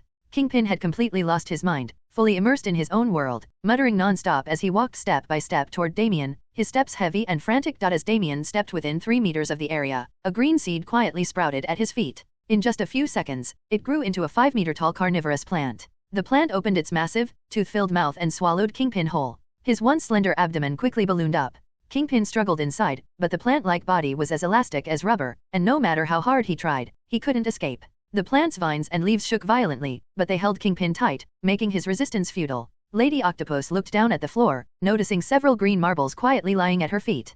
Cold sweat appeared on her forehead, her eyes filled with terror and confusion. Damien showed no intention of explaining. He simply grasped Penny's hand, his face full of sadness. It's still not enough. If we had prepared some healing potions beforehand, we could have saved her. Boom. A shadow was slammed into a particle collider, and with a tremendous noise, the collider was completely destroyed, its parts scattering everywhere. Cough cough, my knife. The voice of the headless demon rang out as he struggled to crawl out. He had several holes in his body, and a few gruesome knife wounds, through which his internal organs could be clearly seen. However, he didn't bother treating his wounds. Instead, he gazed at the 2 broken bone blades with a look of deep sorrow. Even the sturdy, sharp bone blades were no match for a constantly repaired knife, repeatedly striking one spot. The slaughter demon descended from the sky, roughly reattaching his head to his body. At first, when his head fell off, he would repair it. But after it kept falling, he simply grabbed it with his hands. You're really strong. You're far stronger than the heroes from my world. Nonsense. If that guy, Barca, was here, he would use you as a punching bag. Barca, is he that strong? Although I don't want to admit it, he really is strong. Even wounds can't hurt him. The slaughter demon and the headless demon began talking casually, completely ignoring the battle they had just fought. The slaughter demon thought his knife was useless now and had no more killing power. Meanwhile, the headless demon was just stalling for time. Suddenly, a blazing pillar of fire appeared without warning from the air. The scalding flames instantly engulfed the slaughter demon. In the raging fire, his body turned to ash and disappeared. A crimson path appeared on the ground, as if scorched by high temperatures, radiating intense heat and warping the surrounding air. The ghost spider's figure slowly materialized from the air, and the cannon barrels she was holding began to reshape, transforming back into 2 black gauntlets. Warning, energy remaining at 30%, stealth mode deactivated, blaze cannon consumed, recovery time 2 hours. Gwen looked at the gauntlets on her wrists and smiled faintly. Her mind drifted back to that time. Chino, why did you give me such powerful weapons? I'm fighting criminals, not going to war. This is my masterpiece. Not only can it transform, but its power is also great. You'll see when you use it once it's super handy. No way, I don't kill people. At the time, she never thought she would ever use it. But now, it was more useful than she could have imagined. You're not immortal, are you? You've turned to ash. Let's see how you survive now, Kakik. The headless demon chuckled wildly, his arrogant laughter echoing in the space. The only regret was that he didn't collect his head. Otherwise, the victory would have been even more perfect. Gwen snapped back to reality, her eyes turned to the headless demon. She looked at the horrifying wounds on his body, deeply concerned. Chapter 134, A Fate Worse Than Death, 2 halves. Headless demon, can you still hold on? I'll take you to the hospital. Oh, Gwen, I'm a demon. These little wounds will heal after a nap. The headless demon tried to sound casual, but the pain on his face was hard to hide. He paused, then looked at the broken bone blade in his hand, his expression turning sorrowful. Too bad about my bone blade. I don't know how long it'll take to repair it. Most of his strength was tied to those blades, and now that they were broken, it was a severe blow to him. Once we return, I'll have Chino figure something out, Gwen said as she noticed the blood had already stopped flowing from his wounds and let out a sigh of relief. If it were the Demon King, he'd definitely have a solution, but... The headless demon hesitated. The headless demon wasn't foolish, he looked at the broken particle collider and realized it was completely unusable. A sense of helplessness and frustration filled his heart. Gwen also thought about the other Spider-Man and turned pale. If the particle collider was broken, how would they return? I'll take them to the hospital. They should be able to hold on a little longer. Gwen bit her lip, though she herself felt hope was slim, she still wanted to try. Gwen, I also Before the headless demon could finish his sentence, the ground beneath him suddenly cracked, and a red spike shot up, piercing through his body, lifting him high into the air. If you had stayed a little longer, you might have really been killed. The slaughter demon crawled out from beneath the ground. If not for hiding underground at the crucial moment, this would have been dangerous. The headless demon used his broken bone blade to slice off the spear that had pierced him, then rolled to the ground. Ugh, I'm not dead yet. The headless demon pulled the spike out of his chest and spat out blood. Headless demon, you take Damien and leave. I'll hold him off. Princess, you take the prince and go. My heart's pierced, I won't survive. The headless demon could still survive, demons were far from weak, but he didn't forget his mission. One of them had to die here, and his fate would be worse if both of them escaped. Gwen gritted her teeth, feeling an immense internal struggle. The thought of leaving her comrades behind to escape alone made her feel immense pain and guilt, but the situation didn't allow her to hesitate any longer. I'm sorry, headless demon. Princess Gwen, make sure you speak kindly of me to the king. All right, if I survive, I will. When he heard this, the headless demon's spirit lifted, and he excitedly looked at the slaughter demon. He was determined to stop him no matter what. In the next moment, both the headless demon and the slaughter demon disappeared. While in midair, Gwen saw Shadow Spider-Man and the others. The Autumn Pants Spider-Man and Miles lay motionless on the ground, their fates unknown. Spider-Pig was sprawled on the floor, his colored patches flickering, the light growing dim. Shadow Spider-Man leaned against the wall. Seeing Gwen, he didn't say anything, just gave her a thumbs up. Gwen forced herself to suppress the pain in her heart and rushed toward the control room. With a leap, she saw Lady Octopus standing frozen in place, not daring to move.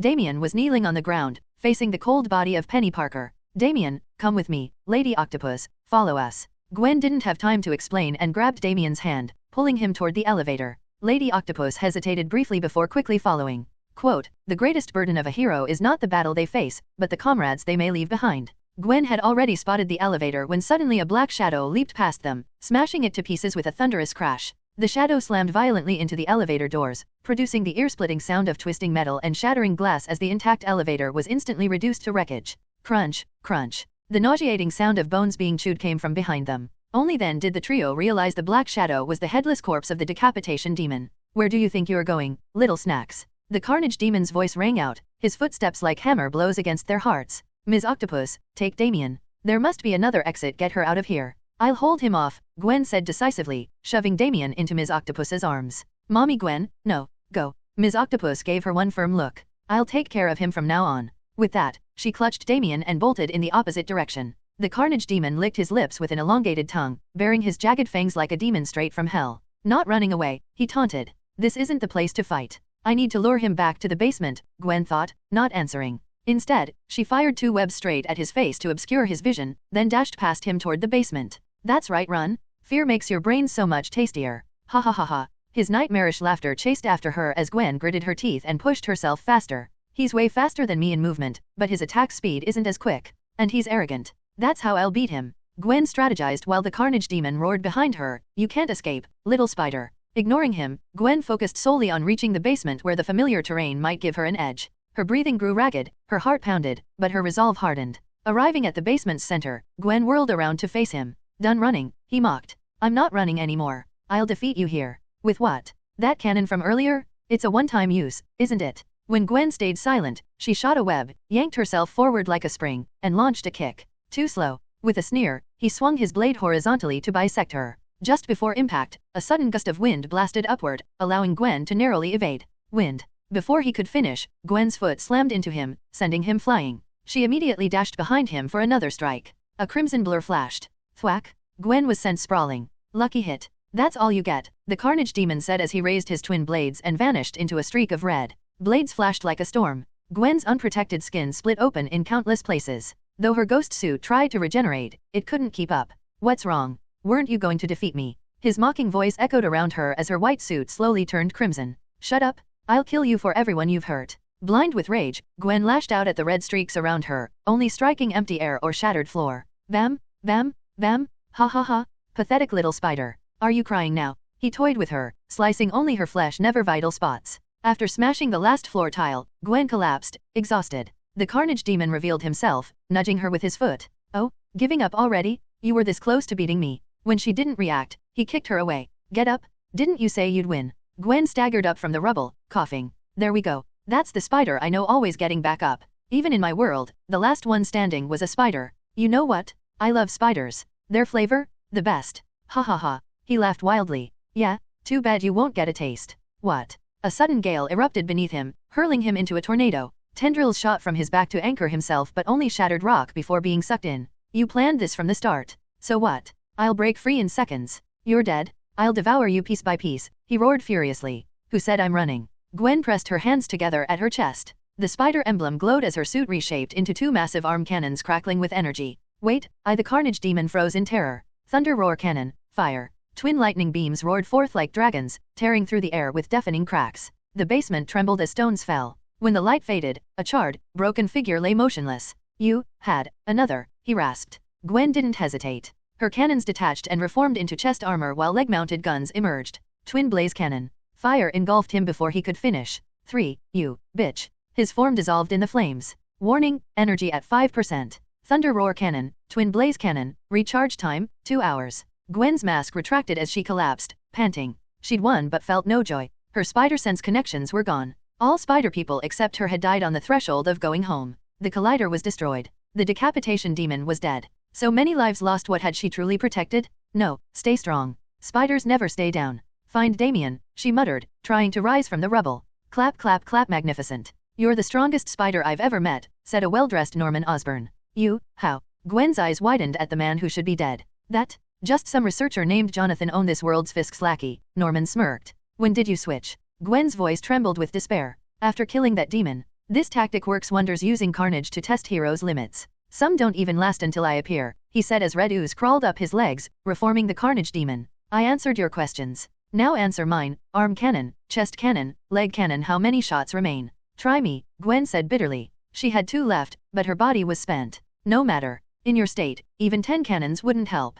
After killing you, I'll study that suit, the carnage demon snarled, lunging. As death approached, Gwen thought, I should have let Chino eat me earlier. Screech. The carnage demon skidded to a halt, staring at the man who'd appeared between them. Who are you? Sorry I'm late, Chino said, ignoring him to gaze at battered Gwen. No, you're right on time. Tears streamed down Gwen's face as her damaged suit deactivated, revealing horrific wounds. Then why cry? Chino injected her with a regeneration serum, healing her injuries. He hadn't realized time flowed differently here. Minutes for him were hours here. I failed Damien, the decapitation demon, the spider people, all dead. She sobbed into his chest. If I'd just waited for you, if I'd ignored the spider sense, it's all my fault. Arrogant bastards, I'll chop you to pieces. The carnage demon's rage erupted as he charged. Silence. Chino's command froze him midair like paused footage. Scanning the area, Chino saw 4 barely alive spider people, a deceased girl in the control room, and Damien approaching with a hostage. Why cry? Forget my title? I'm the Demon King, he reminded gently. Then they. Gwen looked up hopefully.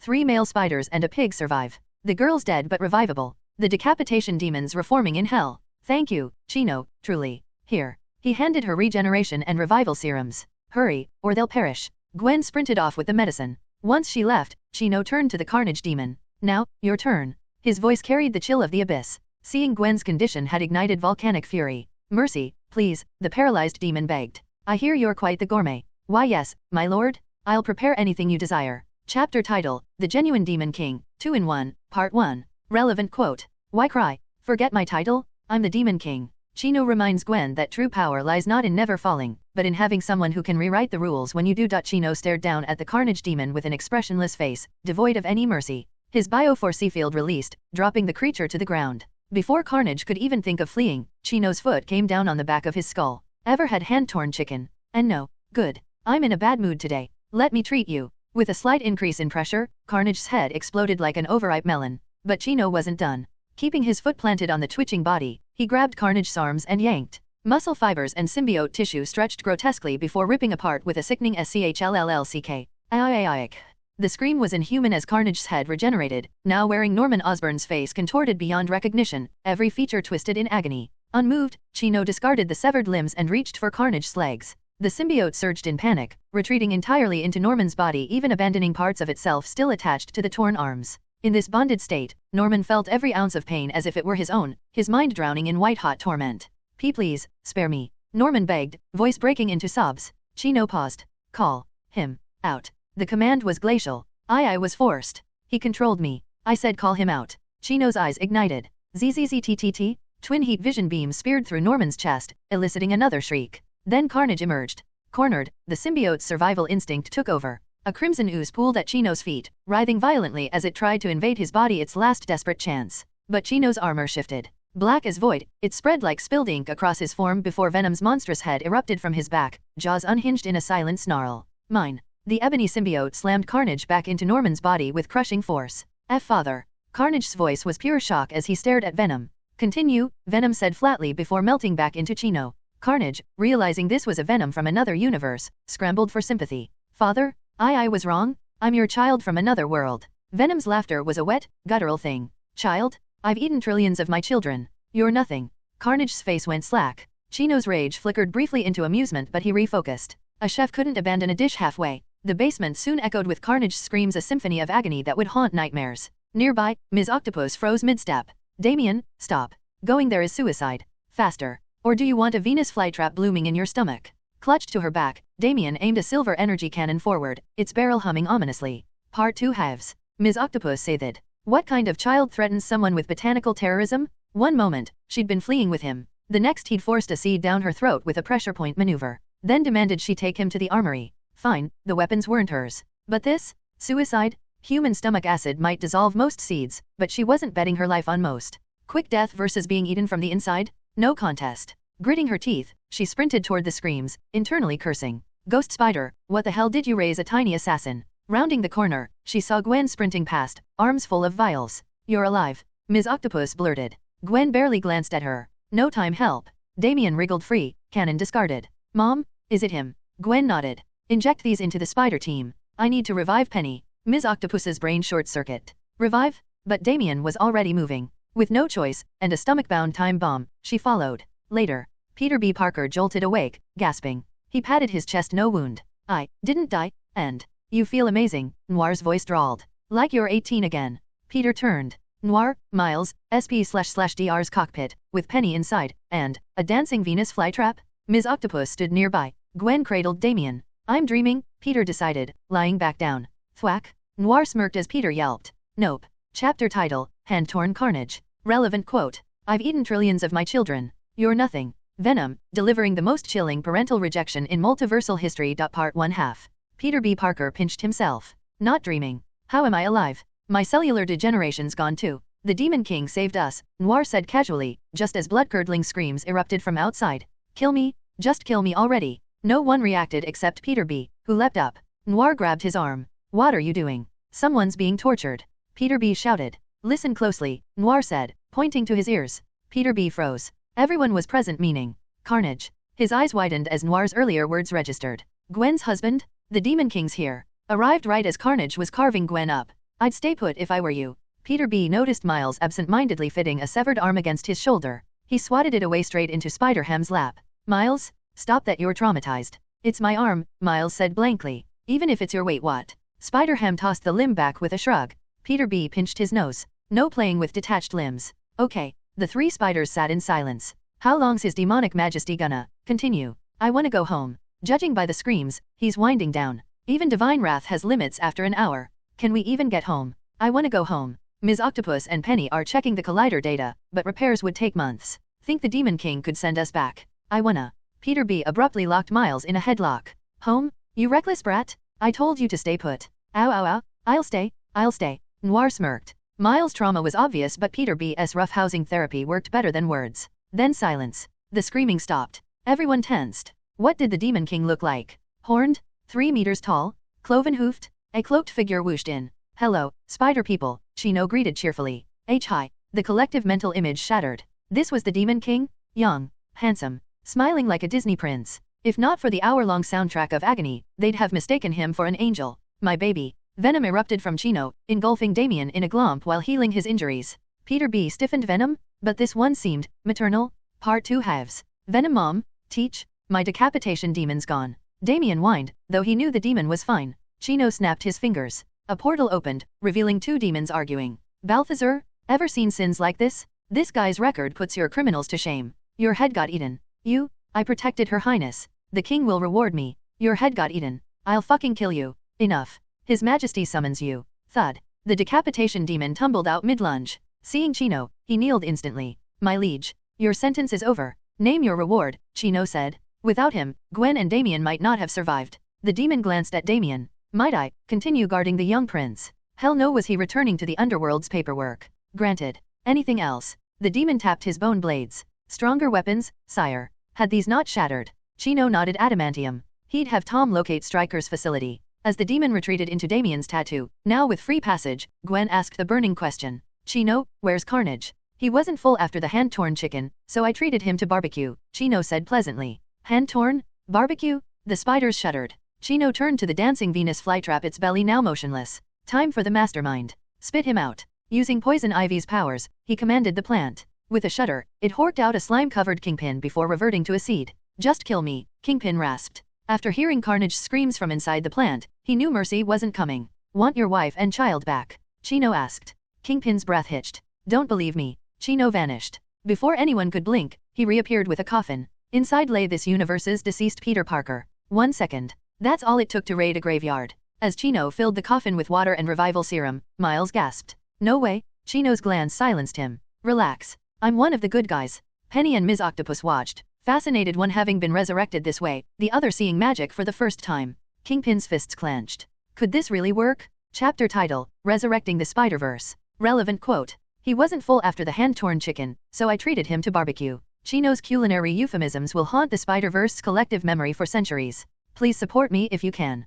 Patreon.com/azfanfiction. https://www.buymeacoffee.com/azofficial. This fanfiction is 90 chapter ahead, and also this fanfic is 90 chapters ahead there. Comment. 0 comment. Vote. Chapter 140, chapter title, Accelerating Timelines. Part 1/2. Seconds ticked by. Chino frowned. Was he about to be proven wrong? Plop. A bubble rose from the coffin's water. Everyone leaned forward.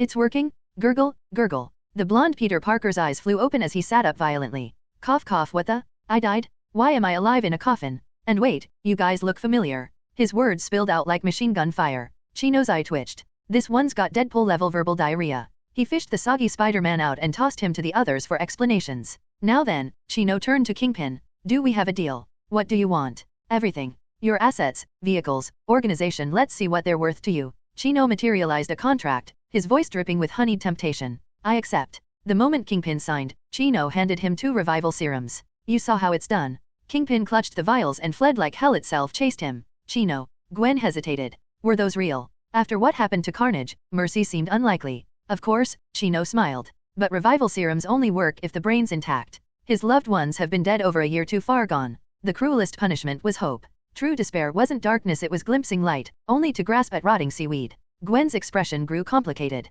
The other spiders' faces fell too. They'd secretly hoped to bargain for their own lost ones. Think I tricked him? Chino asked. No, just, terrified. This is all a dying dream, Gwen whispered, vulnerability flashing across her face. Chino didn't answer. Instead, he strode forward and kissed her. Gwen's eyes bulged. Her hands fluttered weakly against his chest as her brain short-circuited. Whoa, the spiders chorused. Miles tried peeking, only for Noir to cover his eyes. Kid, no. Penny vibrated with excitement. So intense? Overlord claims confused Spider. Damien yawned. Amateurs. He'd seen worse at breakfast. Meanwhile, Venom cooed. Breathe, baby? Mommy's got you. Would your dream me do this? Chino murmured when they finally parted. Gwen's legs wobbled. As coherence returned, her face turned nuclear. And never? Pervert. She scrambled behind Venom, less offended by the kiss than by the audience. Part 2 halves. How about you all? Chino turned to the spiders. Care to sign contracts? What kind? Peter B. asked warily. Join my demon conglomerate. I'll send you home and revive one loved one per person. In exchange, you'll staff my interdimensional branches and help gather resources. His real target? Their worlds, especially Penny's futuristic 3145 NYC. The spiders tensed. Was this invasion? Conquest? Their minds raced with apocalyptic scenarios. Yet, he had saved them. Would refusal mean death? Relax, Chino sighed. You're Gwen's friends. No coercion, and I swear no interference in your world's affairs. These spiders were 99% pure-hearted heroes. He preferred not to dirty his hands. Even Octo-Spider, body snatched by Doc Ock, had become the noble superior Spider-Man. They hesitated. Reviving loved ones was their deepest desire, but at what cost? Can we think it over? Peter B. asked. Call me Chino, or boss, if you sign. He outlined benefits, generous salaries, cutting-edge gear, and resurrections. Blonde Peter and Miles immediately agreed. Their world was already involved anyway. The others wavered. Most spiders lived paycheck to paycheck. The offer was tempting. We'll consider it carefully. They flocked to Gwen for intel. Chino finally eyed the trembling Ms. Octopus. 2 choices, join Carnage's barbecue, or my company. Option 2, boss, she squeaked. How long to fix the collider? 3 months minimum. That was with round-the-clock work. Too slow. I'll get you help accelerate things. Ms. Octopus paled. More hands wouldn't help unless. Oh god. He's bringing in better scientists. Chapter title, Accelerating Timelines. Relevant quote. The cruelest punishment was hope glimpsing light, only to grasp at rotting seaweed. Part 1/2. Chino opened a hellgate and started summoning reinforcements. Across dimensions, portals appeared before Bruce Banner, Otto Octavius, Lorna Dane, and finally, Tony Stark in a fresh suit of armor. Chino, what's the emergency? Tony asked, stepping through to find himself surrounded by familiar faces and a bunch of spandex-clad weirdos. Need help fixing this? Chino gestured to the wrecked collider. Tony's face fell. You dragged me here for this scrap heap? It'd be faster to build a new one. The other scientists nodded. Bruce, the repair cost outweighs its value. Otto, only good as salvage now. Lorna, silent agreement. Dr. Octavia Octopus Olivia exploded. Insult her masterpiece? Unforgivable. This is a $20 billion quantum collider. The materials alone are rarer than vibranium. What exactly would you rebuild it with? Her mechanical arms flared menacingly. Tony froze. Jarvis had just informed him, no Stark Industries in this universe. Bruce whispered to Otto, her rig looks like yours. Otto nodded, impressed, more advanced too. Neural interface instead of spinal clamps. Tony recovered first, ignoring your machine's abysmal success rate. Your name? Dr. Olivia Octavius. Call me Octopus. Otto extended a hand. Dr. Otto Octavius. Nuclear Physics and AI. Bruce, Dr. Robert Bruce Banner. 8 PhDs. Recently added medical science. Tony Stark. Genius. Every field. His armor's arc reactor spoke volumes. Olivia zeroed in on Otto, her male counterpart. What's your claim to fame? And why are you so round? Otto beamed, currently cracking artificial suns controlled fusion at stellar temps. Should break through soon with Tony and Lorna's help. As for the weight, my wife prefers me cuddly. Olivia's eye twitched. Married? And researching sun creation. Next target, Bruce. And you? Peddling snake oil. Bruce scratched his head, just basic medical stuff, limb regeneration, life extension, resurrection serums. Stuck on enhancement formulas currently. Oh, and getting married soon. Olivia's jaw dropped. That's who made the resurrection drugs? Tony smirked. My wedding's in a year. Nobody asked. Olivia screeched. Finally, she turned to Lorna, young, green-haired, surely an easy target. And you? Too dumb to introduce yourself. Lorna smiled sweetly. Lorna Dane. Just their student. Olivia pounced. Then listen well. As my counterpart's pupil, you'll address me as professor. And dye that ridiculous hair. The spider people's tingles went haywire. Chino grinned. Tony held back. Bruce and Otto, this would be good. Are you even listening, girl? Lorna's eyes darkened. Loud and clear, hag. I'm 43, you brat. Olivia's arms lunged. Part 2 halves. And stopped midair. Lorna's hands glowed emerald as she crushed the mechanical limbs into scrap. Oops. Forgot to mention. Magnetism ripped through the lab. I'm Magneto's daughter. Olivia's remaining arms folded like origami around her, trapping her in a metal cocoon. The spiders collectively winced. Yikes. Tony fake whispered to Bruce, should we tell her Lorna's dating Hell's CEO? Chino finally intervened. Playtime's over. 3 days, that's your deadline. Bruce examined the collider schematics. Actually, we could repurpose Lorna's old dimensional anchor design. Otto nodded. Combine it with my neural interface. Tony snapped his fingers. And my quantum tunneling algorithm? We'll have it running by midnight. Olivia gaped from her metal prison. 3 geniuses, working together. In her field, no less. Lorna leaned in. Still wanna lecture me, Professor? Chino tossed Olivia a contract. Sign. Or spend eternity as Carnage's chew toy. The document levitated to her bound hands. A pen materialized. She signed so fast the paper smoked. Chapter title, Dr. Octopus Gets Humiliated. Relevant quote. Oops. Forgot to mention I'm Magneto's daughter. Lorna Dane, delivering the most brutal power flex in multiversal academia. Part 1/2. Green mist swirled around Lorna's hands as Dr. Octopus' mechanical arms froze midair. Next time, use plastic. What? Before Olivia could react, her own arms snapped around her, cocooning her like a caterpillar. Humph. Lorna glared at the trapped scientist. Try patronizing me now. Bruce and Otto nodded approvingly. Her magnetic control improves daily. 2 seconds to magnetize those arms. Bright girl. Dedicated to, Otto beamed. Tony, however, frowned. Why no magnetic shield first? But Teacher Tony, Lorna protested, shields only block metal attacks. Since I control metal, you'd be dead if those arms had plastic joints or energy weapons. Tony snapped. And shield limitations are next week's lesson? 3-day deadline for a paper on magnetic applications. Understood. Yes, teacher. Lorna bowed her head. She respected Tony's expertise even when it came with extra homework. Meanwhile, Olivia fumed in her metallic prison. Magnetic manipulation? This abomination belongs in a lab cage, not a classroom? Chino finally took pity. Release her. Turning to Olivia, with their help, Repair time.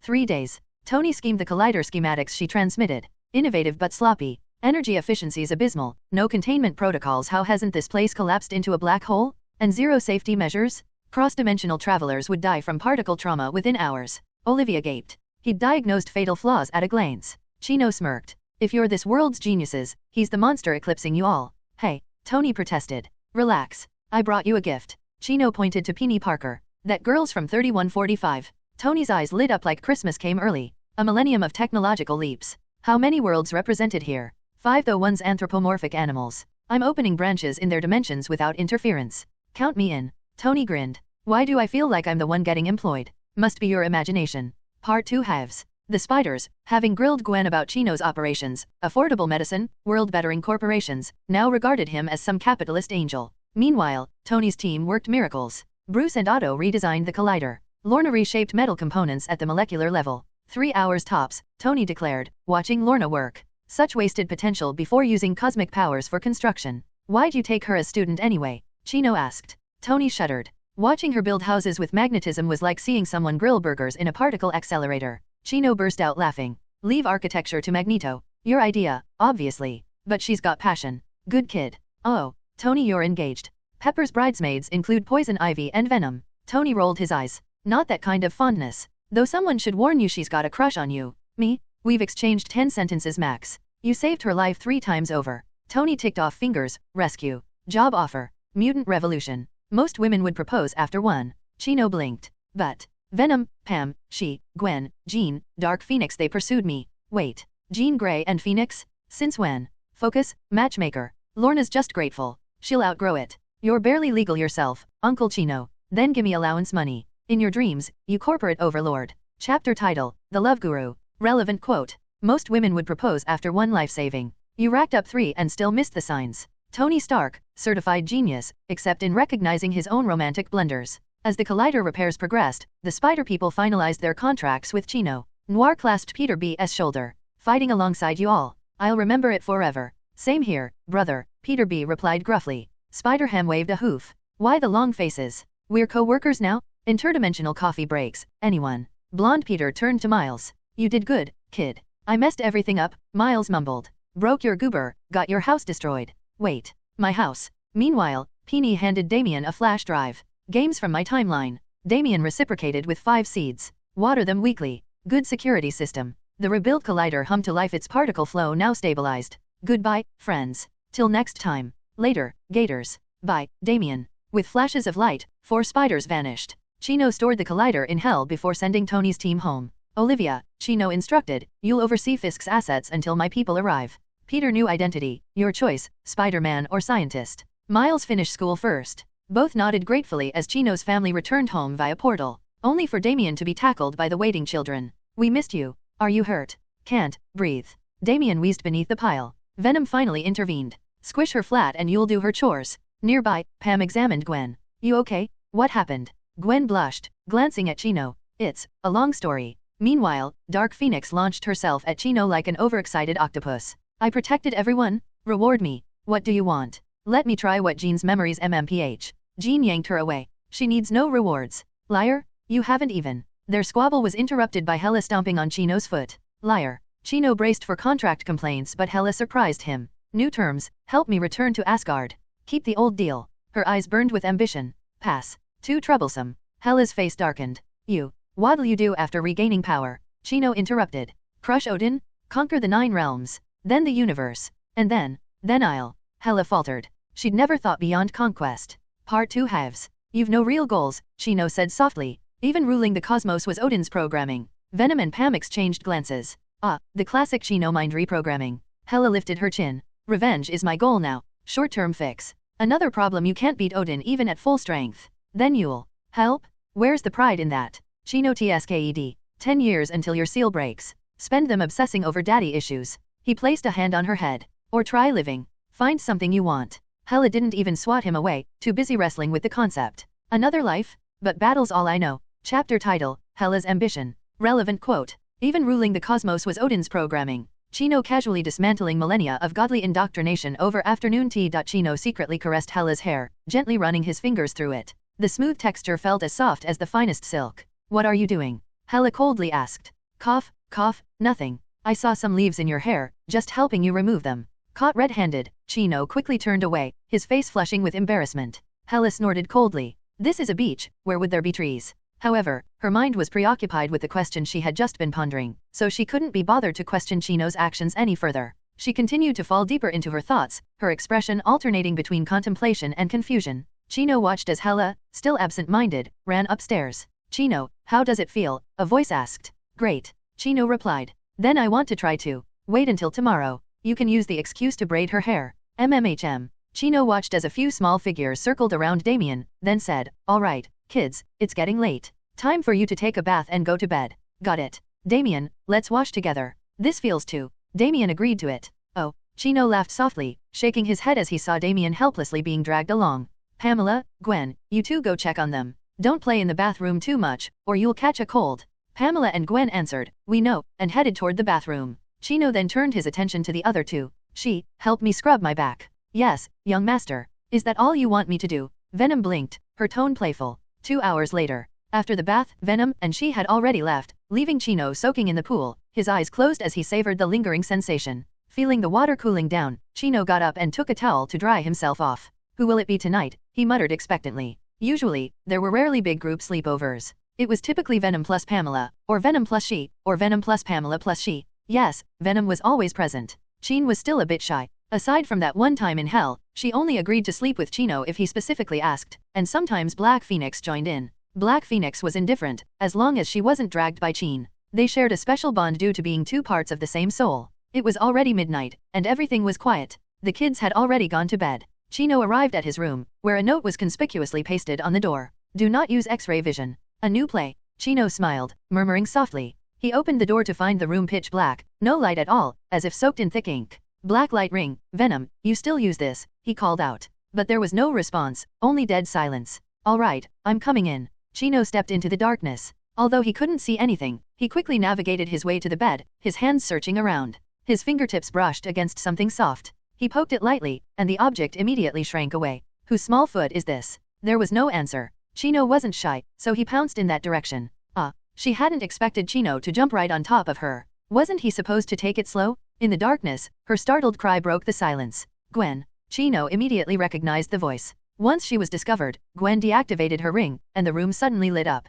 Gwen, wearing a white lace nightgown, lay beneath him. Her porcelain collarbone was visible, and the fine straps of her nightgown accentuated her alluring figure. Chapter 142, The Security Council, 2 halves. Chino stared at Gwen, his gaze filled with admiration and desire. Gwen's face flushed with embarrassment. What are you staring at? You just had to pounce on me so rudely. Chino grinned. Who told you to hide in the dark and tempt me? Gwen playfully smacked his chest. Who tempted you? You were the one in a rush. It was because she was shy and wanted to stay in the dark, but this impatient guy ruined everything. Chino leaned down and kissed Gwen on the forehead. No matter what, you look beautiful tonight. Gwen gave him an exasperated look. All you ever do is say sweet things. But she couldn't help but smile. The two of them continued to gaze at each other, the air filled with a subtle, flirtatious tension. In the room next door, Pamela, she, and Venom were curled up together. Upon hearing the noise, Pamela looked concerned. Venom, do you really think it's okay for Gwen to handle Chino alone? I'm a bit worried. Venom lazily stretched and then pulled Pamela closer. Don't worry, Pamela.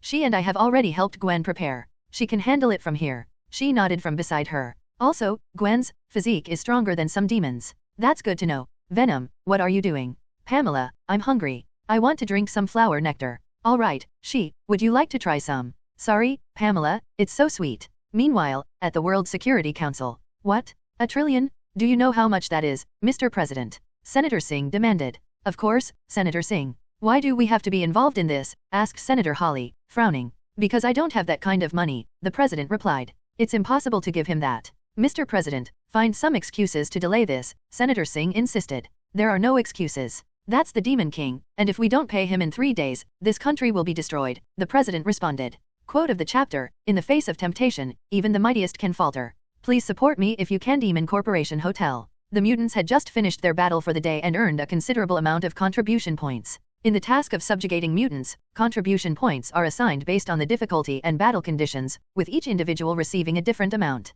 The distributors of these points are a weak artificial intelligence jointly developed by Dr. Banner and Dr. Otto. While it doesn't match Jarvis in terms of intelligence, it's still quite functional. Generally, the most contribution points are given during battle. The group gathered together, wiping off sweat and blood from their bodies, excitedly discussing their haul. Hey, I worked hard this time, my contribution points should be pretty good. That's not necessarily true. I think I performed better. The group bantered back and forth, filled with energy and spirit. I've been saving up my contribution points for a while. What do you guys plan to buy? Fireman John asked Iceman Bobby. Of course, I'm going for the enhancement serum. It's cheap, effective, and the best value for money. But are you guys still going to buy it? Oh, I forgot. Only the first batch of Brotherhood members will receive the Demon King's rewards. Carson leaned in, showing off his muscles. He used to be in the Brotherhood, occasionally boasting in front of the mutants who joined later. But he would also, not again, get him. Someone shouted, and a group of people rushed forward, surrounding Carson, kicking him in a circle. Some curious onlookers saw it was Carson and immediately joined in, shouting, punching, and kicking mixed together for several minutes. When everyone dispersed, Carson patted off the dust, his skin unscathed. After enhancing with the serum, his powers had also evolved. Previously, his body could only regenerate if severed, but now, any wound could regenerate, just like Wolverine without the claws. He grinned smugly. Humph, is this all you've got? You think you can hurt me? After speaking, he swaggered off. John, although he's an idiot, he's not wrong. The enhancement serum is definitely the best choice right now, and there's even a chance it could trigger a second mutation in your abilities, Bobby said seriously. Alright. I was planning to save up for the underworld flame ability. It's supposed to create low-temperature flames, John shrugged helplessly. I've got my eye on the flying ability, but it's a bit pricey. The cost is to pluck Hulk's hair once and submit my soul every month. Do you know who Hulk is? No, he should be a nobody. For mine, I need to soak in an ice bath for 10 minutes every day and submit my soul every month. These costs are really weird.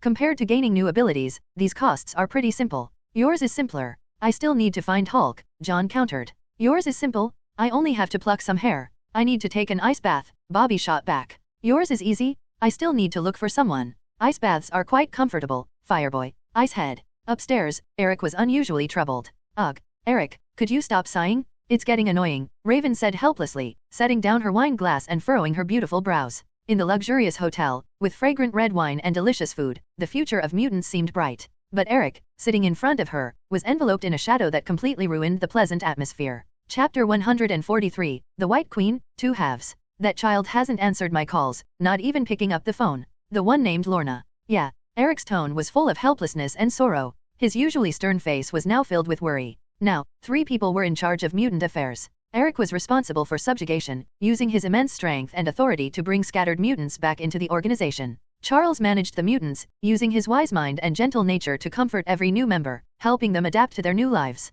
Tom was in charge of logistics, ensuring all resources were well distributed and that each operation was fully prepared. Just a few days ago, Magneto received a message from his old friend Charles, asking him if he had any other children. This made Magneto immediately think of Lorna Dane. Her mother, Susanna Dane, had met him when he was younger, and they had spent a long time together. However, he was too consumed with his obsession to kill Shaw and quickly left. When they met again, it was during a plane crash. He sensed similar abilities and went to check it out. It was there that he found the newly awakened Lorna, while Susanna had tragically passed away. Lorna was the only survivor of the crash. At the time, Magneto was being hunted by the government, and he couldn't take care of the child. He reluctantly erased Lorna Dane's memory, cleaned up the scene, and left. When he learned Lorna was in the Demon Corporation, he was overjoyed and immediately called her. He hoped to finally make up for the years of lost time, but his hopes were dashed by Lorna's cold response. You're just my biological father. Lorna's voice was cold and distant, with no warmth. Magneto opened his mouth, but no sound came out. He was overwhelmed with guilt, and his face grew pale. Do you know when my birthday is? Lorna's question was sharp, like a blade piercing Magneto's heart. Magneto was again silenced, his face twisted with guilt. I will defeat you, Magneto. With that, the call ended, leaving only the sound of a busy signal. Magneto stood there, holding the phone, unable to do anything. After that, no matter how he called, the phone was never answered, only the cold message repeating, the number you dialed is temporarily unavailable, mocking him for his past mistakes. Ha ha ha, biological father? Where did she learn that from? Raven laughed loudly, unable to stop herself. Magneto's face darkened, like a storm cloud forming. Raven, I'm telling you to help me, not laugh at me. I can't help it. In this situation, you'll just have to wear her down. Let her feel your love. If it were me, I'd block her right away. If she kept bothering me, I might even find her and beat her up. That girl has quite a temper, Raven said, wiping away her tears of laughter, still grinning. It's so much fun here with you. It's not like this when I'm with Charles. Chapter title, Magneto's Guilt. Quote, the weight of past mistakes is always heavier when the ones you hurt refuse to forgive. Magneto felt helpless and bitter after hearing Raven's words. Raven finally stopped laughing, and seeing Eric's worried face, a complicated emotion flashed through her eyes. She said with some relief, Eric, you've changed. The old you, if you knew about Lorna's existence, would likely have ignored her, or at best, forcibly made her join the Brotherhood. Instead, now you act like a helpless father who doesn't know what to do with his rebellious daughter. Yes, because of the king, I can lay down the burden of my race and let go of past hatred. All I need to do is follow the king's orders, and he will lead us to prosperity. I firmly believe in that. Eric raised his glass, his eyes full of determination and reverence. He clinked glasses with Raven. To the Demon King. To the Demon King. To the Demon King. Eric's impassioned voice echoed in the air. The mutants around them heard his call and raised their glasses or hands, their faces filled with fervor and devotion. Shouts rose and fell, gathering into a tidal wave of enthusiasm in the luxurious hotel, as though they could break through all obstacles and race toward an unknown but hopeful future. Once everything calmed down, Raven suddenly thought of something and asked, "Does Jenna know about Lorna?" "Not yet," Eric answered. "Nina and Lorna, which one is the older sister?" "Nina, no, Lorna. Are you sure there are no other children?" Eric fell silent. This question left him momentarily speechless. He wasn't sure. After all, he was a man, and over the years, he had had many lovers. Who knew if, at some point, he'd unknowingly left behind a child? Thinking of this, his brows furrowed even more. There's also, Raven seemed to want to ask something else, but the chair suddenly flew her up and whooshed her down to the first floor. Eric watched his glass, lost in thought. Meanwhile, in the corner of the hall, "Logan, I'm not bad looking. Marrying me won't be a loss, so why won't you agree?" The White Queen looked at Wolverine with an angry expression on her exquisite face. Her slender figure, dressed in a white long gown, looked even more graceful and alluring. At this moment, a group of mutants surrounded her, some looking at the White Queen with envy, while others shot jealous and resentful glances at Wolverine. The White Queen was highly regarded among mutants, beautiful, powerful, and an Omega-level mutant. Back in the Hellfire Club, half of the people had joined because of the White Queen. Yet, to this day, no one had been able to be close to her. Now, the rose they had longed for had approached the wolf's mouth, but he still refused to take it. "Why are you bothering me?" Wolverine looked frustrated, running a hand through his hair. This woman had been pursuing him for a long time, but he didn't want to get married. He just wanted to live freely. "Of course, it's because I like you. Today, I'm going to get you to sign this marriage contract." The White Queen slapped a marriage agreement on the table and crossed her arms, looking like she would not give up easily. After joining the demon group, the White Queen had truly realized how good the treatment was. Various basic salaries aside, which she didn't need, what really tempted her were the internal products of the demon group. There were all sorts of abilities to buy and high-tech products. Unfortunately, some items had level requirements, especially the youth restoration potion. Although she looked young and beautiful, she was nearly a century old. She relied on her powers to maintain her appearance, but internally, she was still aging. To become a core member, she either needed to make a significant contribution or hand over 10 million contribution points. Those were long-term goals. Coincidentally, she learned about a shortcut. Marrying a core member specifically, the first marriage would bypass the requirements. Out of the few core members she could approach, there was only one option, Logan. If she married him, she could use his account level. Why not ask Logan to help you buy it? The demon group, despite still being in its early stages, had so many good things. The future development was limitless. Logan also met her aesthetic standards. The White Queen thought to herself, and the more she considered it, the more she felt that marrying Logan was a good idea. "Logan, just agree to it. There are so many benefits for you." She softened her tone, trying to persuade him. However, Wolverine remained unmoved. "Don't waste your time. I won't marry just because of this." The White Queen bit her lip. "Then what do you want? I've already lowered myself so much. I know your purpose. If you want the potions, prepare your contribution points, and I'll sell them to you at the original price." Wolverine stood up, ready to leave. "How did you know?" The White Queen was surprised. She hadn't told anyone about her intentions, and to outsiders, it seemed like she had suddenly fallen for Logan. Intuition. Plus, the youth restoration potion just came out. You come running to propose marriage, and your purpose is too obvious. "As a fellow comrade, I'll help you buy it, but don't bother me while I'm drinking," Logan said, walking away without looking back.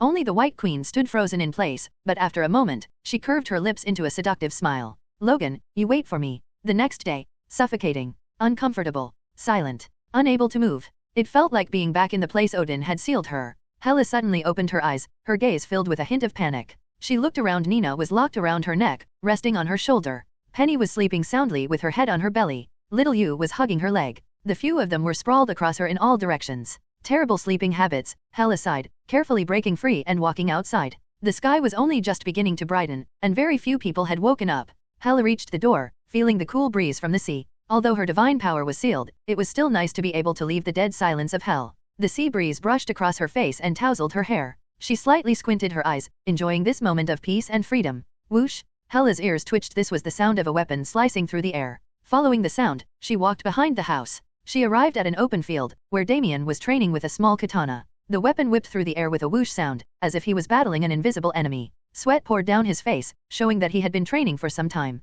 Suddenly, Damien's wrist ached, and the katana flew out of his hand. Damien looked in shock as the sword flew toward the figure in the corner. Watch out! Hela tilted her head slightly, dodging the blade, and effortlessly caught the handle of the sword, spinning it a few times in her hand. Not a bad toy. What are you playing with, little one? Hela asked with interest. Damien sighed in relief when he saw it was Hela, but upon hearing her words, his dissatisfaction grew. I'm not playing, I'm training. And give me back my knife. Training. Hela sneered, clearly looking down on him. Is this what you call training? She tossed the knife back to Damien, glanced around, and casually grabbed a small gardening trowel. I'll show you what real training looks like. The moment the words left her mouth, Hela charged at Damien with the trowel in hand. Damien was taken by surprise by her sudden movement but reacted instantly, raising his sword to block the strike. Real training means fighting without dying, honing your killing skills in battle. What you're doing is just play. Hela continued, swinging the trowel with lethal speed. Damien could only fight back while retreating, his focus entirely on the trowel. Sweat rolled down his forehead as he concentrated.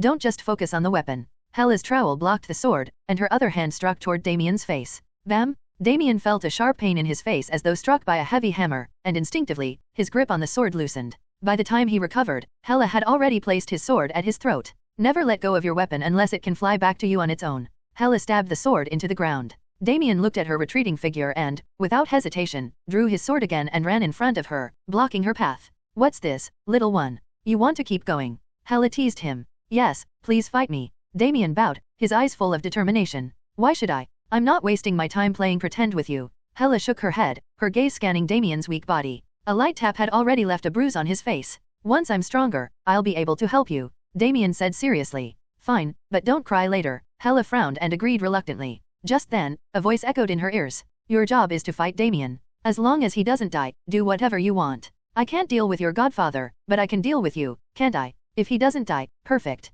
Hela's lips curled into a cruel smile. The battle began with Hela throwing everything she had into the fight, using the trowel in swift strikes, slashing, poking, and smacking. Damien was knocked down again and again, only to pick himself up each time, gritting his teeth. Damien's eyes slowly grew cold, returning to the mindset of the Assassin's League. He no longer cared about the wounds on his body, his moves all became lethal strikes, exchanging injury for a kill. Hela frowned as she blocked a move, kicking him away. Little one, who taught you that? In battle, if you can dodge an injury, you should. Only if you can't should you think about exchanging a wound for a kill. With that kind of mindset, you'd last 3 seconds on the battlefield. Hela scolded loudly, her face stern. Damien snapped back to reality, realizing this wasn't the Assassin's League. Sorry, I did it instinctively. Damien muttered. Forget it. I'll teach you something new from now on, Hela said, beginning to pay attention to the young boy. Though his body was still weak, Damien had a fast understanding of techniques and learned quickly. The moves she used on him only worked twice. After that, Damien could catch them and even counter them. The finely honed skill was a pleasant surprise to her.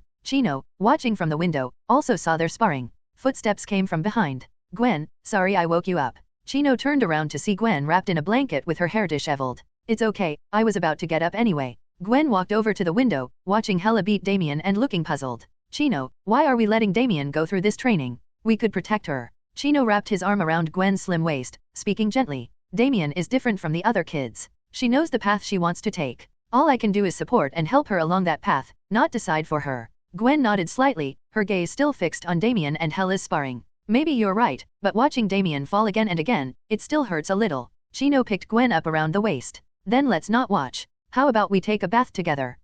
Wait. I can wash myself. Gwen gasped, instinctively wrapping her arms around Chino's neck. Don't be shy, I'll help you, Chino said with a mischievous smile. I wasn't being shy. Gwen's face flushed, though she didn't try to break free from Chino's hold. After defeating Damien once again, Hela called for a stop. All right, that's enough. Training is over for today. Damien, supporting himself with his sword, struggled to stand, his body shaking, but his eyes remained unwavering. Thank you for your guidance, teacher. Though he was in pain, today's training had taught him a lot. The killing intent in their sparring had helped him reconnect with his time in the Assassin's League, and the techniques and breathing methods Hela taught him had deepened his understanding of combat. Teacher? I like that title. From now on, call me teacher. Yes, teacher. Hela led the battered Damien toward the living room. Pamela and she had prepared breakfast, and seeing Damien in such a state, a flash of sympathy crossed their faces. Hela, thank you for the hard work. Go wash up, and I'll call the little ones down for breakfast. Oh, Hela nodded, confused. The way these people doted on Damien wasn't fake. They didn't hit him, nor did they complain. Venom approached Damien's side, lightly tapping his arm, and his wounds immediately healed. Ah, now you're all soft and cute again. Venom mom, I'm all sweaty and dirty, don't rub on me. Damien sighed. Venom rubbed against him for a bit before setting him down. Pamela put down the plate she was holding and walked over, gently brushing the grass off Damien's body. Damien, you don't have to rush with the training. You have plenty of time. Go take a bath and enjoy yourself today. Pamela's voice was soft and loving. I understand, Pamela mom. Damien recognized the sympathy in Pamela's eyes and hugged her, nuzzling into her chest like a kitten seeking warmth. Good child. Pamela gently stroked Damien's hair, her eyes filled with affection and care. The Dark Phoenix, who had been eyeing the food on the table, came over now that Sheen wasn't around. Damien, call me mom too. The Dark Phoenix looked at Damien with hopeful eyes. Damien hesitated for a moment before obediently calling out. Dark Phoenix mom. Good child. The Dark Phoenix mimicked Pamela, stroking Damien's hair. Do you want some milk? Dark Phoenix, no. Pamela quickly stopped her. Why? She called me mom. The Dark Phoenix looked confused, thinking that a mother should nurse her child. She's grown up. She can't drink milk. Pamela explained with a helpless smile. Oh, I see. The Dark Phoenix nodded, though not fully understanding. Chapter title, Teacher Hela quote, Real training means fighting without dying, honing your killing skills in battle. Hela watched as Damien was surrounded by a group of mothers, all showing concern and care for him. There was a complicated emotion in her eyes. She couldn't help but recall the scenes of her own training when she was young. Back then, there was no such warm care. She had to apply medicine to her own wounds, enduring the pain alone. She had to find someone to repair her weapons, rushing around for the next battle. No one cared whether she was tired or badly hurt, only how many people she had killed, whether she was strong enough, and whether she was ready for the next brutal fight. Her life seemed to be consumed only by weapons and combat. Hela, Hela, Hela. A loud call broke her out of her thoughts. Hela turned her head, looking at the worried faces in front of her. Without thinking, she threw a punch. Ouch. What are you doing? Spacing out one moment, then punching someone the next. Chino looked at Hela, who was hiding her hand behind her back in embarrassment. This is a question I should ask you? Why did you suddenly come so close? Hela winced as her hand hurt. His face was harder than iron. No, iron wasn't as hard as his face. Chino frowned, rubbing his cheek where Hela had hit him. I saw you spacing out for a while and called your name several times, but you didn't respond. I just wanted to see if you were okay. Hela snorted. Who told you to approach without saying a word? Can you blame me? You're the one who hit me. How can you blame yourself? Chino glanced at Hela's hand still hidden behind her back. Fine, it's my fault. But what were you thinking so deeply about? Nothing, just some annoying memories. Hela didn't want to say much more, so she turned her head away. Chino didn't push her and reached to pull her hand out from behind her back. What are you doing? Hela struggled, trying to pull her hand back. Stop moving, let me see your hand. Chino looked at her hand, which was swollen like a steamed bun. You used full force to punch me, didn't you? None of your business. This little injury will be fine in no time. Hela stubbornly replied. Just let me heal it. You're acting like you're about to fight a giant. Chino helplessly let go of her hand. Mind your own business. Yeah, it's all my fault. Why did you have me train that little girl? With your position, you could have just given her some power, and it would have been easier than training her yourself. After a brief silence, Hela asked. Damien is still too young. Even though she's mentally mature, gaining immense power too early wouldn't be good for her. And as for extraordinary powers, I haven't chosen one for her yet. Or, once she grows up, she can choose on her own, and you, as her teacher, can also give her advice. Chino fell into deep thought. Magic rings, Shazam, demon contracts, mutant abilities, magic, and power-enhancing items. Sometimes having too many choices isn't necessarily a good thing. Hela watched Chino in deep thought and sneered slightly. What do you mean by haven't chosen yet? If the Demon King is considering her, her strength must be pretty high. She then thought about Odin. This is so annoying. Who cares if it's not chosen yet? Hela shouted irritably, turning and walking toward the bathroom. If you haven't chosen, then fine, why scream so loud? Chino looked at her in confusion. Venom walked over and wrapped his arms around Chino's. Chino, this is the first time you've been defeated by a woman. She's still just a girl, and I'm not Deo Ellie. How could I be liked by everyone? Chino shrugged. Chino, I'm also injured. Help me heal it. Dark Phoenix also brought her swollen hand to Chino. Stop deliberately hurting yourself. I will get angry. Hela sat in the bathroom, looking at her now healed hand. Mind your own business. She quickly washed her face and sat down at the dining table. Pamela also brought 3 little ones down. Seeing Hela, they immediately gathered around her. Hela, I had a dream last night where I was making a snowman, then hugged it. It was so cold, but so comfortable, said Xiaoyu. Oh, Damien, let's go ride sharks in the sea later. I sensed a group of sharks nearby, said Nina. Sure, but I heard from Dad that sharks will eat people. Will they bite us?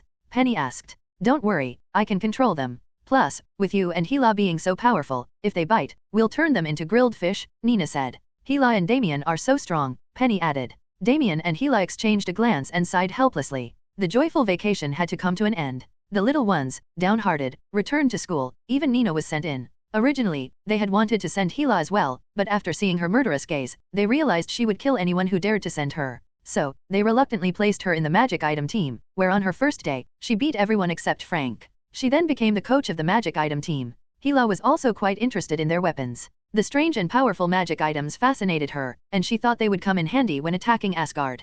Gwen returned to her home and solemnly told her parents she would be moving to the manor. George had known this day would come, but still felt a sense of melancholy. He impulsively thought of taking a gun and shooting Chino. Maria, on the other hand, was happy to help pack, muttering, "It's a good thing, our daughter has grown up." Interestingly, the next day, George got promoted, which lifted his spirits. He thought maybe Chino wasn't so bad after all. Quinn and Dark Phoenix went to help Professor X. Of course, only Quinn helped, while Dark Phoenix went for revenge. She still hadn't forgotten their previous grudges. She returned to Hell, where things had been getting busy with all the tasks piling up.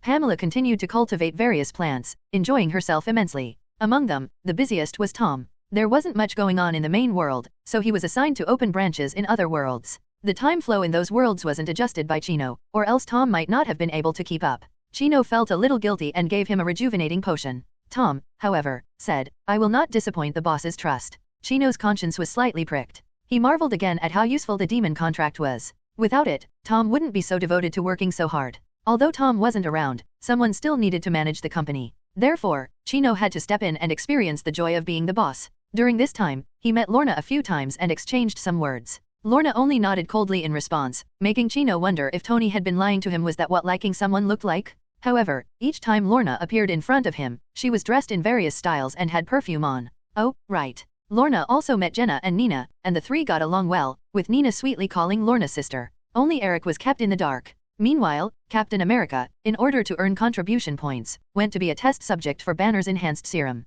Of course, Banner didn't go too far, just took some bone marrow and tissue samples, and paid him a generous reward. During this time, Chino also found Killian. Instead of killing him, he made him sign a demon contract. Such a brilliant mind shouldn't be wasted. After a month, Banner, Connors, Hank, and Killian worked together and completed the 2.0 and 3.0 versions of the enhancement serum. Quote, "No one cares whether you are exhausted or injured, only how strong you become." The 2.0 version added physical enhancement effects, about 5 times the strength, and slightly increased self-healing abilities. The 3.0 version is based on the original Apocalypse virus enhancement, but with more stable performance, eliminating the risk of sudden explosions. The 2.0 version is available in the internal store, while the 3.0 version can only be used by core members. Later, Connors and Hank developed a serum that can hide the X gene, allowing some mutated individuals to return to their original form. Once released, it received unanimous praise from the mutant community. In Hell, Chino was doing household chores with Venom. That's right. Everything was thrown directly into the Hell Palace.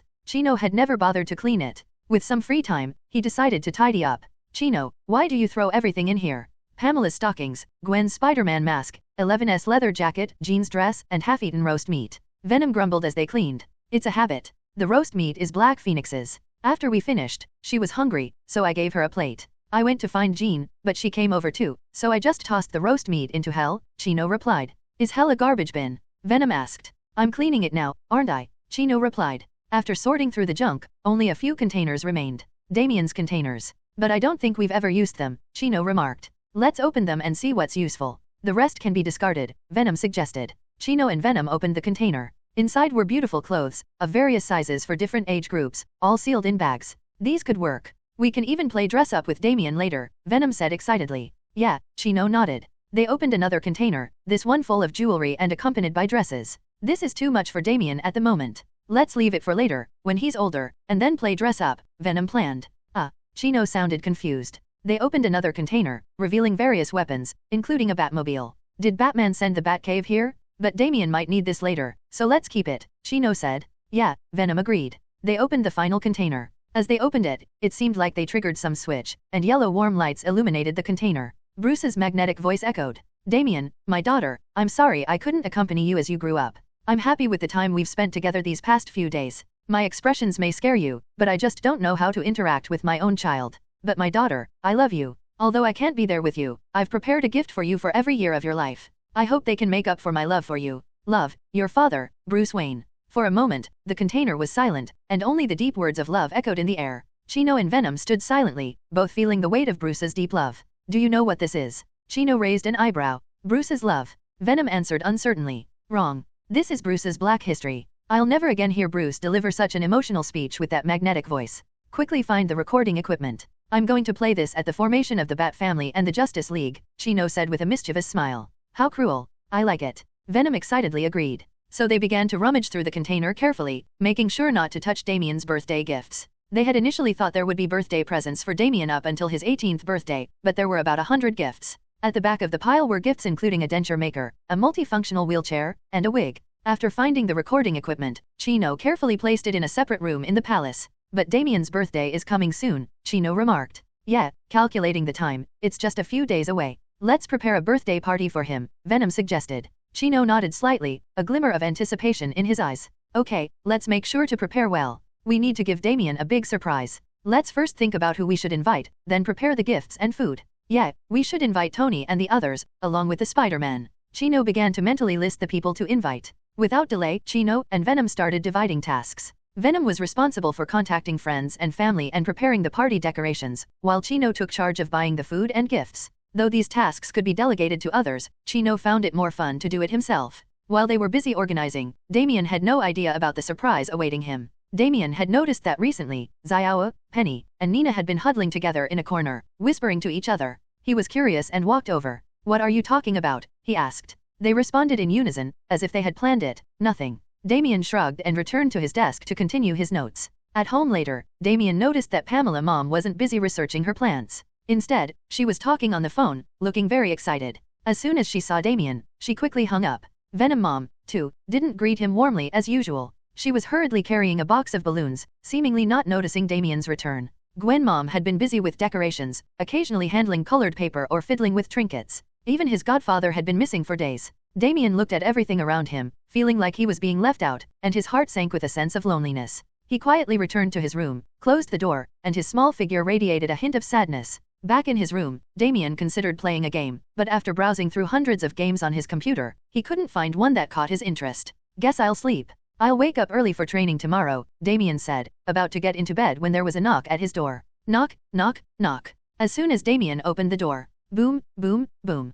Colorful streamers filled the air. Damian, happy birthday. A series of smiling faces filled his vision. Venom, Pamela, 11, Gwen, Jean, and Black Phoenix were all dressed in formal attire. Birthday? Damian asked, surprised. Yeah, today's your birthday. Did you forget? Chino laughed. I didn't forget, it's just that I've never had a birthday, Damian murmured. Chino fell silent for a moment, thinking of Talia. You're truly despicable. But every year on this day, Mom and Grandfather would take me to see the stars in the snowy mountains, Damian added, feeling a bit better. Chino gently patted Damian's small head and said, from now on, I will celebrate your birthday with you every year. Now, I'll leave the rest to you all. Huh. Damian was still confused about what he meant. In an instant, all the mothers produced black princess dresses, small leather shoes, gemstone crowns, makeup brushes. No problem, we guarantee to make Damian look absolutely beautiful. The excited women swarmed around him and pushed him into the room. Before Damian could even react, he was completely engulfed by the lively chaos. With a loud bang, the door shut, leaving Chino standing outside, smiling helplessly as he waited for the birth of the little princess.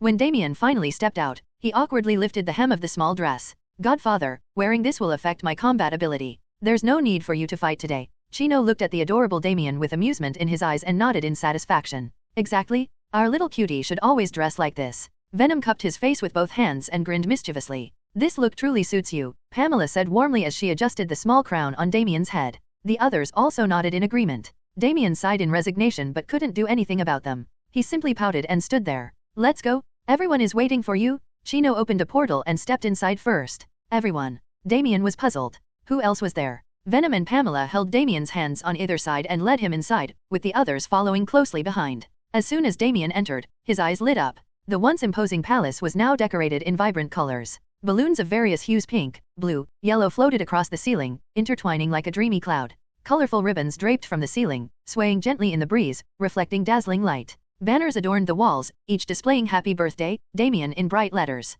Soft, multicolored carpets covered the ground, and on both sides stood people and demons alike. Brother Hulk, Uncle Blinsky, Uncle Banner, Uncle Tony, Grandfather, Teacher Hella, Penny. Everyone he knew was here. Damian's eyes widened in surprise, momentarily at a loss for words. He instinctively turned to look at Chino, standing behind him. Chino gave him a gentle smile. Go on. Today, you are the star of the show. Damian nodded solemnly, lifting his skirt slightly as he walked forward. His small frame remained upright, showing no sign of hesitation. Happy birthday, our beautiful little princess, Tony said with a smile. Happy birthday, Damien, Pepper said warmly. Damien looks so pretty. Happy birthday. Jade cheered excitedly. One after another, voices rang out, offering their birthday wishes, some from humans, others from demons. Finally, Damien reached the end of the path, where a towering pile of beautifully wrapped gifts stood like a small mountain. At that moment, Chino stepped forward, holding a birthday cake. Little princess, make a wish? As the Demon King, I declare that your wish will come true. Damien gazed at the exquisite cake before him, slowly closed his eyes, and, after a moment, blew out the candles with a determined breath. My wish is complete, Godfather, he said. Then tell us what it is, Chino asked with anticipation in his eyes. The surrounding guests also leaned in, eager to hear Damien's wish. After all, with a walking holy grail in front of him, how could they not be curious? Everyone perked up, focusing intently on Damien. I wish for my godfather and my mothers to always be happy. Thank you all for preparing this birthday for me. Damien walked up to Chino and gently kissed his cheek. Chino was momentarily stunned before smiling. Understood. Your wish has already come true. Venom grinned happily. Stealing this kid back then was definitely the right choice. Pamela, Gwen, she, Jean, and the others covered their mouths in joy, their eyes glistening with emotional tears. Black Phoenix chuckled, Damien, later, Mommy Black Phoenix will take you to eat something delicious. And with that, the party officially began. The three little ones and Penny immediately surrounded Damien. Damien, you look so pretty. Yeah, just like a princess. Since your godfather is the Demon King, that makes you the princess of hell. Let's go open the presents. Okay. The children cheered and rushed toward the mountain of gifts, eagerly tearing at the wrapping paper. Wow, this is a beautiful crystal ball. Look at mine. It's a delicate toy tea set. I got a superhero figurine. Their excitement was infectious, bringing smiles to the faces of the adults as well. Meanwhile, Tony approached Chino. I really didn't expect you to go all out with this demons and humans, celebrating a birthday together. I asked every attendee beforehand. They all came of their own free will, Chino replied. The reactor you wanted me to build is almost complete. How much time do we have left? That fast? Roughly 9 months. What's wrong? Getting nervous? Well, we are talking about a whole city, millions of lives at stake. Tony took a sip of his drink. Even though he trusted Chino, the weight of responsibility still made his brow furrow slightly. Chino patted Tony's shoulder. Relax. While this is a huge opportunity for mutants, if anything goes wrong, I will personally step in. Tony exhaled, his tension easing slightly. A faint smirk returned to his lips. Just then, Hela approached them. Tony raised an eyebrow. Looks like I should step aside. The Demon King does have a thing for mature women, Tony teased, a playful grin on his face. Tony, you'll regret this, Chino's expression darkened. Ha ha ha. Tony laughed heartily as he walked away. Hela turned to Chino, her curiosity piqued. What were you two talking about? That human seemed quite amused. Nothing much. Hela, why did you come to me instead of spending time with Damien? Chino shook his head, attempting to change the subject. Who has time to play silly children's games? I came here because I wanted to ask you something face to face. What is it? Chino asked, feigning ignorance. What else? Hell, of course. You've poured an incredible amount of manpower, resources, and wealth into transforming Hell into what it is now. But for a Lord of Hell like you, there's no real benefit in doing this. I just can't figure out why. Hela gazed at the city beyond the palace. To her, it still seemed crude compared to Asgard. But achieving something like this in Hell was impressive nonetheless. She then turned back to Chino, eyes locking onto him, determined to uncover his true intentions. Quote of the chapter. True happiness is found not in power, but in the joy of those you cherish.